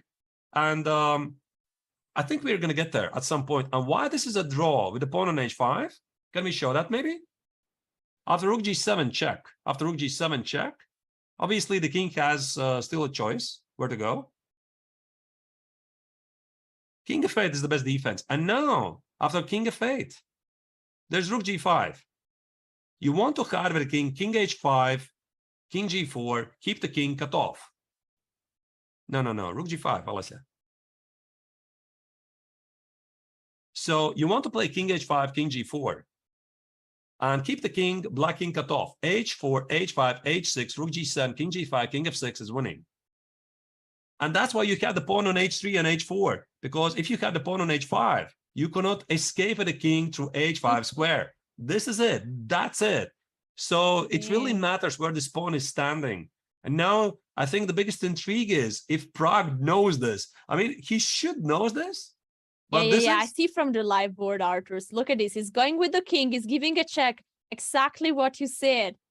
Look at this. And now the new this is score advanced sheet. technique. This is advanced technique. And actually, I think he's going to benefit from the fact that the pawn is on H3. Because if the pawn is on H4, let me tell you that, Alessia, it's incredibly nuanced victory. Incredibly nuanced. The pawn on H3, having the pawn on H3, and then you push on H4, I have a feeling Prague is going to have it easier because it's going to give him one tempo. Because black at some point is going to be in Zugzwang. So Rook G7 check is this is the critical idea. King H6, Rook G7. Either way the king goes, white wins. Yeah, now Prague is taking. I think that king h6 is the move that we want to see. The king going to h6, going for the idea of rook g7, as we just saw. Artus hosting free masterclass. Exactly, guys. This is a very nice explanation by Artus. Why is he thinking? I mean, does he know this endgame? He knows. Yeah, he knows. And it goes. The He knows king that. He was just on double checking. h6. This is why, ladies and gentlemen, you have to study rook endgames. A rook and bishop endgames. Let me try to pull that. While they still play, let me try to find it. You know, Alessia, I'm so excited to see this because this really reminds me of a very, very nice story I once had in my career. I was studying a particular rook endgame, rook and pawn versus rook. I studied it for something like a couple of days. Then I was showing to my students. And you know what happened next, Alessia? 1 week later, I went to European Team Chess Championships. And in one of the most important games of my career, fighting for the final GM norm, I got exactly the same position. I was showing to my students a week ago.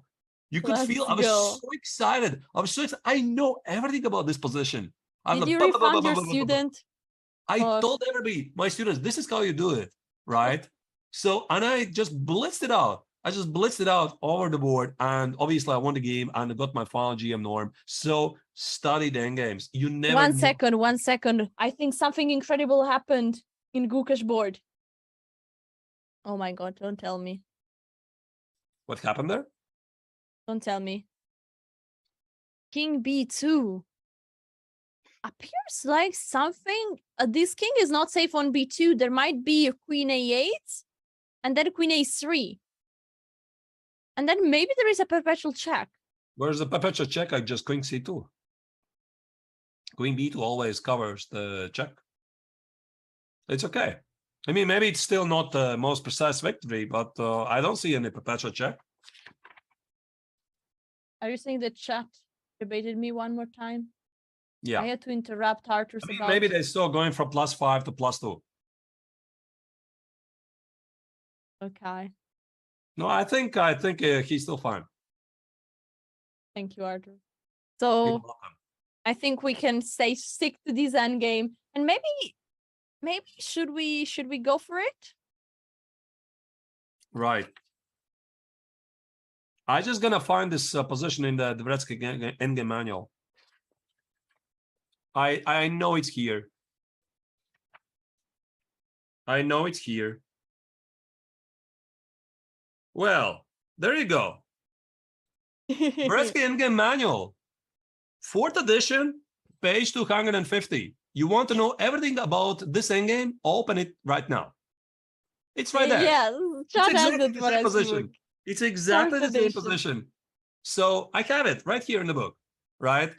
And if you have any questions about how to play this out, everything is discussed in this book, right? I mean, can you show the book, Arthur? Yeah, let's go. This is the book. Yeah, this is the book. Yeah, study it. Study it. Page 250. Everything is discussed about this, the technique, rook g7, rook g5, king h6, king g4, etc. I even made a video actually about it at some point. So very nice. Oh, and here we go. Wow. By the way, Prague, impressive technique there. Giving a check on g7. Look at this. Look at this. The opponent is just staring at him. I saw Sindar staring at Prague, and he thinks, oh no, man. But Sindarov knows this. Sindarov knows this. I mean, look at this. He played bishop f5 to force black to play, to force white to play h4. He knows the same game. He should remember that this is losing. He should remember technique. And I think what he's trying to figure out right now, what is the most annoying way to pose problems? This is not trivial at all. And king f8. And so now the last move remaining that we need to see is the move. Rook g3 probably? Yeah, rook g3 looks very secure. h4 is of course still winning. Is rook g4 winning?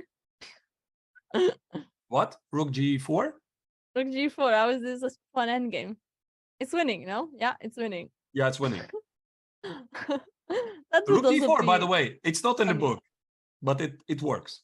Okay, rook g4 is novelty. Because this position is with the pawn on h4. Having the okay. pawn on h3 helps white. It's an extra tempo you can use. A rook g4 is a resource. Can we try to pull it on the board, by the way? Rook g4, and let's say black plays king f7. You play rook f4, king f6, h4, and that's it. Zhuang, because if king e5, King g5, that's it. The king is cut off. You need to cut off the king. So it's all about cutting off the king. And let's show maybe where Pragg doesn't want to go at all. So imagine yourself, instead of this rook g7 check. Mm-hmm. So king f8, rook g3. Yeah. Now, instead of rook g7 check, Okay. let's say I play h4, h4, bishop d3, h5, which is a huge blunder. And now you- Look at the bar screaming like crazy. Yeah, bishop e4, rook g7, king f8, draw, rook g5, and now obviously you can't escape the king. Now I go with the bishop, bishop b1, and if you play rook g4, king g5, I go with the king to the corner, and that's a draw. Mm-mm. If you play like rook b5, No, it's a draw. You keep the bishop on that diagonal. King Yeah. g5, you have to keep this bishop on this diagonal. It's very vital. It's very vital. Never go to a2, g8 diagonal. It's losing. I already showed this. Maybe I can show you the technique, by the way. Bishop a2. Yeah, then you play king g6. Even if the king is in corner, it's losing. I know king g8 will run into a main. So you Yeah, have okay, to move back you the don't even bishop, get bishop c4. Just rook b8, king moves, and then you push and baby, no? Right. No, but I think, Alessa, this game is not going to finish anytime soon. This is very tricky. Gukesh is like trying to remember. Maybe he was shown this something like 5 years ago. No, you need to figure it out. You need to remember. There's a good chance. But he I mean, might he not did remember. so many progresses, honestly. I mean, the king is already cut off on f3, and now he went with the rook on g3. So the only remaining things is to bring the king out, no? To turn with the rook. So now to play something like rook g5 and then get out with the king, no? Yes, yes. So rook g5 is just winning on the spot. What do you do? This is on the board, right? Rook g5, that's it. Wait, yeah, rook g5. Wait a second. Look at this. Rook g5, bishop d1. So you want to stop king h5. Now I play king g6. I want to cut off your king. What do? You go king g8, right? Yeah. Now I play rook c5.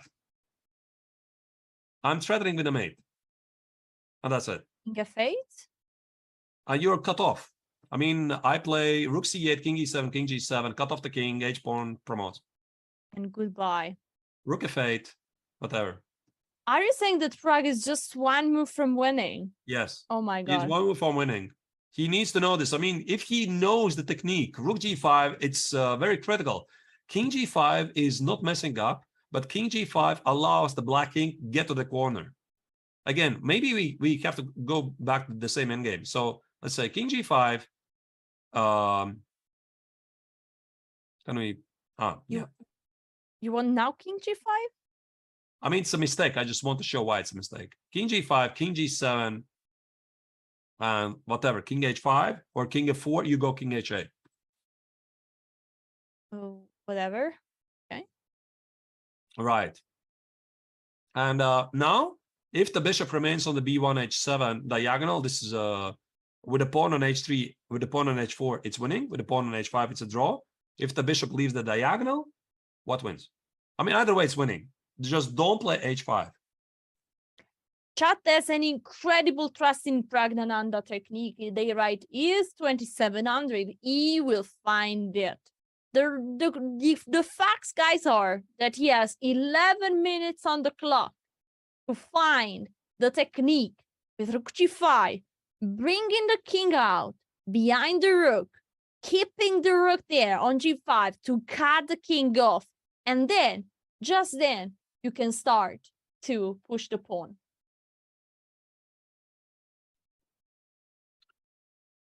Arthurs, I think Prague will take some time here, so it's time to have a very quick break. Then, of course, we will be back. We'll not move away from this board. Praggnanandhaa will find or not the best move, Rook G5. Yep, see you.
Welcome to India. The game of chess was born here. Thousands of years later, many of the world's best players have made the trek to represent their countries at the 44th Chess Olympiad, the most prestigious team chess event on the planet. In Chennai, the chess capital of India, circumstance has cleared the way for perhaps more countries than ever to set their sights on gold. India has high hopes for keeping the hardware at home. With 3 top teams competing in the Open and the top seed in the women's section, the host country has legitimate reasons to believe it can sweep gold and more.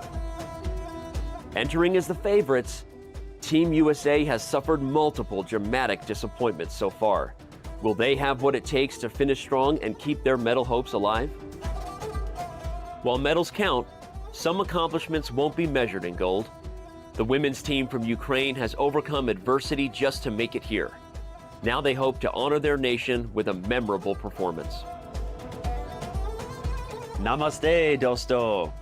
In one place for the first time in 4 years, these Olympians are together again. The 44th Olympiad has brought the world's best to the place the game of chess began. And with that, let today's games begin.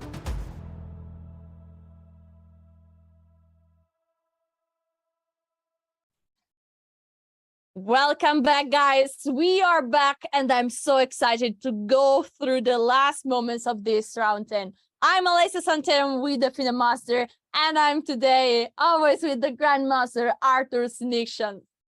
Namaste, Dosto. Again, we are happy to be back. And, I'm looking at the match of Team India 2 against Uzbekistan. The only thing I can say, it's the nerves. It's the nerves, right? Because Gukesh got a winning position against Abdusattorov. Now, it's already not so clear because suddenly Black is incredibly active. And the question is even Gukesh winning here? And I have a feeling that they're like looking at each other, right? I mean, Gukesh is looking at Pragg, and maybe Pragg is looking at Gukesh. I mean, are you going to do the job because now I can just make the draw and just seal the deal for our team? And no, I mean, suddenly Gukesh's position is somehow equal, and Pragg has to make a very difficult mathematical decision to pick up this victory. As long as his pawn remains on h3 and h4, he's winning. If the pawn goes to h5, he has misplayed it.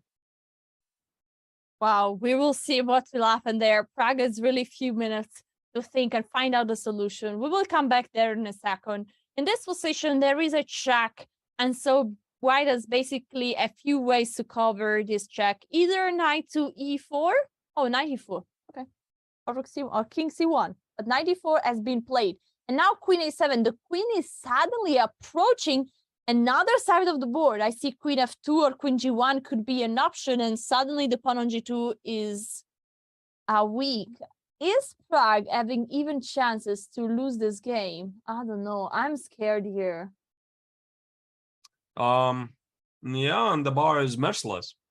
So apparently there's just no victory anymore. And apparently what Gukesh did, he chose the wrong plan, and it's not working anymore. His plan was get the king to the queen side and win the pawn on b4. It didn't work. Abdusattorov didn't resign, didn't give up, continued to fight, and at the moment it's heading to a miraculous escape.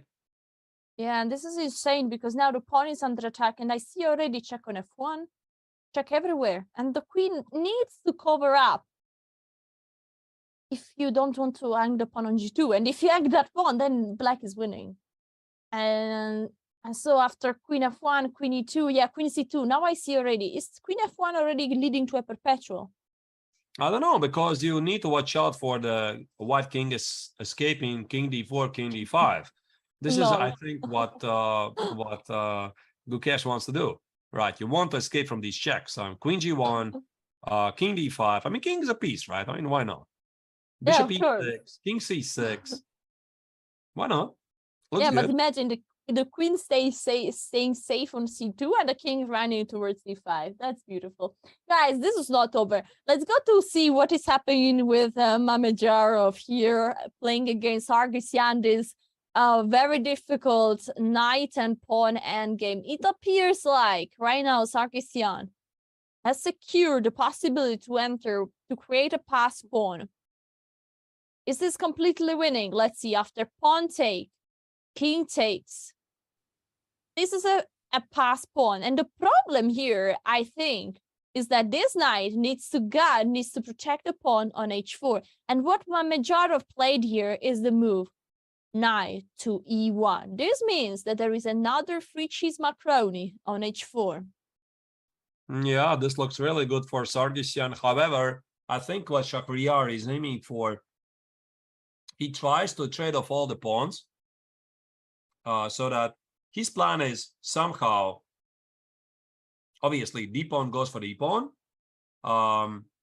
and give away the knight for the remaining pawns. So with so little material on the board, I would say that I wouldn't completely write off Shahryar's chances here, but should be winning. Yeah, should be winning for black.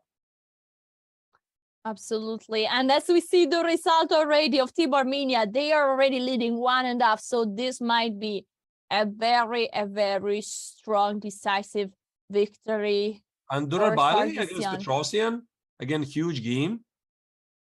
This is the current position of board 3.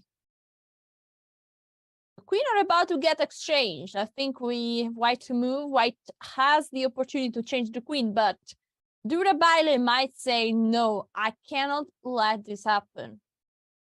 Then the endgame would be, if we change the queen, this It's just a endgame. draw. It's just a draw. 94, force black to do something, trade off the pawns. Although, by the way, how do you trade off the A pawn for the B pawn? Because Yeah, if the honestly, pawns are gone. Oh wait, just take with the knight on B6. That's it, wrong corner. It's really so simple. Just take on yeah. B6. Knight takes on B6, maybe you can show it on the board. This is inevitable. Put the knight on D5 or D7, knight of 8 or whatever. Take the knight on B6, give up the pawns, king H1, and black has a beautiful bishop and the pawn, but unfortunately, Okay, for not black, there, sorry. you can't find a way to give away the bishop. I found a way. All right. And now it's double base draw. Is a club. But I think that white, if we see the match situation, we see that white needs to fight for a win here. If not, it's over. I mean, maybe it might. Oh no, they already made a draw. I think he already understood that there is not much to do here today, as Mamedov can just make a draw. And you look at the body language of Shak, looking at that game finishing, he knows the game is over. Match is over. That's it. I mean, very unfortunate day for Team Azerbaijan, and also Shahryar is not going to be the hero of the team to save it. They are already trailing behind, and he's sitting in a hopeless position with no chance to fight back. So at the moment, Team Armenia is set to beat Azerbaijan 3-1. In the meantime, we have no update whatsoever from Praggnanandhaa. It has 5 minutes on the clock, and I mean, we are waiting. I want to show you the last few moves, guys. They were just rook moves. It was rook g7, king f8, and now rook g3. Move, bishop moves. Rook g2, bishop e4, rook moves. The rook is moving on the g5, but it seems like Praggnanandhaa is not finding the right way. The position might have repeated already 2 times. So now you need to be careful. 5 minutes remaining. It's clear that no matter what chat thinks, you might hear Praggnanandhaa is not 100% sure about the right technique. He's trying to figure it out. Yeah, let me try to remember the technique. So let's try rook g5 again. So rook g5, king h5, king g4, that's the big idea. So bishop d1, we can discard. Bishop d1, king g6 wins. No, Prag, don't touch the H pawn. Okay, H4, that is slightly in the wrong direction. I mean, there's nothing wrong with this move, but you don't want to put it on H5. Oh my God. This is scary. I agree, but probably he had to do this now because he knows that if he doesn't do it, you might repeat the position twice. Okay, let me show you the technique. Let's try again. Rook g5. Yes. Rook So g5. we have h4. With Yeah, h4? I just, for the sake of the technique, this h5, h4 doesn't really change anything. Yes. So there we go. h4, bishop, king f7. Okay, here we go. Sorry, Yeah, mouse slip. rook d5. Now, if you play bishop d1,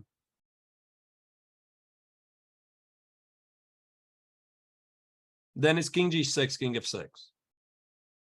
Yeah, and here king g8, by the way, loses, do it again, rook c5. And that's it. So it's winning. There's no check on c2, rook c8 is killing. You cut off, you're pushed out of the corner. So you gotta do that. Let's go back.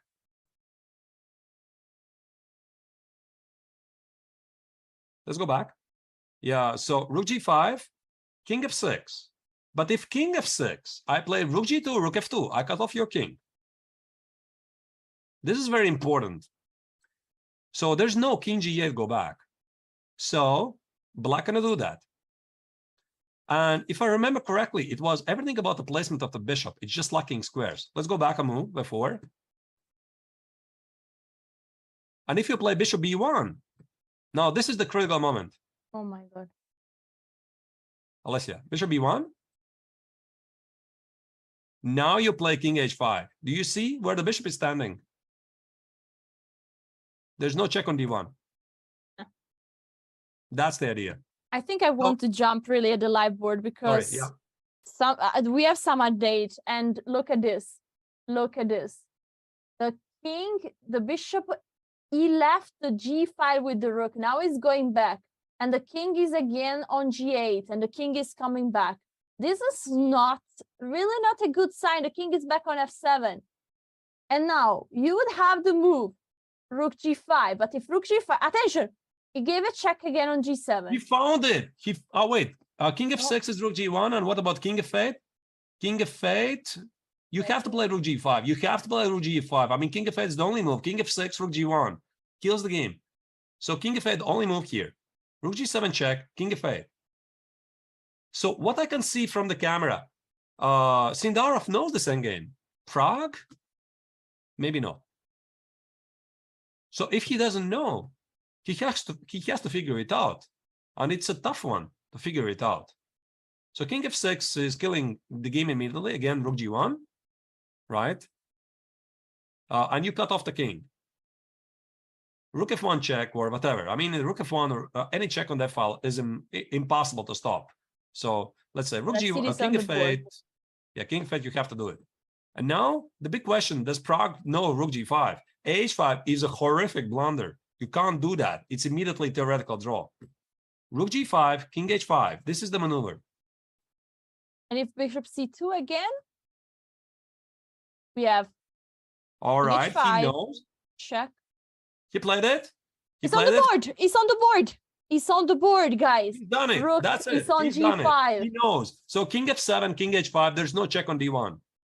So Pragg's done it. That's it. And He Pragg knows. is also standing up, showing, man, I found it. But wait, they still might have to test this endgame, Alessia, after king f7. I'm sorry, not king f7, but bishop c2. Yeah, bishop c2, king h5, bishop d1, king g6. Right, king g6, king g8, king h6. Right not here. rook c5. You have. I'm sorry, yeah, rook me. c5. Yeah, but now I wonder how do you even get the bishop on g8, because that was pretty instructive way to win. If you get the king on h8 and bishop on g8, white is winning, but you need to know really precisely. And there's always this check: rook h7, king g8, and cutting off the bishop. Can we? Okay, maybe we don't have the time to that. So let's focus on the live game. I think we want to see what is going on in the live game. So rook g5 is finally on the board. Huge moment. Huge moment, indeed. And now, whew. I think I'm sorry, Sindarov slightly rushed with this. Where was this? Let's go. I move back with this automatic again move before. But it's leading to the same, right? King f. Yeah, it's the same. Yeah, it's the same. King f8 or king f7, it's the same. No, it makes no difference. Yeah. So rook g7, pushing away the king. Rook g5. Now king h5 is a big threat. So now he knows. Yeah, if the bishop leaves the long diagonal, if the bishop leaves the b1 h7 diagonal, he's lost. So by far, I think it's already quite clear that Sindarov has studied this endgame. Pragg maybe has done it a long time ago, but he has figured it out. Absolutely. And this shows that he probably has studied. We don't know when. Could have been 5 years ago. Could have been 2 years ago. Could be 1 week ago. Probably not. But he has studied it. But when you are bored, is another story. You needed time to figure it out exactly how to do it. And now this move rook g5 shows that he has figured it out. The king is now getting out through h5 g4. And the idea is that the rook is keeping the king cut off so that the king cannot in any way stop anymore the h pawn. And that's why, as we said before, if you just tune in, this endgame would be a draw if the pawn would be on h5, as the king doesn't have any way to get out without allowing black king to get back on h8. It's actually pretty instructive. I mean, how it's even a draw with this pawn on h5, and so that's why I was slightly scared when Pragg touched the h pawn, right? Because that's slightly the wrong way. I mean, I would love to capture on h3, but of course, with the pawn on h4, it's still winning. It's just might give you the wrong ideas because h5 push is so natural, and it's so wrong. And I think Sindarov has 32 minutes on the clock. He's taking some time to think. So let's switch a bit to the female section. We have a game going on that is very interesting, actually already finished, but we can cover it on because Koneru Ampi won this game with this pawn endgame in a beautiful style. Look at this. Okay, she was an exchange up actually, and then she converted it into a pawn endgame, giving away the rook, and now she's taking the free pawn, and that's over. A crushing result, 3 in the cup against half a point against your direct competitor for the gold. Wow. But that's really huge. Kazakhstan completely dominated by India today, and they're going to take the lead. This is mean if we can have the standings of the female, the women's section, this will be huge. I mean, the women's section is really close. We have seen that there are, you see here, Poland, India, Kazakhstan, and Georgia all at 15 points. But of course, India beating in such a classy way Kazakhstan means that India goes to 17 points and takes the lead. Now the question is, who between Georgia and Poland is winning? Let's go to see. Yeah, there is just one game remaining. We know that Poland is leading the match with the score of 2-1. And this is the only game remaining. Now, will Monika Sochko be the hero and secure a draw with the white pieces? It's not an easy one. It's not an easy endgame. Black has 2 pieces for it. No, sorry, 1 knight and 1 pawn right now for the rook. Incredibly high stakes game. So black has to win this to tie the match. Sochko has to make a draw with white. We need to jump immediately to Mamedyarov because I think that there is a result. We will come back to this endgame. And here we go. This is another decisive match. After the move 91, black went with the move e4. And now the pawn is falling. Well, not yet, but knight g4. And the pawn will fall soon enough. And actually, Sargsyan says, I don't even need that one. And he went with the knight on f4. And now, knight e3, king h4, 2 extra pawns. Just technically winning. So that's why Mamedyarov had to resign. And it's official, right? I think all the games are finished. Team Armenia beat Azerbaijan 3-1. That's really huge. So with this result, we can come back to this position and see that Nino made a move. Knight of 3.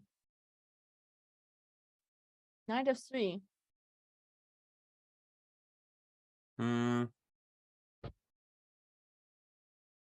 It's such a mess, a cluster of pieces. It's even quite difficult to figure out what's going on. But if white needs a draw, it's a good idea to trade off all the pawns, I guess. Look, the level of focus from the live camera feeds we see. We can perceive how important this game is. The 2 players are looking, staring at the board and not be distracted in 1 more second, even if it's white to move. Right. So if I'm white, again, as I said, I want to trade off all the pawns. If I'm black, I want to push forward that d pawn. d5, d4, d3, d2, queen. How do we do that? That's a good Can question. I get the king closer? King g2. King G2. Because the king on h3 is not doing anything.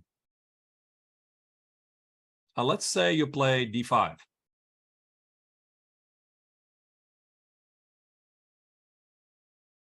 Knight moves By the way- away.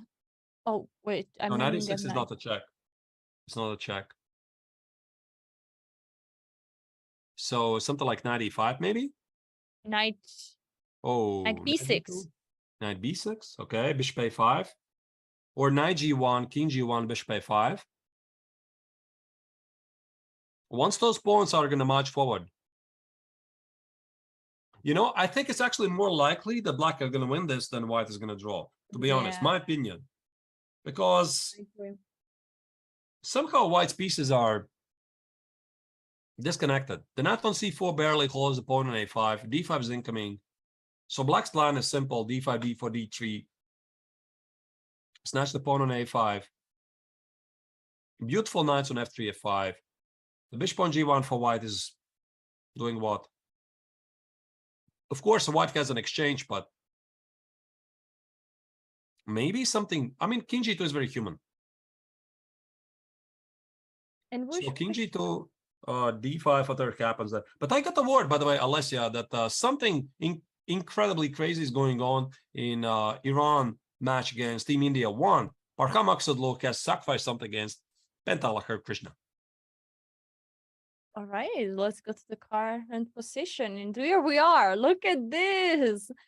Maksutlu with 4 pawns versus a 9. And this is really a lot of pawns. For sure, Parham is the one fighting for the GG here. Okay, now the big question. What do I you want think to is see the the question, Alessia? sacrifice shortly. Knight g6. Look at Oh, this. that's nice. Trade off three piece for 3 pawns. But the big question, Alessia, what do you think it is?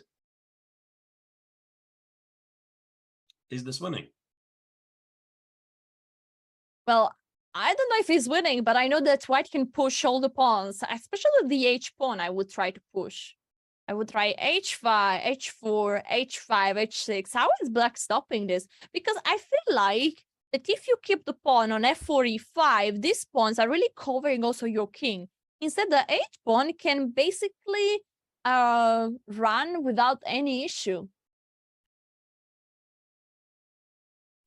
But Right. still, you have to be careful. I mean, the pawn on f4 is weak, and it's easy that white can attack it twice with knight e2, queen d2, queen d4, and also if we exchange the queen, is it? Yeah, if we exchange the queen, then it's easy. If Easy you trade the winning, no? queens, it should be a win.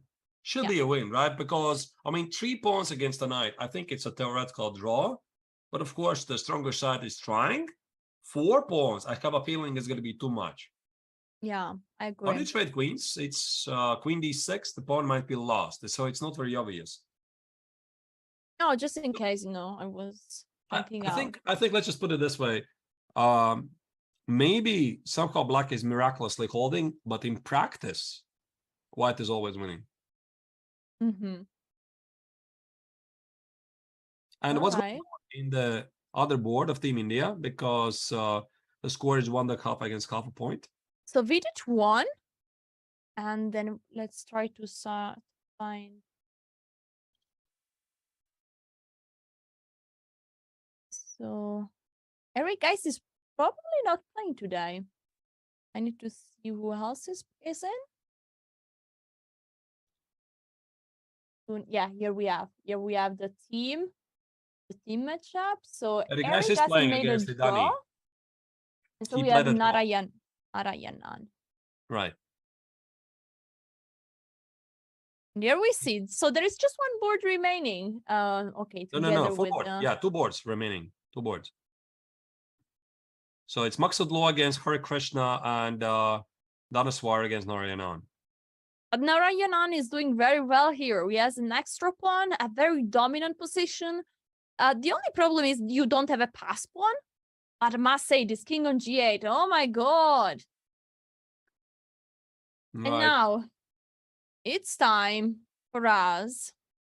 What is your impression, just to say, how to win this game? Obviously, the queens need to be traded at some point. But the thing is, if you're going to do it early, the black king is going to escape the corner. King f8, king e8, king d7, king c6, and maybe it's just a draw.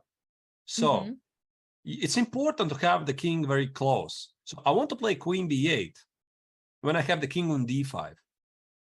And that's where's the problem. If I bring the king to d5, my king is becoming a target for perpetual checks. Now, by the way, there's a major development in Prag's game against Sindarov. The question is, if we jump in very quickly, has Prag figured out the move king h5? Because king f7, that's it. One move, king h5, is super, super critical. Does Prag know this? And King we h5, can king see, g4. you can see both players. Ooh, he's going with the end.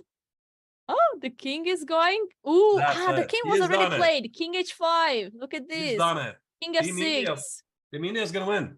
Unless, of course, Gukesh is going to misplay it somehow with this amazing game.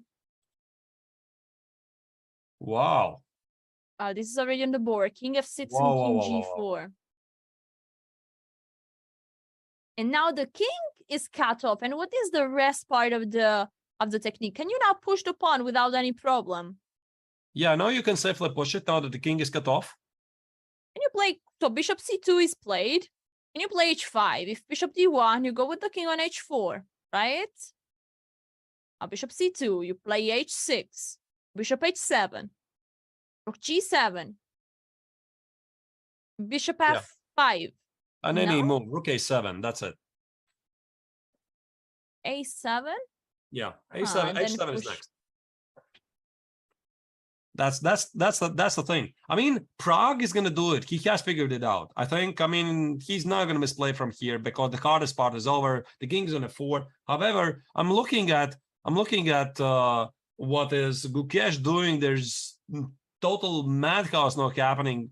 White did take, black did take the queen takes on g2. This is not super obvious to me anything at all, right? I mean, Gukesh is slightly losing control of this game. This is nerves, just completely nerves. So he has to see. He has to see that Prag is doing the job. Prag is going to do it, right? So this is the moment when you don't over push it. Just secure a draw. Very critical moment. And also for Abdusatorov, he needs to now play for the win. Yeah, and this is scary because now might be white that needs to give a perpetual check. And then move knight g5 seems like you're really going for it. Queen e8, queen g5 is basically secured. You need to watch out also for the move f6, but then you might, okay, let's see, let's make a move. Bishop takes a3. And Queen Queen e8 e8. should be sort of a mate, no? Have a feeling. King g7. Queen King f7, takes. king h6. You're saying there's no mate? Well, if you give her h7, I take your knight even. And then, I don't know, if you give mate, maybe black then is winning even. So if I give a Good mate, draw. there's no mate, yeah? Wow. No, I have a feeling that Gukesh will have to force a draw. Yeah. I mean, for the team, whatever, misplayed it happens, right? It wouldn't be the first time, not the last time, and somebody misplays a winning position. And clearly it's the nerves. Maybe it's fatigue, because for Gukesh, it's also the 10th game in a row. Also for Abdusatorov, they're just playing non-stop.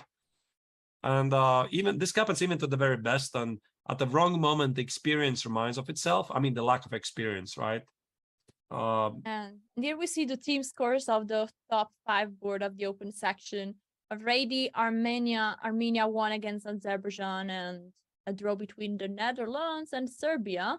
USA also won in a very nice way against Turkey. So last match remaining is India 2 versus Uzbekistan and India versus Iran.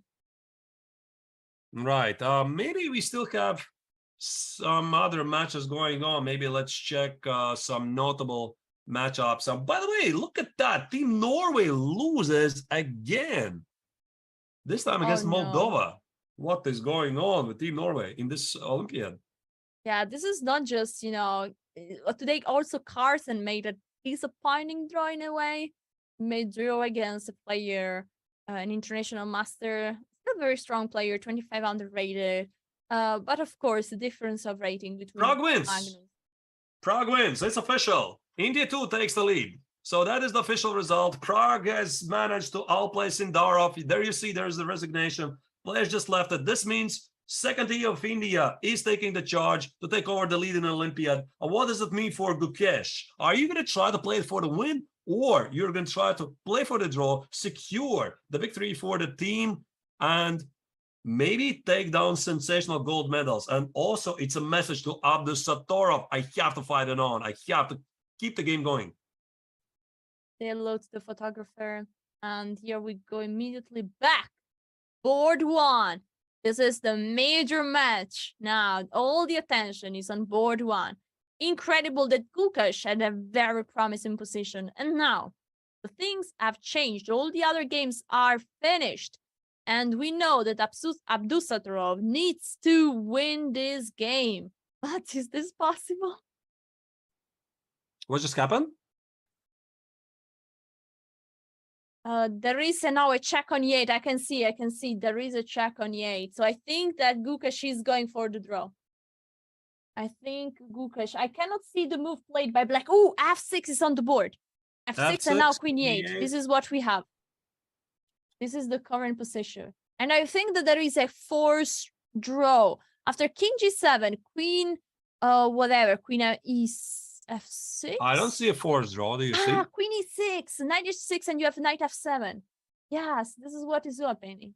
And on the board, we have Queen E6.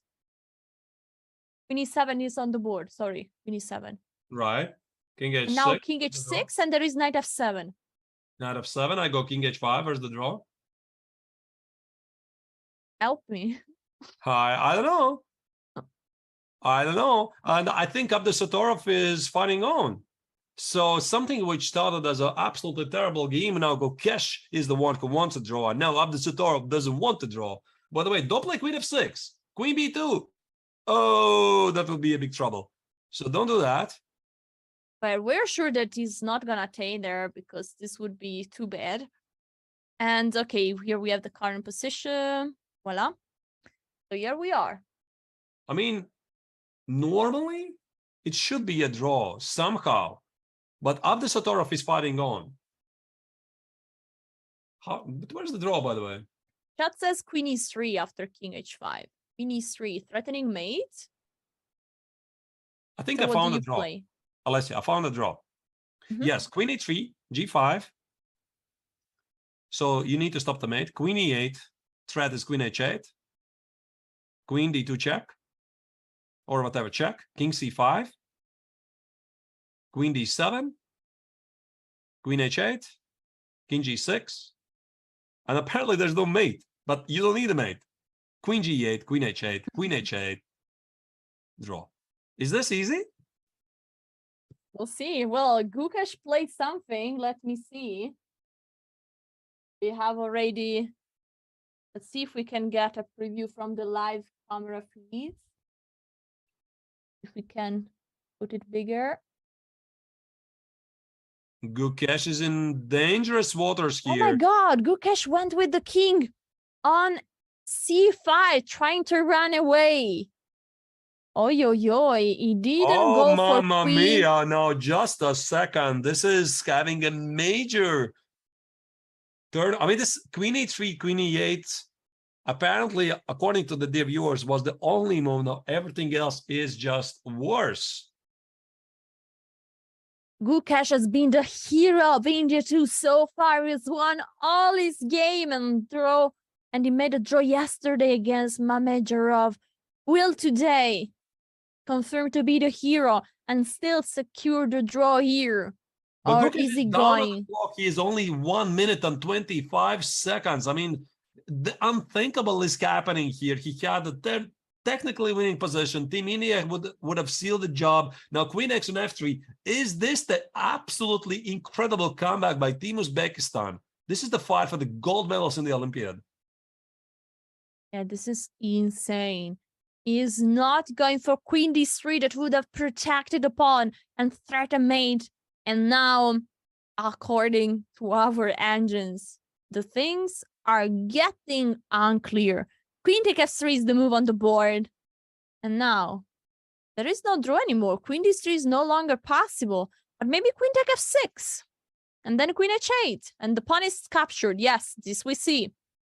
Gukesh has very few time. Queen E3 check should be on the board. Let's put this on the board before they are updated. Okay, here we are. Current position is here. The pawn was captured on it's B4. A race. It's a race of the pawns, and after bishop takes on H3, both sides have passed pawns, and black has the bishop, which covers a lot of squares. There's not a mate. Now this is 3 results game, Alessia. Not where you want to be. I mean, the nerves are getting the better of Gukesh. I mean, this is absolutely crazy moment here. And look at the time, 1 minute 50 seconds on the clock for Gukesh.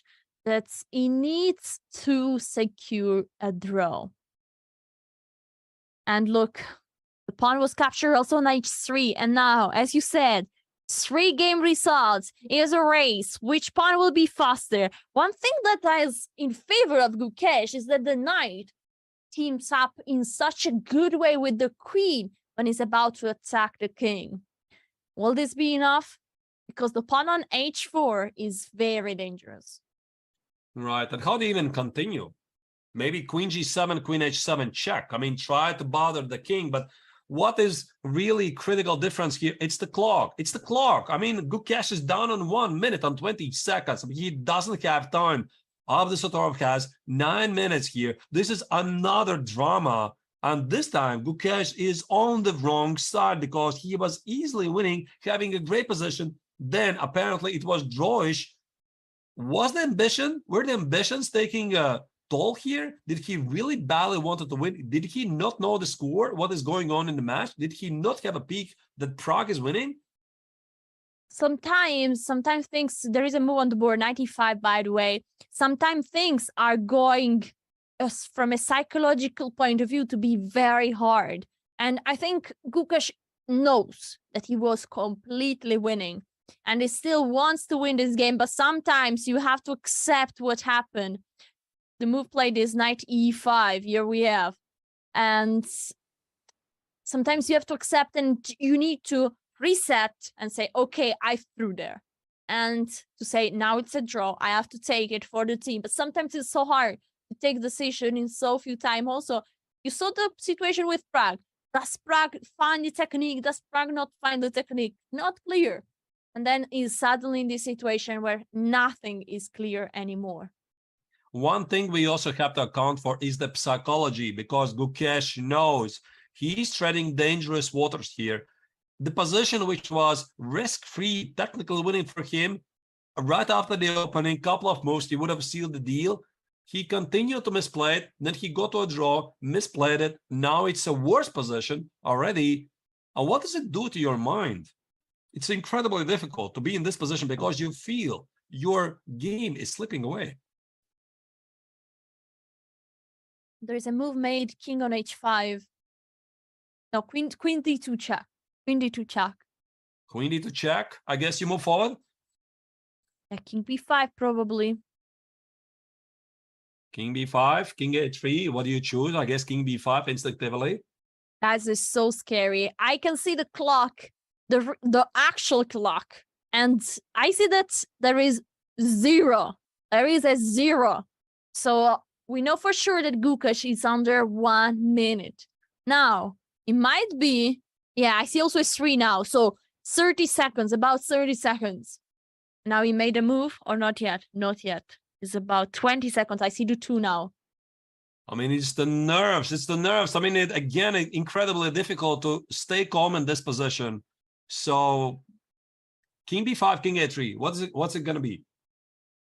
Clock is ticking. 37 seconds. King B5 is on the board. Wow. There is literally the reflex of the light on the clock. And so he's hiding what is the time situation right now.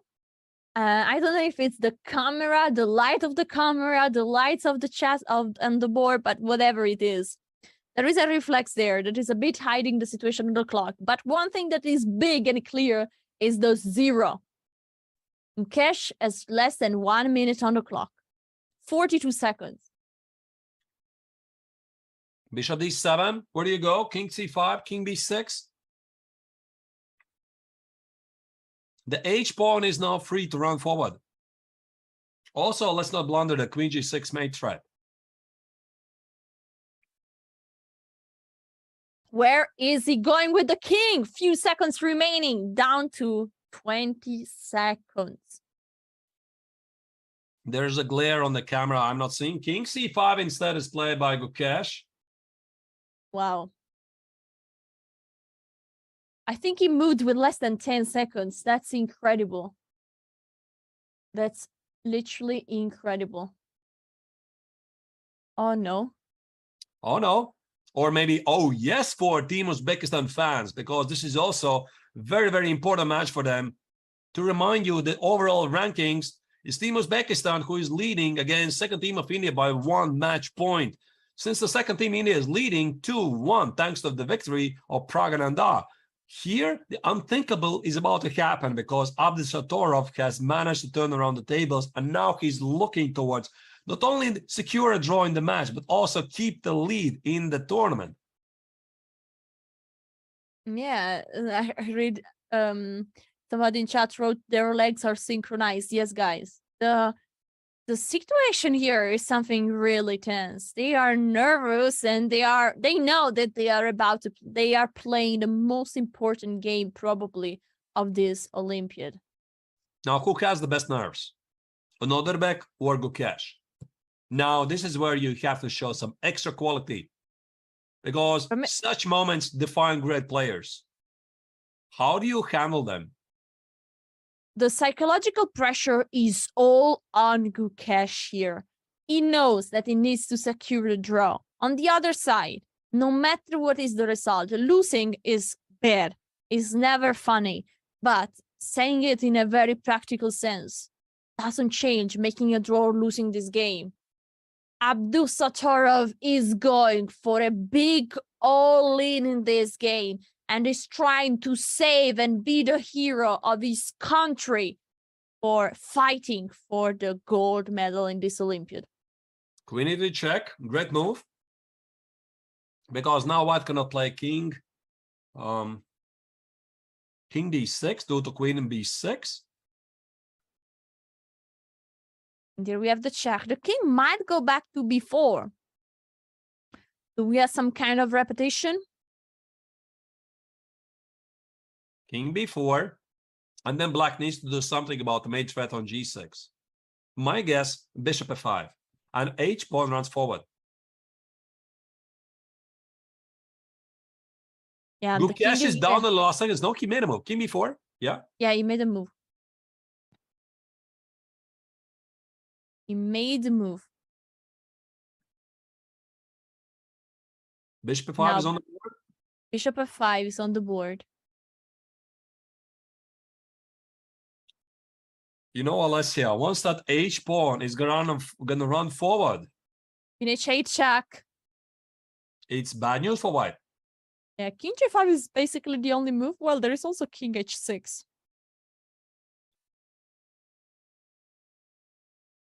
I want to ask chat, guys, do you want Team India or Team Uzbekistan to win? Queen Queen h6. h6. And now we have queen d8, I think. Yes, the queen is on d8. Now, do you push forward the pawn? h3, do you want to do it? This is it. This is it, ladies and gentlemen. Another day, another round, another drama. We just can't live without it. I mean, they just can't play a simple, normal match and just finish it in a first time control. No, of course, it goes to the second time control. A lot of blunders, a lot of drama. They're human beings, and that's why we love chess. Absolutely. And now the situation, the time is ticking. And there is a move. We have a new move going on. Or not yet. And of course, Abdusattorov Now the also move. is nervous. Queen G7. Great Queen move. G7. I guess the threat was Queen D1 check. He's securing the king. King H6, King H7. Is Gukesh going to start pushing his C5 pawn? He needs to do something, because if not, the pawn on H5 is too fast reaching the first rank, and this will be big problems, big drama there.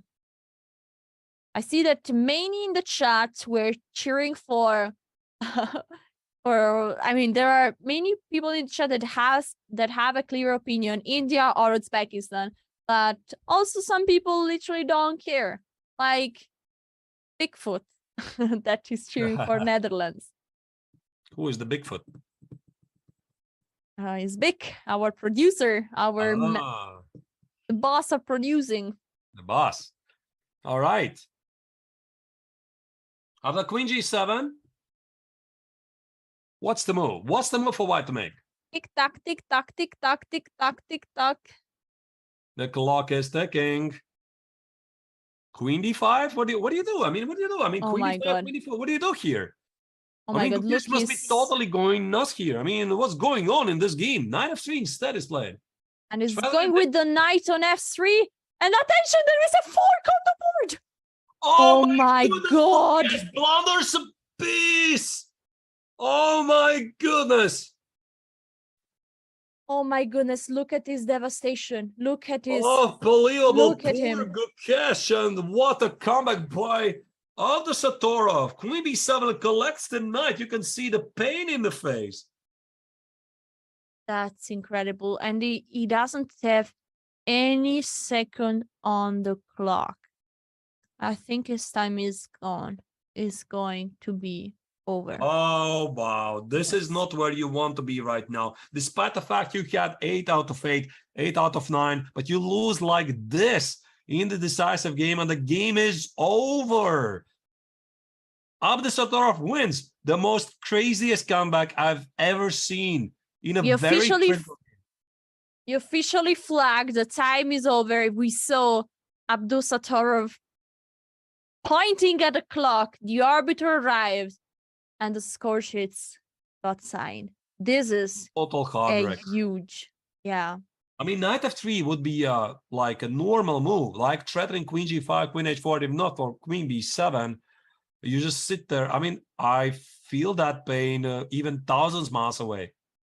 He's just sitting there, just trying to understand what on earth just happened there. Yeah, this is terrible. Gukesh is still sitting. He doesn't want to stand up. He knows what just happened. He knows that this is something that is a big upset for Team India that is just drawing today against Uzbekistan. Well, big moment also for Team Uzbekistan, right? Who keep the lead, which was such a nervous, hard-fought match. It felt that India too should have done it. They should have won the match, something like 3-1. No, the unthinkable happens, and Uzbekistan somehow manages to weasel out of this lost match, take the draw, and still keep the lead in overall rankings. Dramatic, but of course, Nodibek today will be celebrated in Uzbekistan and all over the world for the fun. For who is cheering for the Uzbekistan team to win? Can we have a short look at the standings? Because guys, Uzbekistan is now leading with the best tie break. Let's have a look. Let's have a quick look right now. Okay, this is the standings of the women, but it's okay. Also here, something great is about to happen. Are we going to see the standings soon? Yeah, here we have the standings. Look at this. Uzbekistan with the best tie break. That's something that will be hard to stop. Even if India is close, it's just 1 point away, but still. This is good news for Team Uzbekistan. Very good news for Team Uzbekistan. So what's the next match we want to go to? Well, for sure, we need to see Georgia, Poland. What is happening? This is exactly the game that we want to see. Is this a table-based draw already? That can't be a table-based draw because I think black is just winning, no? Maybe it's a table-based win there. So it's black to move. There is a knight and the bishop and the pawn. Arthur, so what do you think? Are we going to see a knight and bishop checkmate here? Sure, why not? We already got one drama today. We could have another.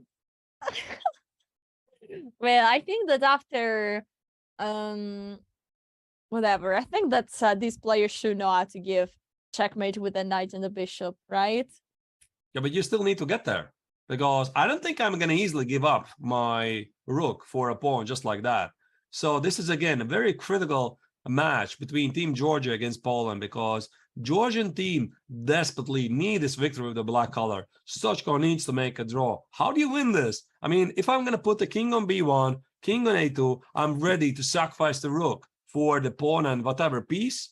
You can have your extra piece. Well done, but it's not enough. So clearly, white needs to trade this pawn somehow for the rook, and then we could witness another example of rook and, knight and bishop checkmate. By the way, table base says that this game is a draw. It's a draw? Yes. How it's a Table draw? base I don't says believe that it. this is a draw. How can the table base say such things? I don't believe it. Let's I try with the table object. base. I object. I challenge the table base. Guys, throw away the table base. Close it. Throw it away. Arthur doesn't believe it. Yeah, Well, the gray bar should be this. Well, okay, whatever, table base. But still, these are human beings who need to play it out. And unfortunately for white, there's no easy way to make a draw. You give away the rook for the pawn, it's theoretical loss. Give away rook for the knight, it's the right corner for the bishop. Exactly. So you just have to sit and wait. It seems like the a2 square is the best square for the king to be, and might be the point might be that basically you're in the right corner to give checkmate, but you are basically waiting there with the king, and maybe black is not able to organize any checkmate combination because you're always going to give a check with the rook from far away, and then the king is never going to get in the right position as it should. And if you cover up with the pieces are not anymore in position in order to give checkmate. So you can just bring the king to a2 so that the pawn cannot push really any forward. But one idea could also be a5, a4, a3, check, knight check on c3, and then you're advancing. But maybe even there, it's not clear. Right. Maybe there's some scenarios, actually, Alessia. Now that I'm thinking, if you have the knight on c3 and the pawn on a2, and I trade the rook for the bishop, that's a draw, right? So imagine yourself, pawn on a2, the knight on c3, and I have the king on a1. You can't really progress. So there might be this scenario, actually. So you play a3, a2, have the knight on c3, king on b3, bishop on b4, and I sacrifice the rook on b4. And there's just no way to progress because there's always the stalemate. I think it's a draw. So now, can we say that you and the table base are friends again? Friend again? No. No. Maybe. I don't know. Rejected. I don't know. I mean, I love to challenge table bases, of course. Not even in the friend zone table base. I'm sorry. All right. Well, the viewers, what do you think? What do you think? First, what do you think about the drama we just witnessed at India 2 losing the possibility to win the match just like that against Uzbekistan? Tell your thoughts, and also who do you think is going to prevail in this game? Is it going to be Team Poland securing a double lead in the overall rankings with Team India, or somehow Georgia is going to fight back? These endgames today are being very exciting, and lots to learn with the endgame from Prague with an exchange up and the pawn up, and now another beautiful endgame. It's a good chance for everyone. Let me ask a question. Guys, if you are now in this situation and somehow it happens that your pawn gets very dangerous and your opponent is sacrificing the rook or the pawn, be honest. Do you think that you are able to give checkmate with a bishop and a knight? Don't lie. I say yes. I know how to give this mate. Arthur, do you know how to give this checkmate? Somehow I know, yes. I'm a Okay. grandmaster. I'm supposed to. Yeah, I know. Grandmasters are supposed to know. It appears like Chad knows how to do it. Oh, somebody says no. Tom says no. Wozov says no. Huh? Omar also doesn't know. Alar is laughing about his not knowledge about this checkmate. Well, this game has a great potential. How many moves is it actually? So we 100? are right now at move 79, and the last pawn move was played at move 70, but I think it's not really, well, 71, sorry, the last exchange. But I don't think it's really a thing because black at any point can reset the moves and, you know, push the pawn, push him, baby, go for it. There's a great potential for it to last forever because you can make 49 moves, push forward the a pawn to a4, 49 moves, push forward the pawn to a3. Yeah, it's incredible. So, how do you make progress? a4, okay, 50 moves less to worry about. Well, now we are at move 80, so if the pawn is not pushing forward at move 130, the game is over. Okay, she's just, you know, Monika Sochko is just staying very far away with the rook. I really like this approach because like this, you can really mess up with the setup that black would like to create with the pieces in order to give mate. And at this moment, you start to see ghosts. I noticed you start to see, oh my goodness, there's knight c3, a3, king b3. Oh my goodness, maybe I'm getting mated there. Maybe there's no such thing. But, yeah, but when can you're we playing see? a long tournament, I mean, knight c3. The problem is that this bishop is hanging, right? So after king b2, a3, king. Where is the king going? Actually, there's just one move is drawing here, and it's king c2. So actually, this is a very good try. Okay, but let's stick with the current position. So she played h3. Oh my god. So h3, rook g4, knight check, and now she went on a1. And this is losing. Oh my god. oh, it's losing. Oh my god, this is losing. Wait. Rook g4, knight c3. Knight king e2 a1. is the best move here. Exactly. Oh my god. Oh Table base. my goodness, knight e2 check. Well, throw out the table base.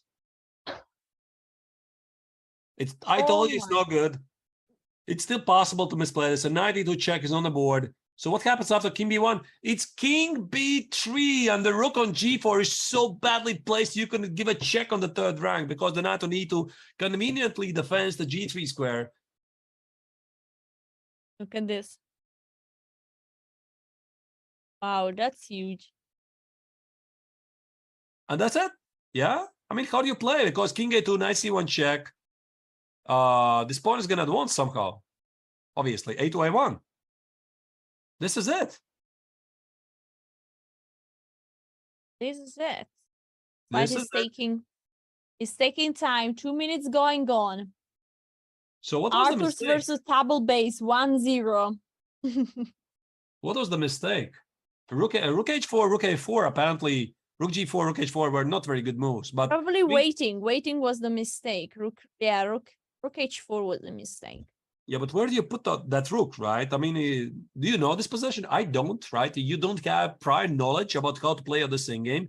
You have to figure out yourself. Clearly, Monika had the idea she had to wait, do some waiting moves, and she just chose the wrong one. Yeah, you're just rook h1, rook h3, rook h6, or rook h7 are the moves that are making a draw. And how they're different from rook g4, rook h4 visually. Well, you are the grandmaster. I mean, they're just the same, right? Yeah, I mean, agree. that's the thing. That's the thing. Again, there's the thing as a practical game. And that being said, Georgia makes a heroic comeback. Georgia wins the game. Wait, are we going to see still? So what is the combination? So king b1, king b3, rook take d4, and this is just over. There's not even a way to go for a There's no ideas. Not at bishop all. and knight checkmate, right? The rook on g4 is so badly placed. I think we're about to see an end shake then. Oh, sorry. Yeah, but it's of course the heartbreak, which comes on. We saw it already today in Kokesh's game. Stuff like this happens. It happens all the time. That's sport. Maybe luck. I don't know. This means that India beating Kazakhstan is the sole leader after 10 rounds. Instead, with the victory of Georgia here, the match would end in a draw, and this means that Georgia and Poland would be tied for the second place. So I think what we will have in the rankings is that India first team is leading by 1 point, and then we have several teams. It's going to be Georgia, it's going to be Poland, it's going to be Ukraine, and I think that's it. There's no other teams. I think we're about to see the resignation. 15 seconds on the clock. 12 seconds. 11. 10. It's time. 9 seconds. 8. It doesn't matter. 7. It's over. 5. 4. 3. And king b1. And she no, loses too on late. time. Too late. Too late. Time is over. Well, congratulations, Georgia. You did it. And of course, my condolences for all of the Polish fans. But this is sport. It happens all the time. And at least there was a lot of action for us to follow. So every single round is a drama. And Yeah. it means it's never over until it's over. Like, maybe we jinxed it slightly, Alessia. I feel kind of responsible. I don't know. I feel responsible. I said it was a table-based draw, and then apparently, yeah, it was a very tough game. I think that we should listen really what Arthur says, because when Arthur says, it's very hard, and you're right. I mean, I'm seeing the towel base, and I say, ooh, should be a draw, but how hard is to make a draw? And of course, this is a new position. I mean, this is not a typical endgame. This endgame you don't find in the Vareski, right, Ardurs? Yes, absolutely. And so there is no chance to have it started already, and you have to figure out everything at the chess board. And this is by far not an easy task. Well, what a day, Alessia. So once again, 2 dramas. For the gold medal, you saw what happened, right? So maybe let's check today's scores in both the women's tournament and in the open tournament. Again, let's rewind what really happened in the penultimate round of the 44th World Chess Olympiad in Chennai, India. So here we can see the women's section results. India dominating against Kazakhstan and securing to be the sole leader of this event. Tomorrow, they will be fighting against who? I don't know. We will see. And tomorrow, is everything open. Because Poland and Georgia with the draw, they are just right behind India. So everything is open. Of course, a victory also from Ukraine, a strong victory, wow, that's huge. 4-0 of Azerbaijan versus Armenia, and also USA won today against Indonesia. So at least the women team of Azerbaijan took the revenge of the men's team, because in the men's team, when we are going to jump back a bit later, it was Team Armenia winning Azerbaijan. So there's a tie, at least. I mean, you don't get that actually every day, right? I mean, the men's team and women's team, they're facing the same country. And here we have the other results of team of the women. Also victory for India 2, for Slovakia, for a draw between Bulgaria and Mongolia. Industry won against Sweden, and Hungary won against Italy. Let's go to the men's section. Let's have a recap of what happened there. Here we have the results. India 2, we saw the big drama drawing against Uzbekistan. Armenia winning against Azerbaijan. And USA, Turkey also a comeback for USA. Iran versus India. Did we know how this ended up?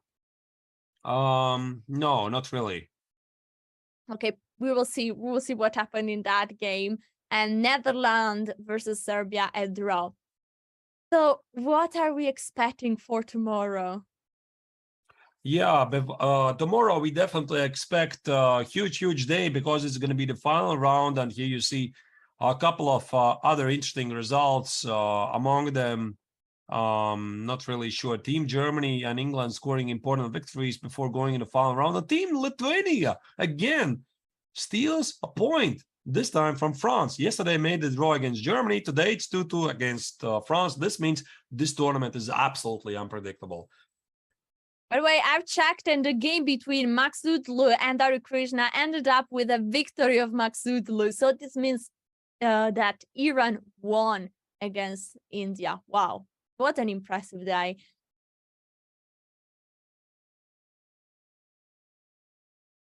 All right, maybe not. I mean, there's some technical problems maybe on that. So let's get back on that. But while we are at it, there's still one more round to go. So tomorrow, the action is not going to be the usual time. So mark your calendars. Tomorrow, we're going to have a morning round, 6:30 Central European Summer Times. So set your clocks early in the morning if you're in Europe. For Americans, it's going to be slightly easier because it's 9:30 Pacific time. And you're going to, again, have the only one, Daniel Naroditsky, back in the commentary. Yeah, that will be amazing. And guys, with the commentary of Danya and Arthurs, we will conclude this Olympiad and we will know who is going to get the gold medal. Will be India? Will be Uzbekistan? Will be USA? Who will be? I don't know. We will discover it tomorrow. See you soon. Take care. Thank you so much for watching. And watch the video. Today is by far India 2 versus Uzbekistan. We have a big matchup. If one of these teams wins, they are going to put their feet on the first place at one round remaining. And that's huge. The threshold is declined. You're not going to see an easy draw here. Queen F6. That's a new move. This is super freshly baked opening theory. You don't get to see that anywhere else. And I think that Adiban has super deep prep here. And you just don't play this randomly. You play it out in one of the most important games of your career. Adiban found the crazy tactic, knight take on d4. This is officially a knight sacrifice. I see the chat, Mr. Vayun Gupta. Brilliant move. I agree. This is a double exclamation mark. We have a result, and this is the crazy fourth board of India versus Uzbekistan. Look at the result. This was a crazy game that ended up in a draw. This pawn is not stopping. Look, a6. It's just such a pleasure to watch him play. And again, to remind you, he's only 16 years old. He's just crushing everybody here. He crushed Corona, he crushed Shirov, he crushed Sargsyan. 9.5 out of 10. There you go, no problem. Whatever Gukesh is doing, no matter what, if he's drinking water, if he's not taking a pawn, this is always a giga move. I think that Gukesh conquered the hearts of our audience. There's going to be a draw offer right here. Watch this. I mean, you see, clearly Sarin is looking in the eyes of his opponent. Who's going to offer the draw? 3 pawns versus 3. The F pawn for the G pawn were traded. The body language of White says, I'm ready to make a draw. I know there's nothing there. I'm just going to find this position in the Dvoretsky endgame manual. 4th edition, page 250. You want to know everything about this endgame? Open it right now. If the bishop leaves the diagonal, what wins? I mean, either way, it's winning. Just don't play h5. Prague wins, it's official.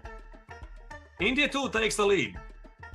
Gukesh is in dangerous waters here. Oh my god, Gukesh went with the king. Oi, oi, oi, he didn't go for mamma queen. mia, now just a second. Is this the absolutely incredible comeback by Team Uzbekistan? This is the fight for the gold medals in the Olympiad. What's going on in this game? Knight f3 instead is playing. And it's Well, going with the knight on f3. And attention, there is a fork on the board. Oh my goodness, God. Yes, blunders a piece. Oh my goodness. Oh my goodness, look at his devastation. Look at his... Unbelievable. Look at Poor him. Gukesh, and what a comeback by Abdusattorov. Queen b7 collects the knight. You can see the pain in the face. That's incredible. And he doesn't have any second on the clock. I think his time is gone. Is going to be over. Oh wow, this is not where you want to be right now. Despite the fact you had 8 out of 8, 8 out of 9, but you lose like this in the decisive game and the game is over. Abdusattorov wins, the most craziest comeback I've ever seen. He officially flagged, the time is over. We saw Abdusattorov pointing at the clock. The arbiter arrived and the score sheets got signed. This is Total a heartbreak. huge, yeah.